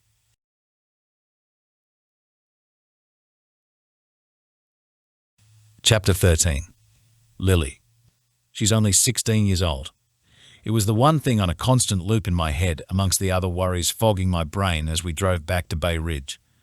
According to what I had gathered from Lydia over the phone, when she'd found somewhere quieter to talk, the party was one for high school seniors heading off to college after the summer and the host parents were out of town. Jane and Lydia had been invited via Snapchat because some of the senior boys had deemed them cute enough to attend. That alone was disgusting enough, and I felt worse when Lydia revealed what she'd meant by Jane being in trouble. She'd said Jane had been drinking with several boys before one encouraged her to head upstairs because she didn't look too good. Instead of going to the bathroom, he took her to a bedroom and locked the door. "I think I'm going to be sick," I muttered, pulling my hand through my hair as I checked my phone again for anything. An update from Lydia saying Jane got out okay, or maybe even a text from Jane herself. "We're almost there," Dean said, eyes fixed on the road ahead as he weaved the Cadillac through traffic. I didn't care if he was traveling over the limit. I just needed to get to Jane. As promised, we'd soon pulled up across the street from a waterfront house packed to the brim with drunk teenagers. Why they'd started the party so early in the afternoon was beyond me, but also the least of my concerns. There were several of them laying down on the garden wall along the sidewalk, slurring their speech as they sung along to the headache-inducing music coming from inside. The neighbors either didn't mind the noise or weren't home. Lydia was standing on the porch, waiting anxiously for us to reach her. Tears lined her eyes and wet her brown skin as her bottom lip began to tremble when we got to the top of the stairs. "Lily, I'm sorry." I took her hands in mine. "Where is she?" Dean stood nearby as he cupped his hand against the window to see inside. "Upstairs in the room at the end of the hall," she sniffed. "Wait here, okay? We'll be right back and then I'm taking you home," I said, squeezing her hands gently. She nodded without a word. Dean opened the front door and I walked past him, pushing my way through the tight wall of bodies inside to get to the stairs just a few feet away. I could feel Dean's hand on the small of my back the entire time, guiding, reassuring. I couldn't tell if it was the beat of the music on my eardrums or my heart pounding in my ears that drowned out the sound of everything else. My mind had funneled into one thought: find Jane. We broke from the crowd and took to the stairs. My heart was pounding against my chest when we reached the landing at the top, where the only other direction to take was left down a hallway. I didn't hesitate to keep going, marching directly for the bedroom door Lydia had told us about. It was only when I tried the doorknob that I stalled. Locked. I gritted my teeth and tried again. My voice wavered. Damn it. This room is taken, chuckled a male voice from inside. My blood ran cold. Lily, move, Dean said, backing away from the door. I stepped aside, sucking in a shuddering breath as Dean lined himself up opposite the door, then kicked at it so hard it flew wide open with a loud crack, splintering the frame and separating the doorknob from the door. His face became a mask of lethal calm as he entered the room. The soles of my shoes crunched against the pieces of wood on the floor as I rushed in after him, only catching a glimpse of a blonde-haired, jock-type boy laying on top of my sister, his hand still up her top as he looked at us in shock before Dean grabbed the back of his shirt. Pulling him off the bed with so much force, the jock stumbled when Dean had let go and fell into the dresser beside me. Red-faced and on the verge of raging at the rude interruption, he whirled, ready for a confrontation that Dean was all too prepared for. The jock suddenly stumbled back, cradling his nose as blood began dripping down over his lips, and I clutched my throbbing knuckles to my chest. I had punched him square in the face and had liked it. Dean's lesson on how to throw one had paid off, and now I understood how he felt after fighting, why he always looked like it was a release for him. Though I doubted I'd resort to punching my way through all my problems. This was a one-off, a great one-off. And it hurt like hell. What the fuck? The jock whimpered but backed away out the door as blood leaked through his fingers. I breathed out heavily, then turned back to Dean, feeling a little lightheaded from the rush of hitting someone. He'd already scooped Jane off the bed, holding her in his arms as he smiled at me with pride. Nicely done. A smile threatened to tug at my lips, but I pulled my focus on Jane. Everything else could wait, including checking I hadn't just fractured my hand. I only wanted to get her out of here. Dean walked ahead of me this time with Jane coming in and out of consciousness in his arms. How much do you think she drank? I asked, brushing Jane's hair from her face as I followed him down the stairs. Not sure, but she's going to regret it later. As if in answer, Jane groaned, and Dean picked up his pace to the front door.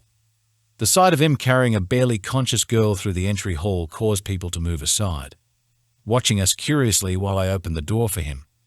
Once we left the house, Dean took Jane straight to the hedge in the small front garden, planting her feet on the ground but keeping an arm around her waist as she bent over.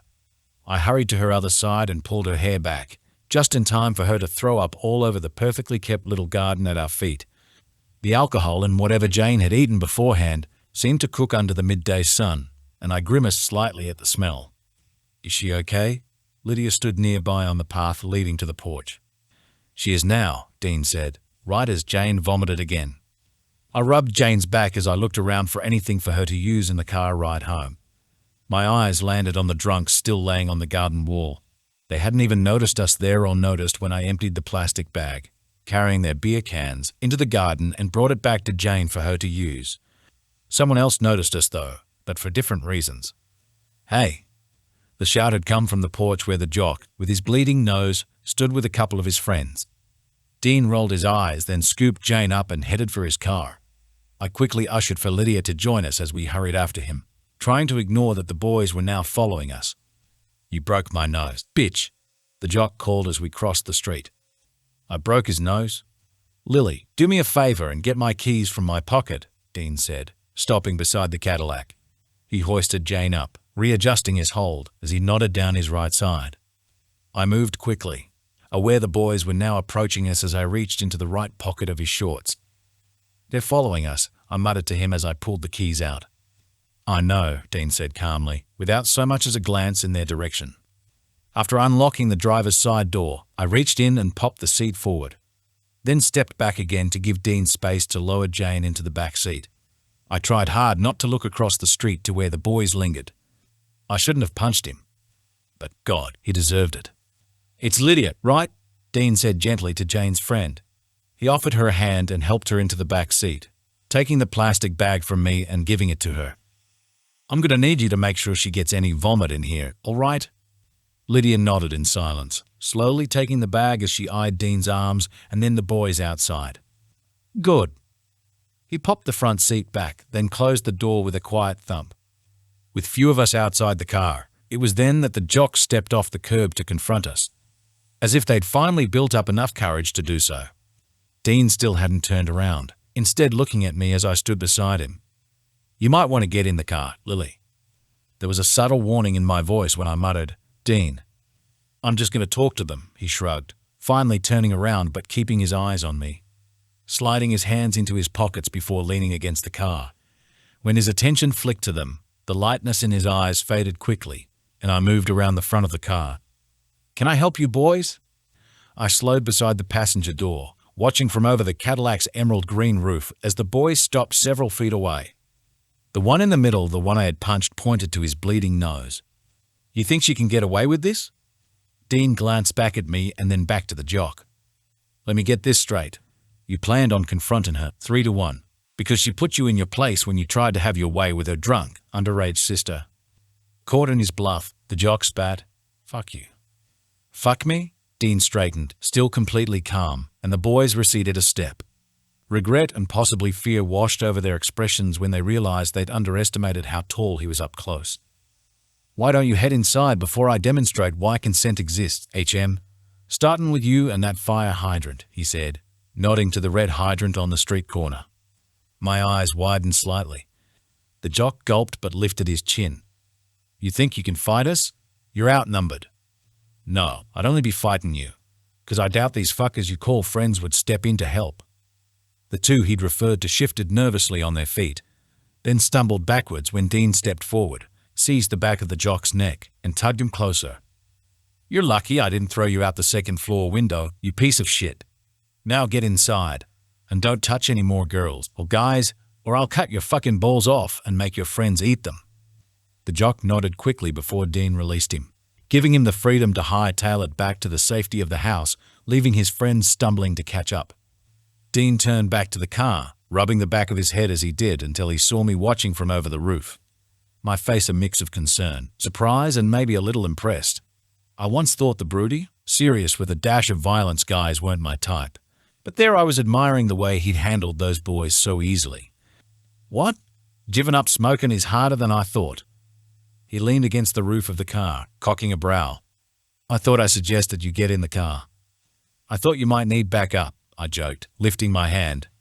The knuckles were now a nice shade of light red and very sore. Okay, Balboa. He huffed a laugh and pulled away to open his door. But we do need to get some ice on that. Yes, we do, I said eagerly, climbing into the front seat. The apartment was quiet when we got in. I figured Kira was staying at Aiden's again as Dean helped me bring Jane to my room. She was able to walk a little, but still swayed on her feet, which was why I thought bringing her home with me to sober up overnight was a better idea than bringing her back to our parents. A lecture from them was the last thing she needed. After sitting with her while she emptied her stomach into my ensuite toilet, I brought her to bed with a glass of water and aspirin. Just in time for Dean to return with a bucket he'd found under the kitchen sink and a bag of frozen peas. Thank you, I whispered as he placed the bucket on the bedside table. I don't think I would have been able to get her out without help. He turned around, bringing me the frozen peas, keeping his voice to a whisper too. You're the one socking people in the face. I took the bag and winced when the icy cold bit into my knuckles. Maybe I should have kicked him in the balls instead, I grimaced, flexing my fingers under the bag. He chuckled quietly. I'd pay to see that. We left the room, closing the door quietly behind us and heading for the pastel blue couch. Still wearing the clothes we'd sweated in while playing basketball, I hadn't realized how bad they smelt until I lifted my t-shirt collar to my nose. I need a shower. My nose wrinkled as I dropped my shirt again, and I sat back on the couch. But I'm also exhausted. The activities of today were finally catching up to me. Muscles I didn't know existed were aching in my legs, arms, and stomach. We could just take our clothes off if they smell that bad, Dean suggested casually. My stomach fluttered as I looked to him sitting beside me. His face was unreadable apart from the way his eyes shone. The corner of his mouth lifted slightly. You're joking. Yes, I am, he said, smiling easily.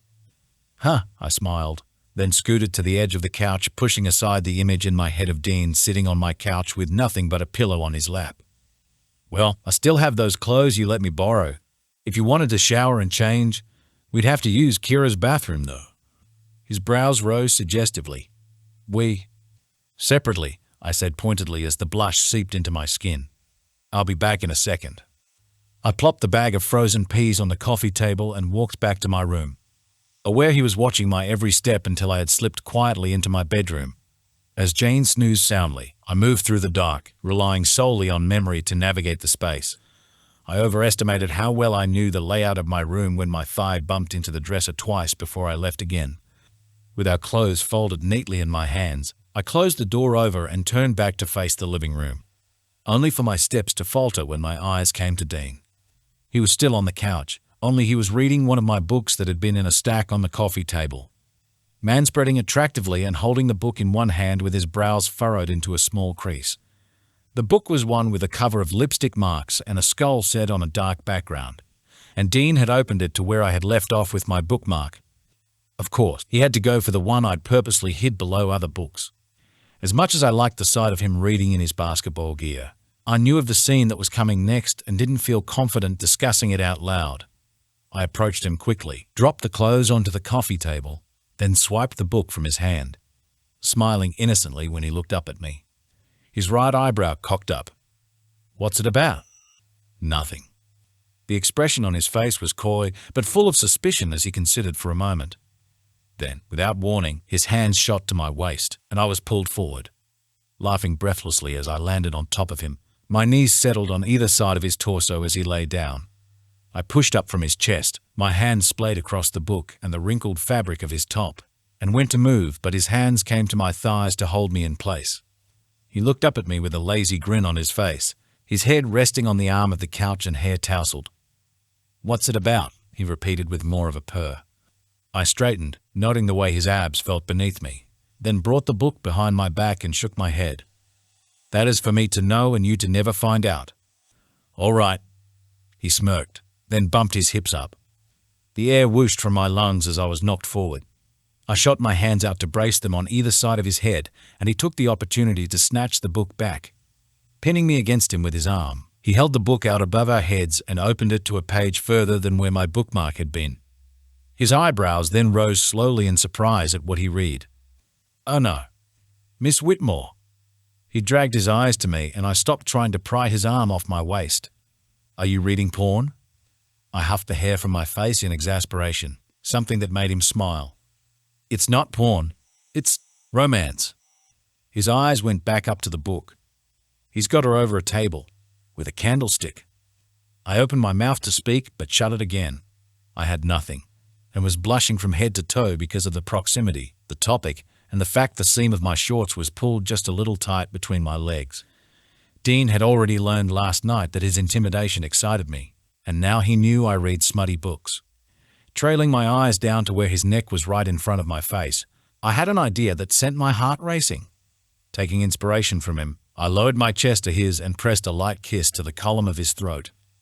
This piqued his attention and his arm loosened from around my waist. Seizing the opportunity, I lunged for the book, then quickly rolled off him, leaping out of reach with a triumphant laugh. Dean smirked and slowly sat up. That wasn't very fair. I grinned, but my celebration was short-lived. Squealing, I darted quickly around the back of the couch as he gave chase, but he was faster than I expected and rushed around the other way.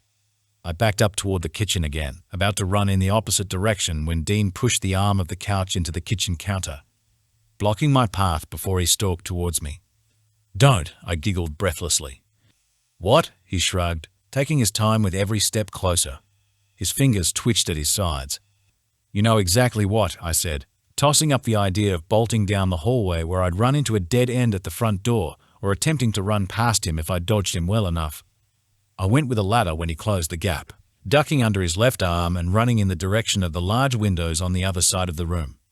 My plan was to get the couch between us again, except just as I reached the window, his arms caught me around the middle and he buried his face in the crook of my neck, trailing and squeezing his fingertips into my sides in an onslaught of tickling.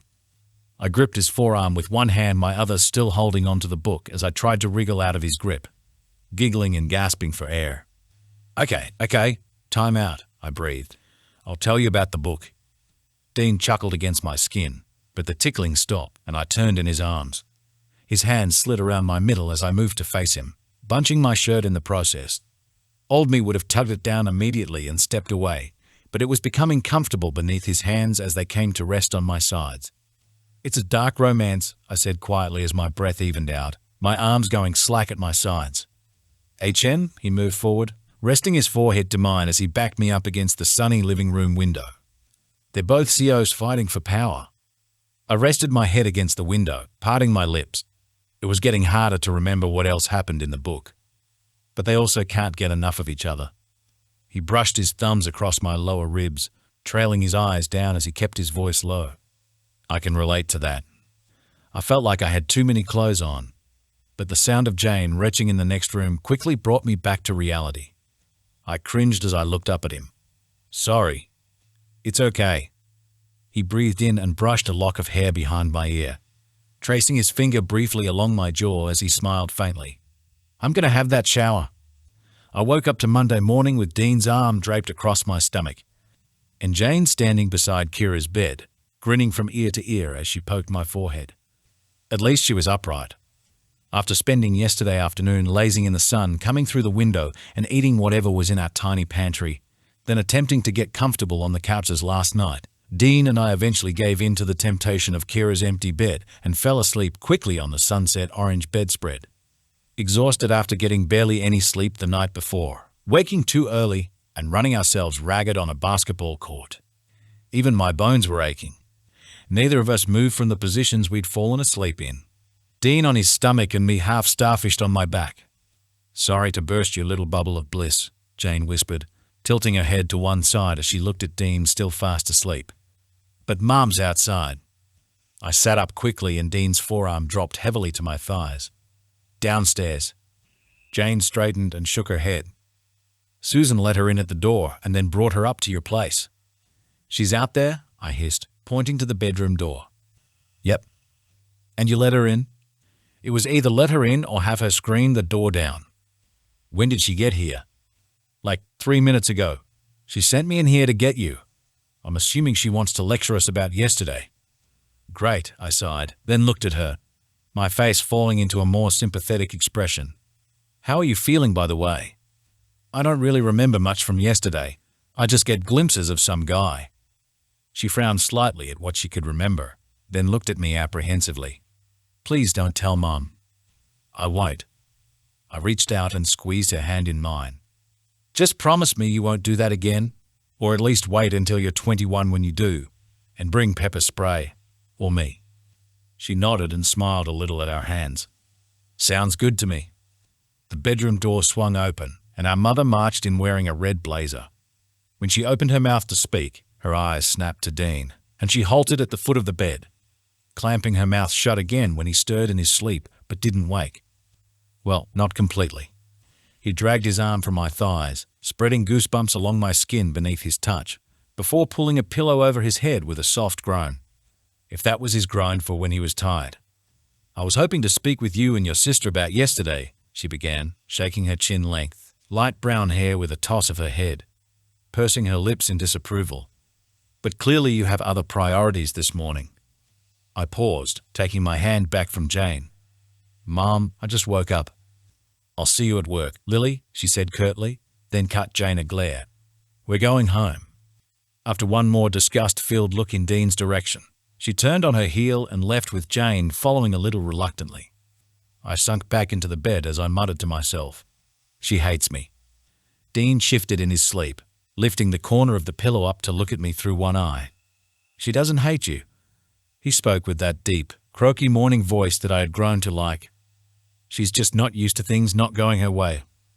I just wish she wasn't so stubborn all the time.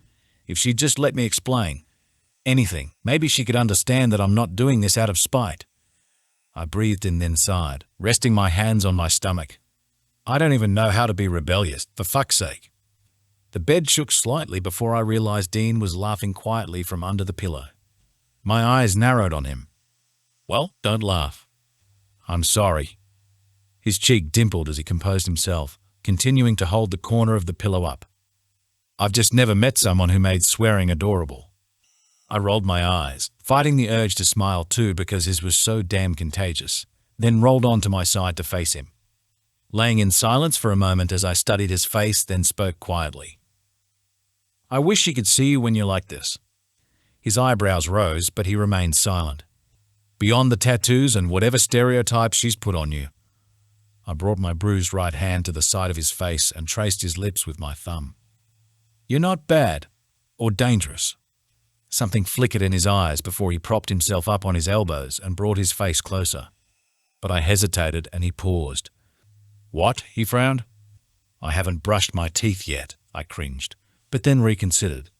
Oh, fuck it. I threw my arms around his broad shoulders as he pressed his lips to mine, chuckling as he muttered onto my lips. My little rebel.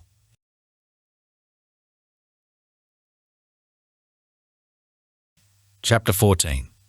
Dean. Lily had my entire heart. She somehow made me appreciate all the little things, like flowers. I'd never given two shits about flowers until now.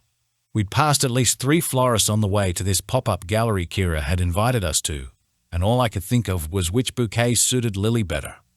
I'd never bought flowers for anyone, not even for my mother when she was recovering in hospital. I hadn't seen the point of buying someone something that was going to eventually wilt and die anyway. Now I wanted to decorate Lily's bedroom with them, to see her face light up when I brought her a bunch, to tickle her soft skin with pink rose petals until she blushed the same color. Fuck, I loved the way she blushed. Thank you for agreeing to come along to this, she said, flattening out the creases in her light blue sundress as she patted the thin fabric against her thighs. She'd matched her white sneakers and earrings a tiny pair of white flowers to the little white flower pattern on her dress. When I had picked her up outside of her apartment this afternoon, I'd almost asked if we could cancel our plans just so I could spend time alone with her and that sundress. Anytime, I nodded. She'd brought up this double date invite over breakfast at her place this morning. While I loathed the idea of seeing Aiden again, I wasn't comfortable with Lily being alone with him. Even if Kyla was there with her, I didn't trust him, so I agreed to go, probably a little too quickly going off the surprised look on Lily's face when I had said yes. I pulled my eyes off the road for just a second when we arrived at a red light. There was a subtle smile on her face as she looked ahead, brushing her golden brown hair from her shoulders as she fixed the strap of her dress. I wanted to lean across, gently slide that strap down and replace it with my lips just to see her blush again. Dean. Yeah.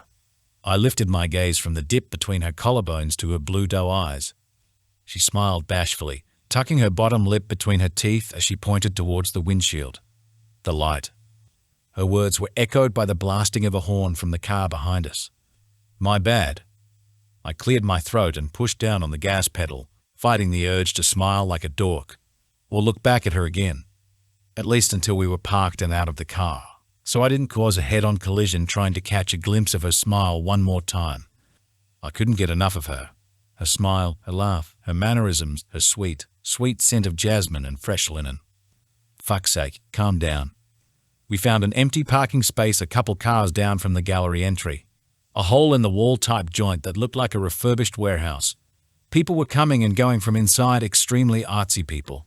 Some seemed to believe they were entitled to the entire sidewalk as we passed them and quickly changed their minds when they realized I wasn't moving either while others spoke in detail about the art they'd viewed inside. Lily didn't really fit into either of those categories of people. She was content with being there for a friend who was waiting, with the douchey bag to the side of the gallery doors. As we got closer, and Lily picked up her pace to greet Kyla, I noted the way another douchey bag had glanced at her chest in passing. I clenched my jaw when it was his turn to pass me, then let him walk by unscathed. I wasn't going to be that guy, the easily jealous, impulsive type that'd only embarrass the girl if I pummeled a random pervert into pulp on the sidewalk. As tempting as it was, the craving to inhale smoke into my lungs and get that nicotine fix wasn't exactly helping. Neither was the gum that tasted like shit. To say I was a little tense was an understatement, but I was committed to this. If I wasn't doing it for myself, then I'd do it for Lily. Going cold turkey after smoking for 8 years was easier said than done, but her company helped ease the itch to reach for another cigarette. Not that I had any to reach for. I'd smoked my last one several days ago and hadn't bought another carton since. The second I joined the others and Aiden opened his mouth, I suddenly wished I did have something to smoke. Not a cigarette, but something that made interacting with him again easier. Dean, it's good to see you again. He smiled as if he knew me. It didn't reach his eyes I didn't trust, and I found myself wanting to punch him in the face just for talking. I'm doing this for Lily. Doesn't mean I have to be nice to him, though. The only response I had for him was a subtle smile that felt wrong, and a nod as I buried my fists into the pockets of my jeans. bringing my attention to Kyla instead as she bounced on her feet and grabbed Aiden by the arm. I still couldn't figure out why a girl like her would date a guy like him. "Come on," Kyla grinned excitedly as she dragged Aiden to the door. He rolled his eyes but fell into step behind her as they went inside. I looked down at Lily right as she looped her arm through mine and spoke so only she could hear. "We could leave. They wouldn't know." Her mouth twisted with a smile as she walked us forward, adjusting her shoulder bag across her body. "I promised Kyla I would come," she said, shrugging one of her bare shoulders as we walked into the air-conditioned space. "We could just pretend we're here on our own." I smiled a little as I looked over the gallery crowd force of habit.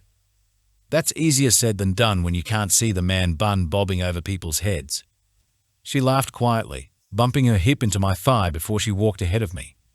Taking my hand from its pocket as she did, she turned on her toes and began moving backwards into the crowd. Would it help if I walked out here then? My eyebrows quirked up and I dropped my gaze to where the hem of her sundress brushed lightly against her thighs. Yes, it would.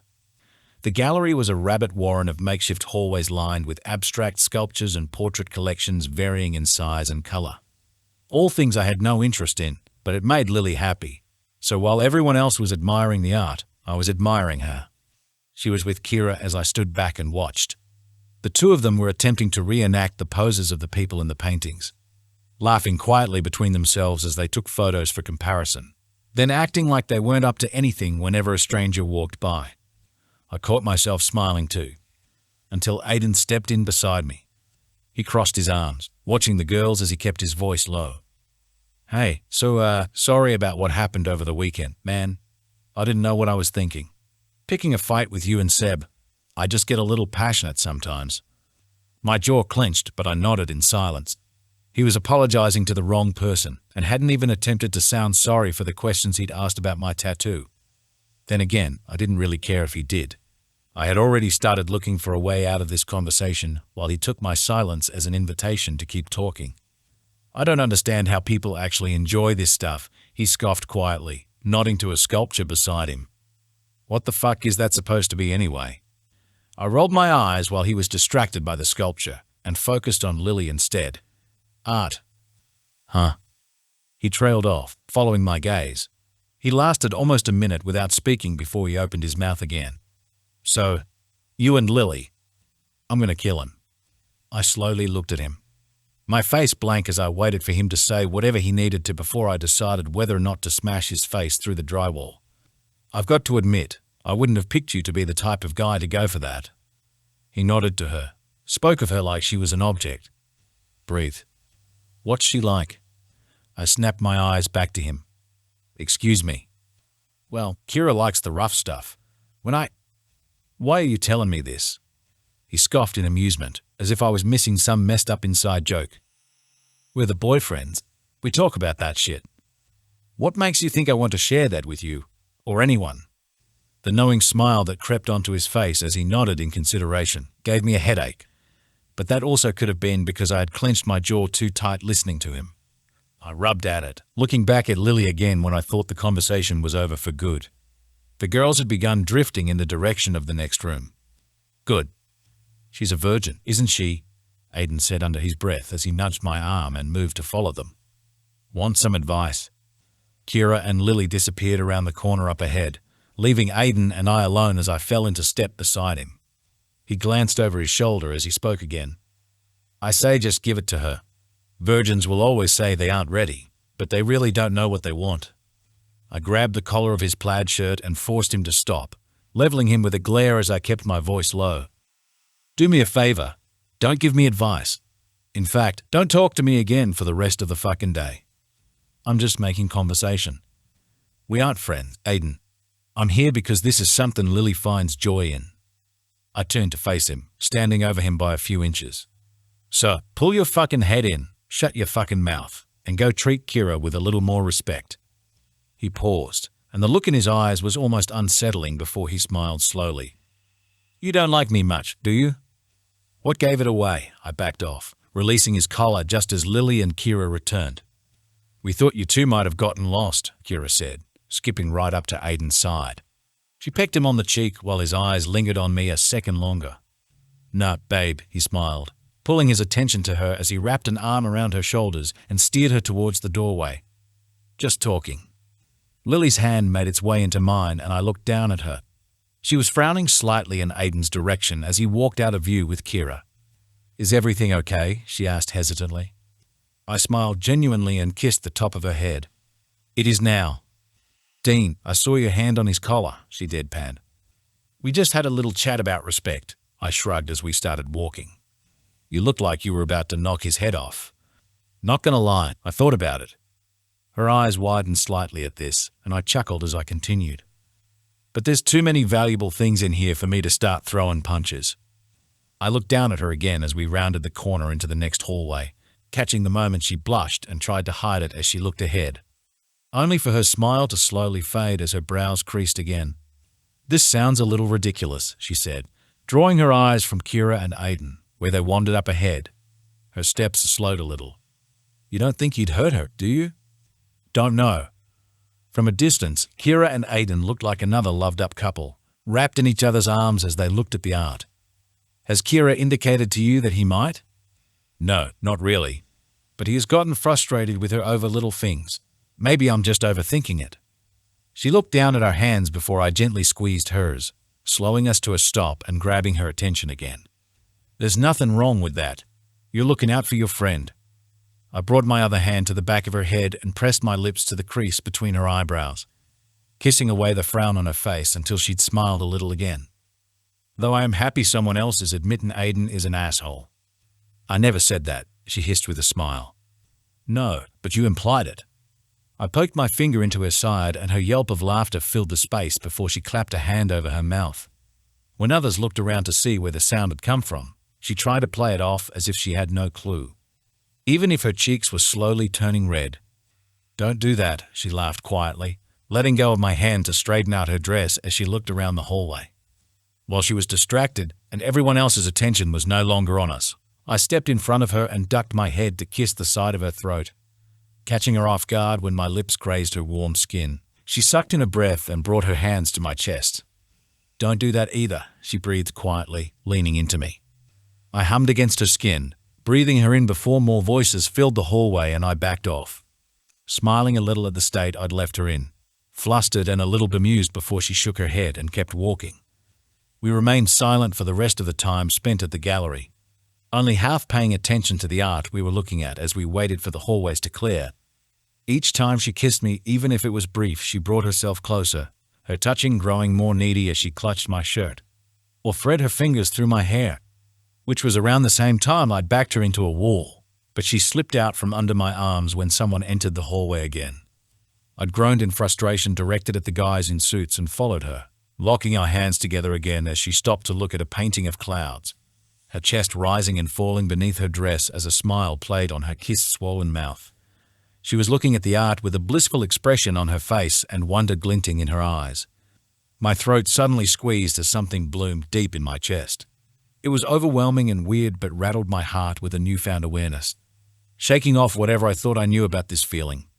Something gently stroked the side of my face and I blinked, finding her looking right back at me after tracing a finger down my cheek. She tilted her head a little, her face a mix of concern and curiosity. Lily smiled hesitantly. "Is everything okay?" "Yeah, sorry." I rubbed quickly at my eyes, wiping away the film of glossiness that had distorted my vision. Just, tired. It was late afternoon by the time we'd left the gallery. The rest of the day had gone smoothly. Aiden didn't talk to me again since my warning, and Lily had invited me back to her apartment for the night. Almost smoothly.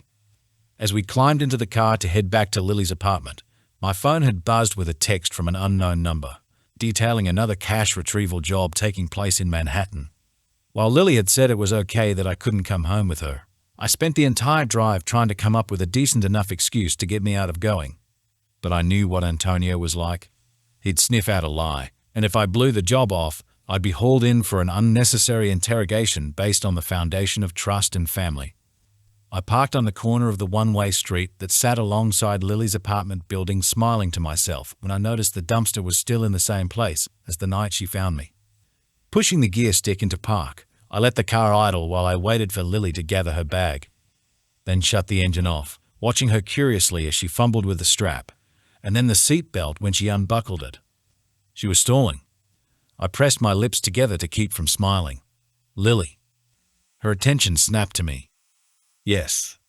You adjusted that bag strap twice now. She chewed her lip, dropping her hands to her lap. It's hard to figure you out sometimes. I didn't know what I had been expecting her to say, but it wasn't that. Resting my arm along the back of her seat, I turned my body to face her. Okay?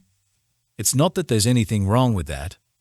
She looked down at her fingertips playing with the hem of her dress. You seem to disappear into your head sometimes, and I wish I could figure out what you're thinking. Like today at the gallery, or just now during the drive here. A smile tugged at my lips, and I dropped my gaze for a moment. It was you. She seemed surprised by this. Wait, that's it? Yep. All day. With my hand by her head on the back of her seat, I reached across to brush her soft, golden brown hair from her shoulder. And you're probably all I'll be thinking of tonight, too. I breathed in and smiled. But I promise I'll try not to disappear into my head from here on out. Her face lit up with a smile before she scooted over in her seat, braced her arms on the side of my chair, and leaned closer, brushing her lips across mine as she rose to her knees in her seat at the same time. I brought my hand from the steering wheel and cupped her face, stroking her cheek with my thumb as she deepened the kiss, breathing me in before she pulled back an inch from my mouth. My heart was slamming uncontrollably into my chest as I peered into the crystal blue of her eyes. What are you thinking now? She asked, searching my face as she left her lips parted. A lot of things, I breathed, trailing my eyes across her shoulder and down the expanse of her back. Excitement flashed in her eyes before she kissed me with a little more urgency, bringing her hands to my shoulders as she moved into my lap. The sudden contact sent blood rushing straight down as my lower stomach constricted. Automatically, I dragged my hands down her petite frame to her thighs, palming the smooth skin there as she straddled my legs. Her newfound confidence and boldness to explore made me groan softly against her lips.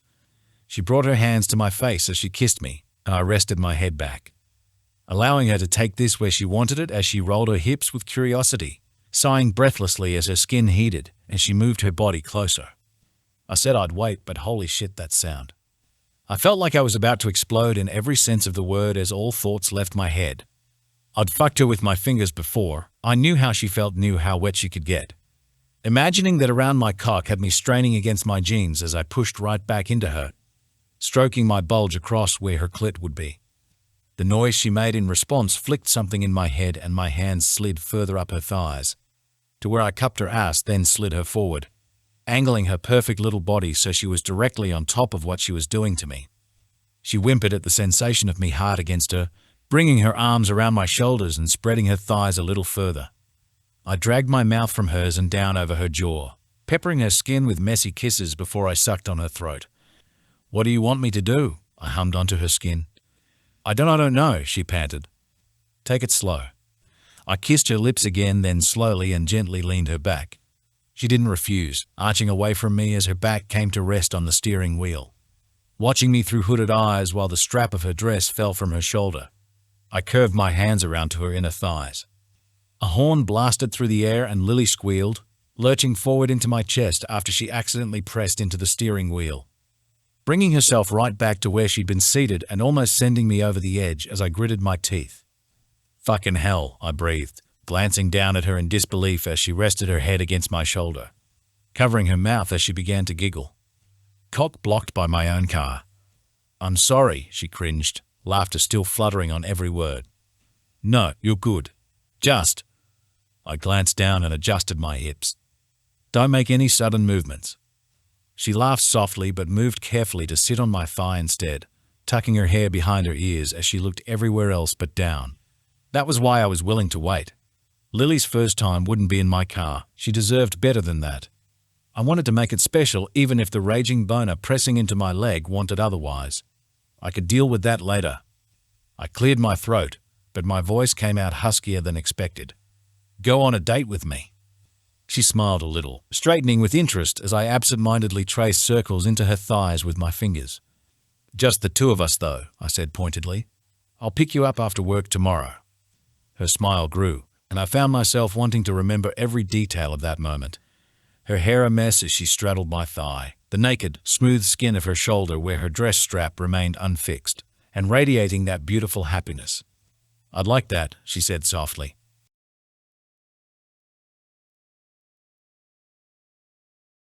Chapter 15. Lily. I had felt him against me and had wanted it. Until I had stupidly leaned into that goddamn horn. It made me backpedal and take a breath while a million different things ran through my head. How comfortable was sex in a car? Did he have condoms? Of course he had condoms. Did I want to lose my virginity in the front seat of a Cadillac? It had become a little too overwhelming, mostly because I had overwhelmed myself with my overthinking, but I think he realized that too. He'd stopped. Then, after a moment of slightly less heated kisses, opened his door for me to climb out as he handed me my bag. He didn't get out of the car for obvious reasons, but had caught my hand through the window when I had turned to leave. I had leaned in through the window, holding the hem of my dress down as he kissed me goodbye. An obnoxious ringing startled me from my daydreaming while the pen in my hand shot across the page I'd been doodling on, drawing a line of black ink through the collection of little flowers on the paper. Suddenly I was back in the foyer at work, straightening in my chair while Candace looked at me from over the rim of her reading glasses. I smiled at her quickly, then fumbled for the phone on the desk, answering abruptly. "Yes, hello, sorry. Whitmore Real Estate. How may I help you this morning?" Technically, it was 20 minutes to midday, which also meant 20 minutes to the end of my shift, and 20 minutes until Dean picked me up for our one-on-one date. But who was counting? I was a jittery mess of excited energy before the voice on the other end of the call pulled me right back down to reality. "Lily, it's Antonio." I fixed my face with a mask of composure, aware Candace was probably listening. "Hi. Is everything okay with the property?" "Yes, it's perfect. Lily, can you take a look out the front doors for me?" My eyes went wide, and I looked up, finding nothing of interest through the glass doors, until I noticed the black Mercedes parked across the street with a very large, bald man leaning against the driver's door, looking directly at me. "I'm assuming from the silence you've spotted Vince. I've sent him to collect you." "Collect me? I think we need to have a talk." It was such a simple sentence, but it sounded so sinister. I couldn't speak. "There's nothing to worry about, sweetheart, unless you've done something wrong." His words echoed through my head. My throat bobbed. No, I'm on my way." "Great. I'll see you soon then."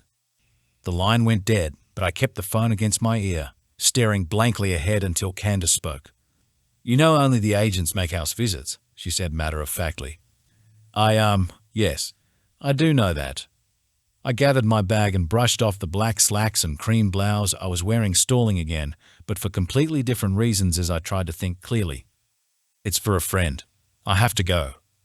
I didn't want to know what Antonio might do if I kept him waiting. Candace's mouth dropped open.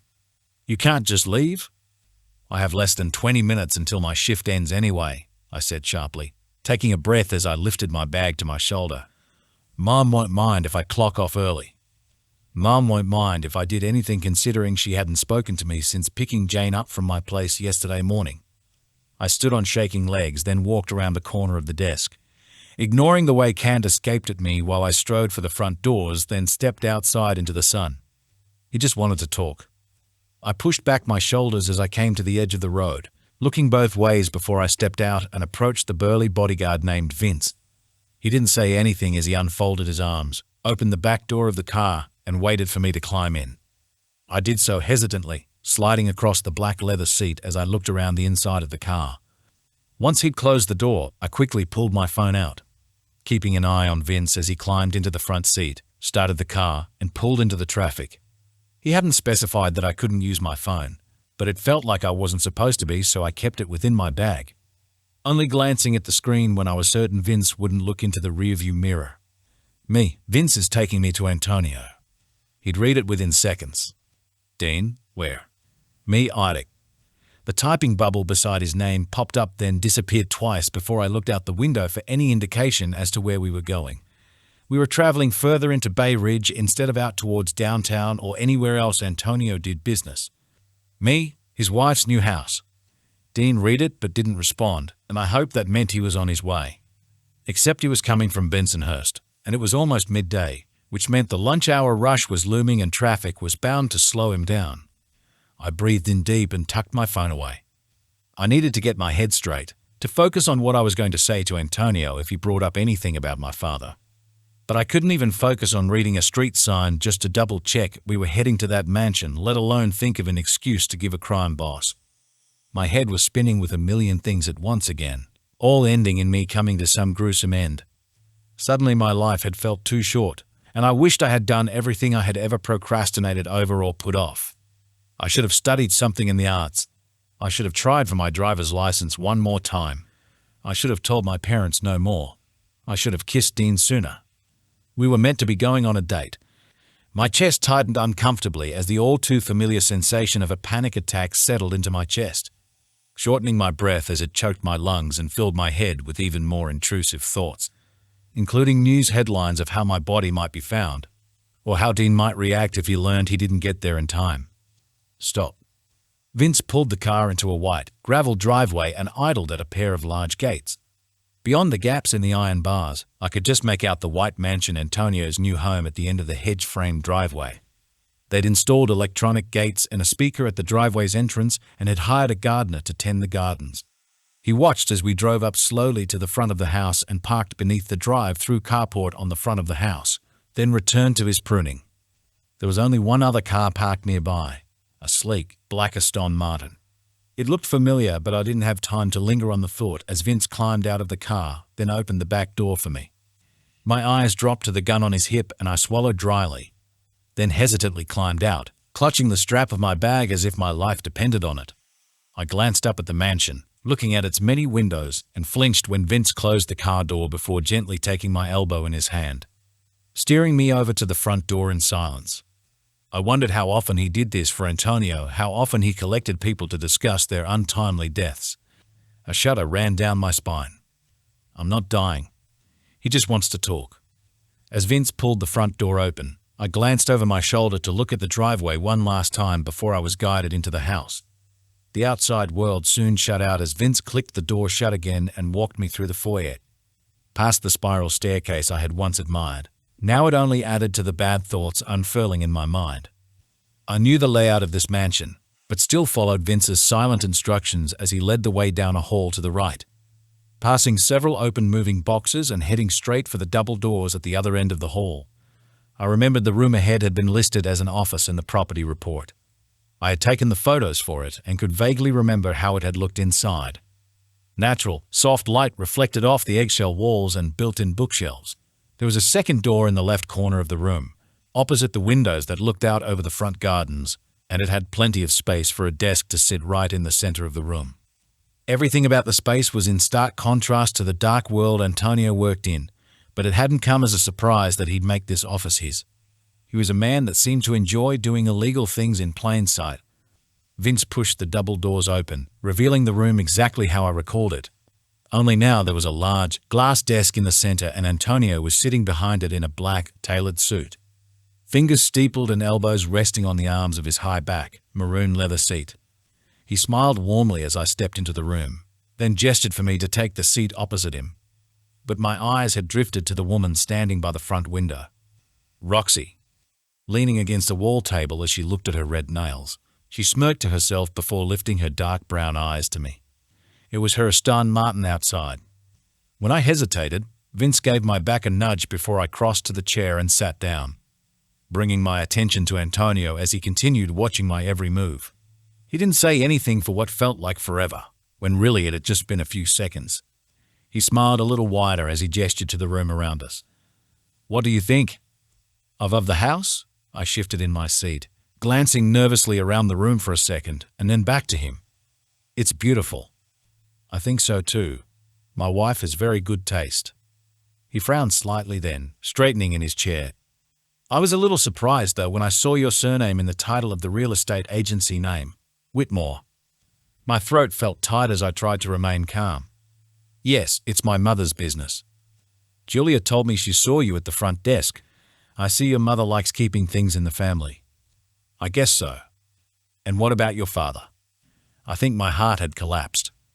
What about my father?" He shrugged calmly. "Well, he's been investigating me for some time now. I just wanted to know what he keeps in the family and what he shares with his colleagues." I felt like a deer in headlights and couldn't remember when I had blinked last. Or moved. Have you shared anything with him, Lily? You have seen quite a lot. My throat bobbed. I haven't told him anything, I swear. Antonio considered me for a moment, then opened his desk drawer. When he brought his hand back up to the desk, I flinched. He'd only placed a black folder on the glass surface. Not a gun. He slid the folder to me and nodded for me to open it. I did so carefully, comparing this moment to when my father had done the same thing in his office. This time was a little more daunting. Inside the folder were black and white photos. My eyes widened when I realized they were of me leaving my father's office building. You didn't tell him anything then? Antonio asked. Looking at the angle the images had been taken the direction in which the camera would have been facing, it suddenly dawned on me why Roxy's sleek black car had looked so familiar. It had been parked in the parking lot below my father's office that day. It had also been the same car I accidentally stepped in front of while trying to flag down a bus. When I was so blinded by my anxiety, I hadn't paid any attention to what I was doing, worrying too much about being followed or found by Dean's attacker. My instincts that day hadn't been far off. I was being followed, spied on, and the continuous, smug expression on Roxy's face only confirmed it as she watched me piece it together. I wondered if she would have struck me that day if there hadn't been so many people around. Antonio cleared his throat. Lily! My eyes flicked to him, and then the photos as I shook my head in denial. He'd invited me to his office for lunch. He sat back in his seat. What you talk about over lunch? I paused. Not out of worry, but because I knew the answer I was about to give him would have been way down on his list of priorities. Dating statuses and overbearing parents didn't exactly seem like something Antonio would care about. My dad was trying to convince me to stop seeing Dean. Antonio's face looked subtly amused as he crossed his arms. Right. I think, I continued, noting how the tension in the room seemed to shift. If I had told him anything, he wouldn't have allowed me to keep working under you. He would have thrown me into witness protection or something. That is true. He brought his attention to Roxy and raised a single brow slightly. The look on his face was the look of someone who'd been told a slightly more embellished story and was now very disappointed. Meanwhile, Roxy had pursed her lips and refused to meet his gaze. Ashamed, irritated, and maybe a little embarrassed for having me brought in over nothing overly dramatic. It was just her petty attempt at getting me out of the picture. I frowned slightly, brushing off the topic, then chewed my cheek in hesitation as I looked at Antonio again. Mr. Giovanni? Please, call me Antonio. Right, sorry. Antonio. I twisted my fingers in my lap. What would you have done if I had gone to my dad about all of this? He seemed genuinely surprised that I wanted to know. Are you saying you might? No, definitely not, I said quickly. Well, I think it would have been a very different conversation. Vince's figure shifted in the corner of my vision before I glanced toward the gun on his hip and the attachment for it in his hand. I am sorry that you were brought in like this over trivial matters. He didn't have to look toward the window for everyone in the room to know that pause was for Roxy. Another warm smile slipped onto his face as he gestured to the door. You're free to go. I straightened. Is that it? It is. It hadn't been what I expected at all, but I stood awkwardly as Vince pulled the office doors open behind me. I wasn't entirely sure what to say to Antonio. Should I thank him? Vince will take you home, Antonio added, dropping the black folder into a garbage can beside his desk. Oh, that won't be necessary. Dean already knows where I am. I said quickly, ignoring the quiet scoff from Roxy. Ah, Antonio nodded before picking up a small remote from his desk and pressing the button in its center. The gates are open then. I smiled, breathing out the remaining tension from my chest before I left. Without Vince, I made my way back down the hallway, feeling lighter than ever compared to moments ago. Unable to force down the smile that tugged at my mouth. I didn't completely relax or slow my pace until I had walked out of the mansion completely. Following the curve of the driveway, its white gravel crunching beneath my shoes, I only felt the relief flood through my veins once the open gates had come into view. I heard the engine first. The sound rippled through the air with a little more urgency, long before the Cadillac pulled in off the road with considerable speed. The sharp turn scattered gravel out from beneath the tires before the car straightened out and sped towards me, only stopping when the Cadillac was several meters away. Dean had barely shut the engine off before he'd flung his door open and strode in my direction. His face set in an icy glare as his eyes trailed over my body. I breathed out with his name on my tongue. "Dean, are you hurt?" He cupped my face but continued to check me over. "What did he want? Did he threaten you?" "I'm fine." I took hold of his wrists, trying to get him to focus on my face. "Antonio knows about my dad and only wanted to know if I told him anything." He looked past me and his eyes narrowed. "Why is Roxy's car here? Did she have something to do with this? I swear to God." I grabbed his face this time, forcing him to look down. "Dean." His nostrils flared, but he took a breath, his gaze softening as he searched my face. Then he rested his forehead on mine. "You scared the shit out of me," he whispered. I stroked his taut jawline with my thumbs. "I'm sorry." He closed his eyes with a sigh, unclenching his jaw. "Stay at my place tonight? Please." Dean's voice had cracked on that last word, and when he opened his eyes again, I found fear and vulnerability looking right back. "Okay," I said softly.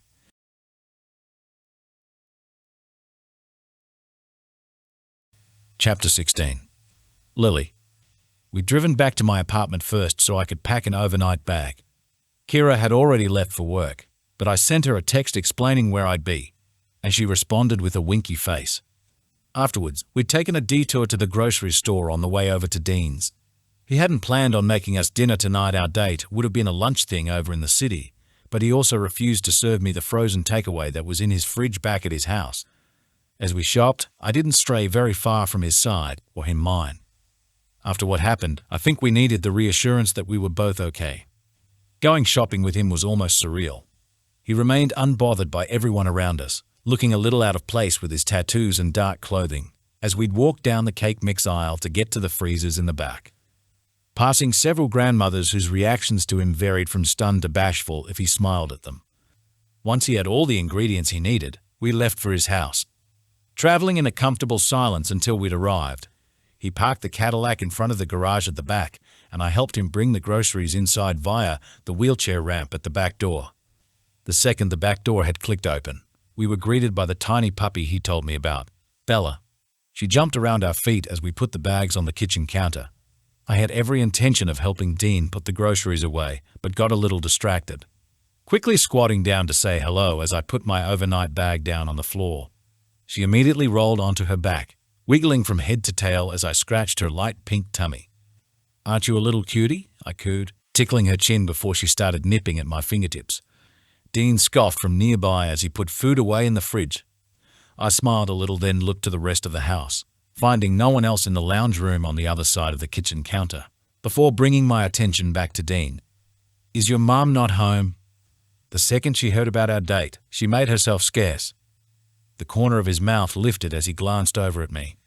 "She's staying at a friend's place tonight, but left this little fluff ball behind 'cause she wanted you to meet her." The fluff ball in question rolled back to her feet before pouncing at the zipper on my overnight bag. "I'm glad she did. She's adorable." He sighed and continued moving things around the fridge while I fixed my attention on Bella again. "You won't be saying that when she's chewed through everything in your bag." Heeding his warning, I stood and lifted my bag up to the dining table, giving Bella one more scratch between the ears before I turned to face Dean again, not expecting to find him holding a bouquet of dark pink roses in his hands wrapped in black paper. "So, I had a date planned with this girl today," he began, slowly closing the gap between us as he looked at the roses, tracing his finger along the petal of one of the roses. "Prettiest thing I've ever seen, but unfortunately the date kinda fell through. She, ghosted me for a meeting with some mafia boss instead." I tucked my bottom lip between my teeth to keep my grin at bay. It didn't stop the blushing though, or the way my heart skipped once he stopped in front of me. "That's terrible. Who'd do such a thing?" The corner of his mouth lifted as he brought his eyes to me again. "I don't suppose you want them? I guess I could take them off your hands." I brushed my fingertips along his forearms as I tilted my head. "But on one condition." He leaned in closer, lowering his voice. "And what's that?" My stomach grumbled quietly in response, and I cringed. "Can we start dinner early? I haven't had anything to eat since breakfast." A lopsided grin spread to his lips, dimpling his cheek before he pressed a kiss to my forehead. "Yes, we can," he said against my skin, then tilted my head up to leave a soft kiss on my lips, until he growled at something, sending a rush through my skin from the vibration on my mouth, and gently brushed past me. Blinking out of my heady daze, I looked to the ground by the back door where Bella had just finished peeing on the tiles. "I'm kicking you out for the night," Dean muttered, grabbing a roll of paper towels from the counter. He narrowed his eyes on Bella as she trotted past him on her way to me. I scooped her up into my hands and brought her back to him. "You take her to your mom. I'll clean this up." "You sure?" He took the puppy in one hand, so small in comparison to his hand. "Her friend's place is a couple of blocks away." I took the paper towels from his other hand. "I'll be fine." He considered for a moment, grinding his jaw a little until he breathed heavily through his nose. "I'll be right back." It was mid-afternoon as I sat upon the corner of the kitchen countertop, my hands braced on the edge as I watched him to the left of me. I was dressed in a loose-fitted plain t-shirt and denim shorts and was his taste tester. While Dean had dropped Bella off, and after I had cleaned up her mess, I figured I'd change into something a little more comfortable than the slacks and blouse I had worn to work this morning. These clothes and some pajamas were just some of the things I'd packed hastily into my overnight bag. I glanced at Dean's hands, arms, everything, as he stirred the bolognese sauce and kept an eye on the spaghetti boiling in a pot. How he made something as simple as lifting the lid of that pot look good was beyond me, but I couldn't help but admire him anyway. I also liked how he pronounced the Italian version of every ingredient going into our early dinner. Pomodoro sounded so much better than tomato. "How do you pronounce this?" I picked up a tablespoon from beside me. It was the 6th or 7th time I had asked the question. He dipped his finger into the sauce, then brought it to his mouth in thought while looking at the spoon. "Kukiyo." "Kukiyo." He smiled and shook his head, repeating the word a little slower. "Kukiyo." I tried again, only to completely butcher the pronunciation a second time as I got the giggles. He stopped what he was doing and moved to stand between my knees, which only made me smile harder as my stomach flipped. "Watch my mouth," he said, bracing his hands on the counter beside my hips. Once again, he said it perfectly, his accent and deep voice giving me butterflies all over as I watched the way his lips moved. When I failed again, he chuckled, then gently gripped my chin in his hand as if that would help me focus. I leaned into his touch, lowering the spoon and huffing out a laugh as I kept my eyes on his lips. "Kukiyo," he said. "Kukiyo." His lips twitched as he nodded slowly. "That's it. Now try it with an accent." "You have way too much faith in me being able to do that," I laughed. Dean chuckled and straightened, bringing both of his hands to my knees. There was nothing ulterior in this touching other than it being just that though I doubted my body would ever get used to it. And then he went and cocked his head back, looked down at me through hooded eyes, and lifted an eyebrow with a knowing smirk on his lips. "Good thing we have all night, then." I shook my head in subtle disbelief, even though he had made my heart beat faster, then brought a hand to his chest and patted the solid muscle through his shirt. "If you don't stop looking at me like that, you're going to burn the sauce." Something mischievous flashed in the smile that came to his face, like he was ready to challenge what I had said, but he decided to hold his tongue instead, giving my knees a gentle squeeze with his fingers before he moved back over to the stovetop. That smile remained just a little longer as he served up spaghetti bolognese. When it was time to bring the food to the dining table, I was practically skipping along behind him, following the delicious smells of the herbs in the sauce as I clutched a pair of spoons and forks. The first bite was like a tease, and with every mouthful the flavors only got better, dancing across my tongue in tantalizing waves. To put it simply, his cooking had aroused my taste buds. When I wasn't getting lost and enjoying my dinner a little too much, we talked about everything and nothing in particular. I didn't mind if it was more of the latter or not. I enjoyed his company. After what had happened today, it was a welcome distraction. To us, the world and everything in it beyond his front door had disappeared. It was toward the end of our meal when I had asked about the small, framed photo hanging beside the fridge. It was an image of a middle-aged couple smiling warmly at whoever had taken the photo while they stood in a field of olive trees. "Who are they?" I asked gently after taking a sip of my water. Dean glanced back over his shoulder to look at the photo, then smiled a little as he turned back to face me. "They are my grandparents and my mother's parents, Ludovica and Romeo." I smiled in realization. "Your fighting name." "It was my middle name before that." He twirled the remainder of his spaghetti around his fork, continuing to smile to himself. I was almost named after him, but my mother went through a phase of listening to Dean Martin while she was pregnant with me, so they compromised. Do you talk to your grandparents often? He cleared his throat. No. We lost contact with them after we left Sicily. Put your foot in it, why don't you? I grimaced a little. I'm sorry. Don't be, he shrugged, offering me a lopsided smile. It's just one of those things. I do miss spending my summers at their home, though. He spoke highly of his grandparents, telling me about his childhood adventures spent in their tiny villa, or helping out in his nonna's garage because she was a car enthusiast too. But I couldn't help but notice a subtle pattern in each story. Each time he and his mother visited, his father had something else on. Or Dean simply left the details of him out. It sounded as if his father was rarely in the picture, a picture I was slowly piecing together but still had parts missing. His father, Enzo Bertolini, was abusive, I knew that much, and he'd killed himself 3 years ago, according to what my dad had found. But then there were the other parts of the story that remained unsaid. Parts that could link the bigger picture together. I could see it in Dean's eyes whenever he mentioned his mother or his family. Behind the nostalgic gleam was something painful. I knew asking about it was risky. He could share his story, let me in just a little more, or he could completely shut me out.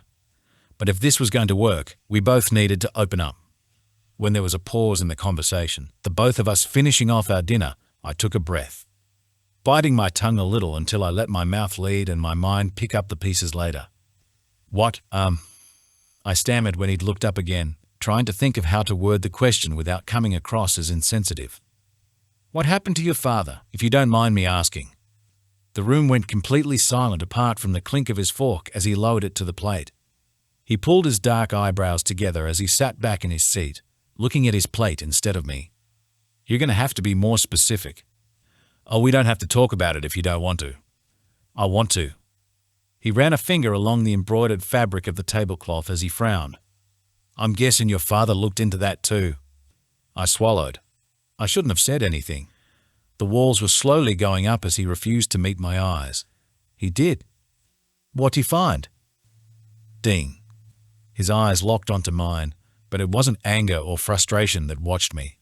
It was worry and subtle determination, and a gentleness as he considered me for a moment. No walls.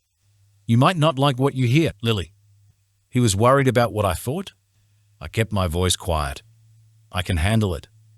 Dean watched me for a moment longer, like he expected me to change my mind, but I only waited. When he realized I'd meant what I said, he slowly slid his empty plate aside, then braced his forearms on the table. Thinking for a moment as he schooled his features and dipped his head to run his fingers through his hair. A million thoughts seemed to cross his mind before he found a place to start. It was a suicide, just not in the way you think, he said. Okay. He clenched his jaw, then sighed through his nose. Enzo was an abusive alcoholic who took his frustrations out on my mother and I.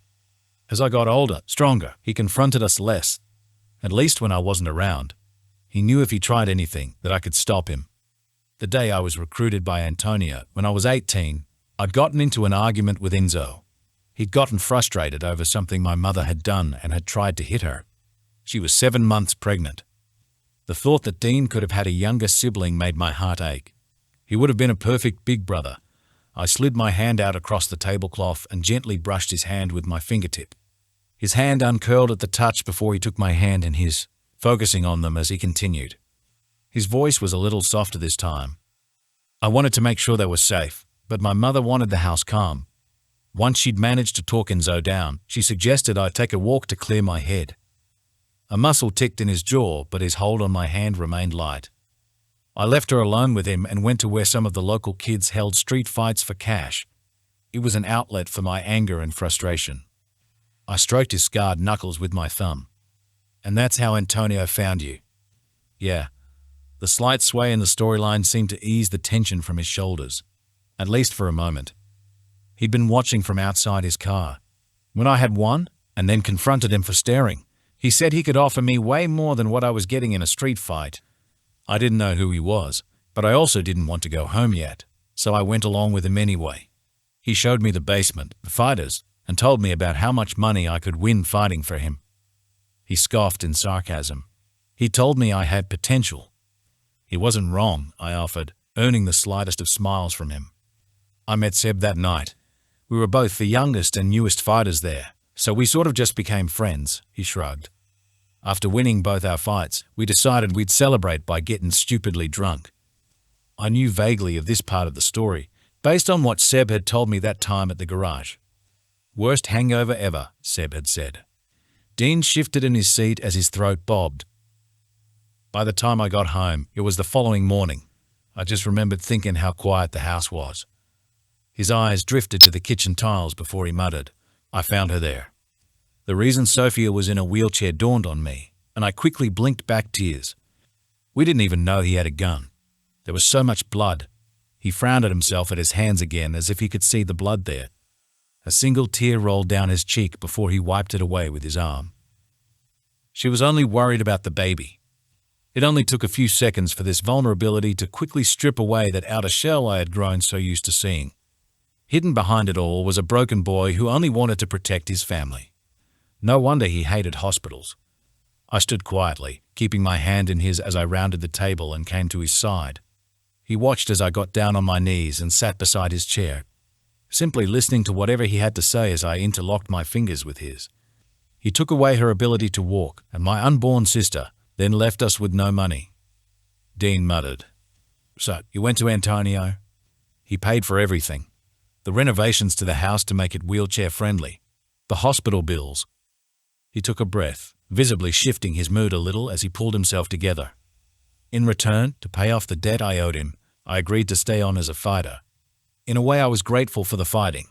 It kept my mind from thinking about where he had run off to. Until 3 years ago, Antonio found out Enzo was living in upstate New York. In some fucked up twist in fate, Enzo owed him money. It was a suicide, just not in the way you think.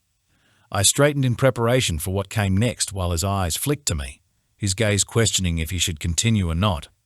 But he'd come this far in the story, and he needed to get this off his chest. My hand remained in his, resting on his thigh. Antonio said if I wanted him dead, then I should do it myself. A chill ran down my spine.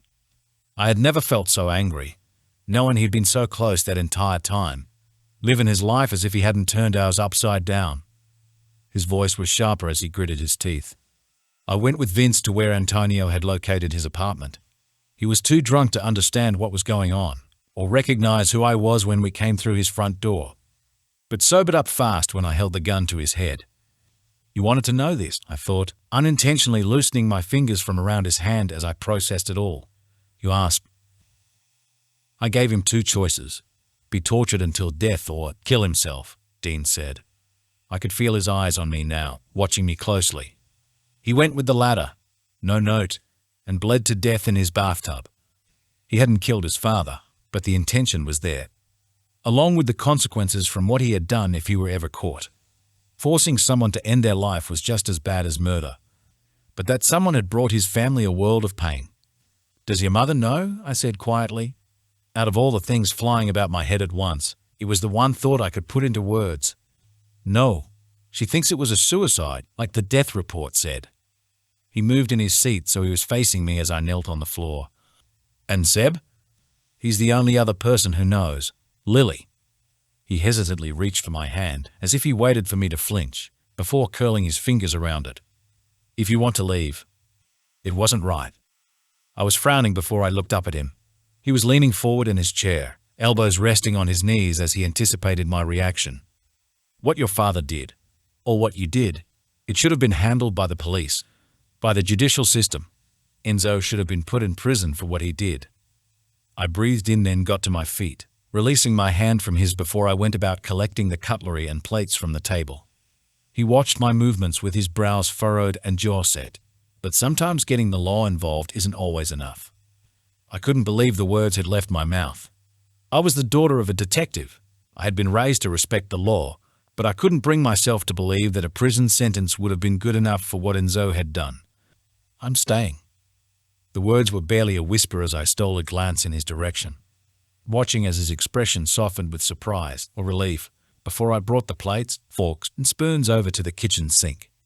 I started washing the dishes, my hands moving on autopilot as the story settled in my head until my mind was blank. I didn't want to think anymore. Dean stepped up beside me, taking to drying the dishes, then putting them away without a word. Every so often brushing his arm against mine as he moved every so often, I did the same back. It was a silent conversation of body language and touch. The whole 2 minutes was strangely cathartic, until I turned on the faucet to rinse a plate, only for the tap to come off in my hand. A stream of cold water sprayed directly into my face and chest, temporarily blinding me as I shot my hands out to stop it, laughing and gasping as I tried to put the tap back. Dean's hand found mine as he took the tap. "I am so sorry," he said. There was a hint of laughter in his voice as he screwed the tap back on, stopping the water flow, then stepping away from the sink. "I was meant to get that replaced." "Well?" I unstuck my t-shirt from my chest before looking at him, smiling when I found him equally soaked from collarbone to navel. I brushed my damp hair from my face, trying not to look too hard at the muscle now visible beneath his black t-shirt, and shrugged. At least the water didn't go anywhere else.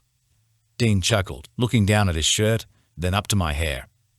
"How about we get you dried off?" he said, reaching across to wipe a strand of hair away from my cheekbone. "What about you?" I gestured to his shirt. He lifted his right eyebrow, then pulled up the hem of his shirt and peeled it off his body, bundling the wet clothing in his hands as he watched me watching him. "What about me?" I couldn't help that my eyes had drifted down across his naked, wet torso, or that I fought the urge to reach out and touch it. "Sorry, I'm just Hal." I dragged my eyes back to his face. He huffed a laugh that made his abs flex, before bringing his hand around to my lower back and guiding me over to the dining table. "Fast metabolism?"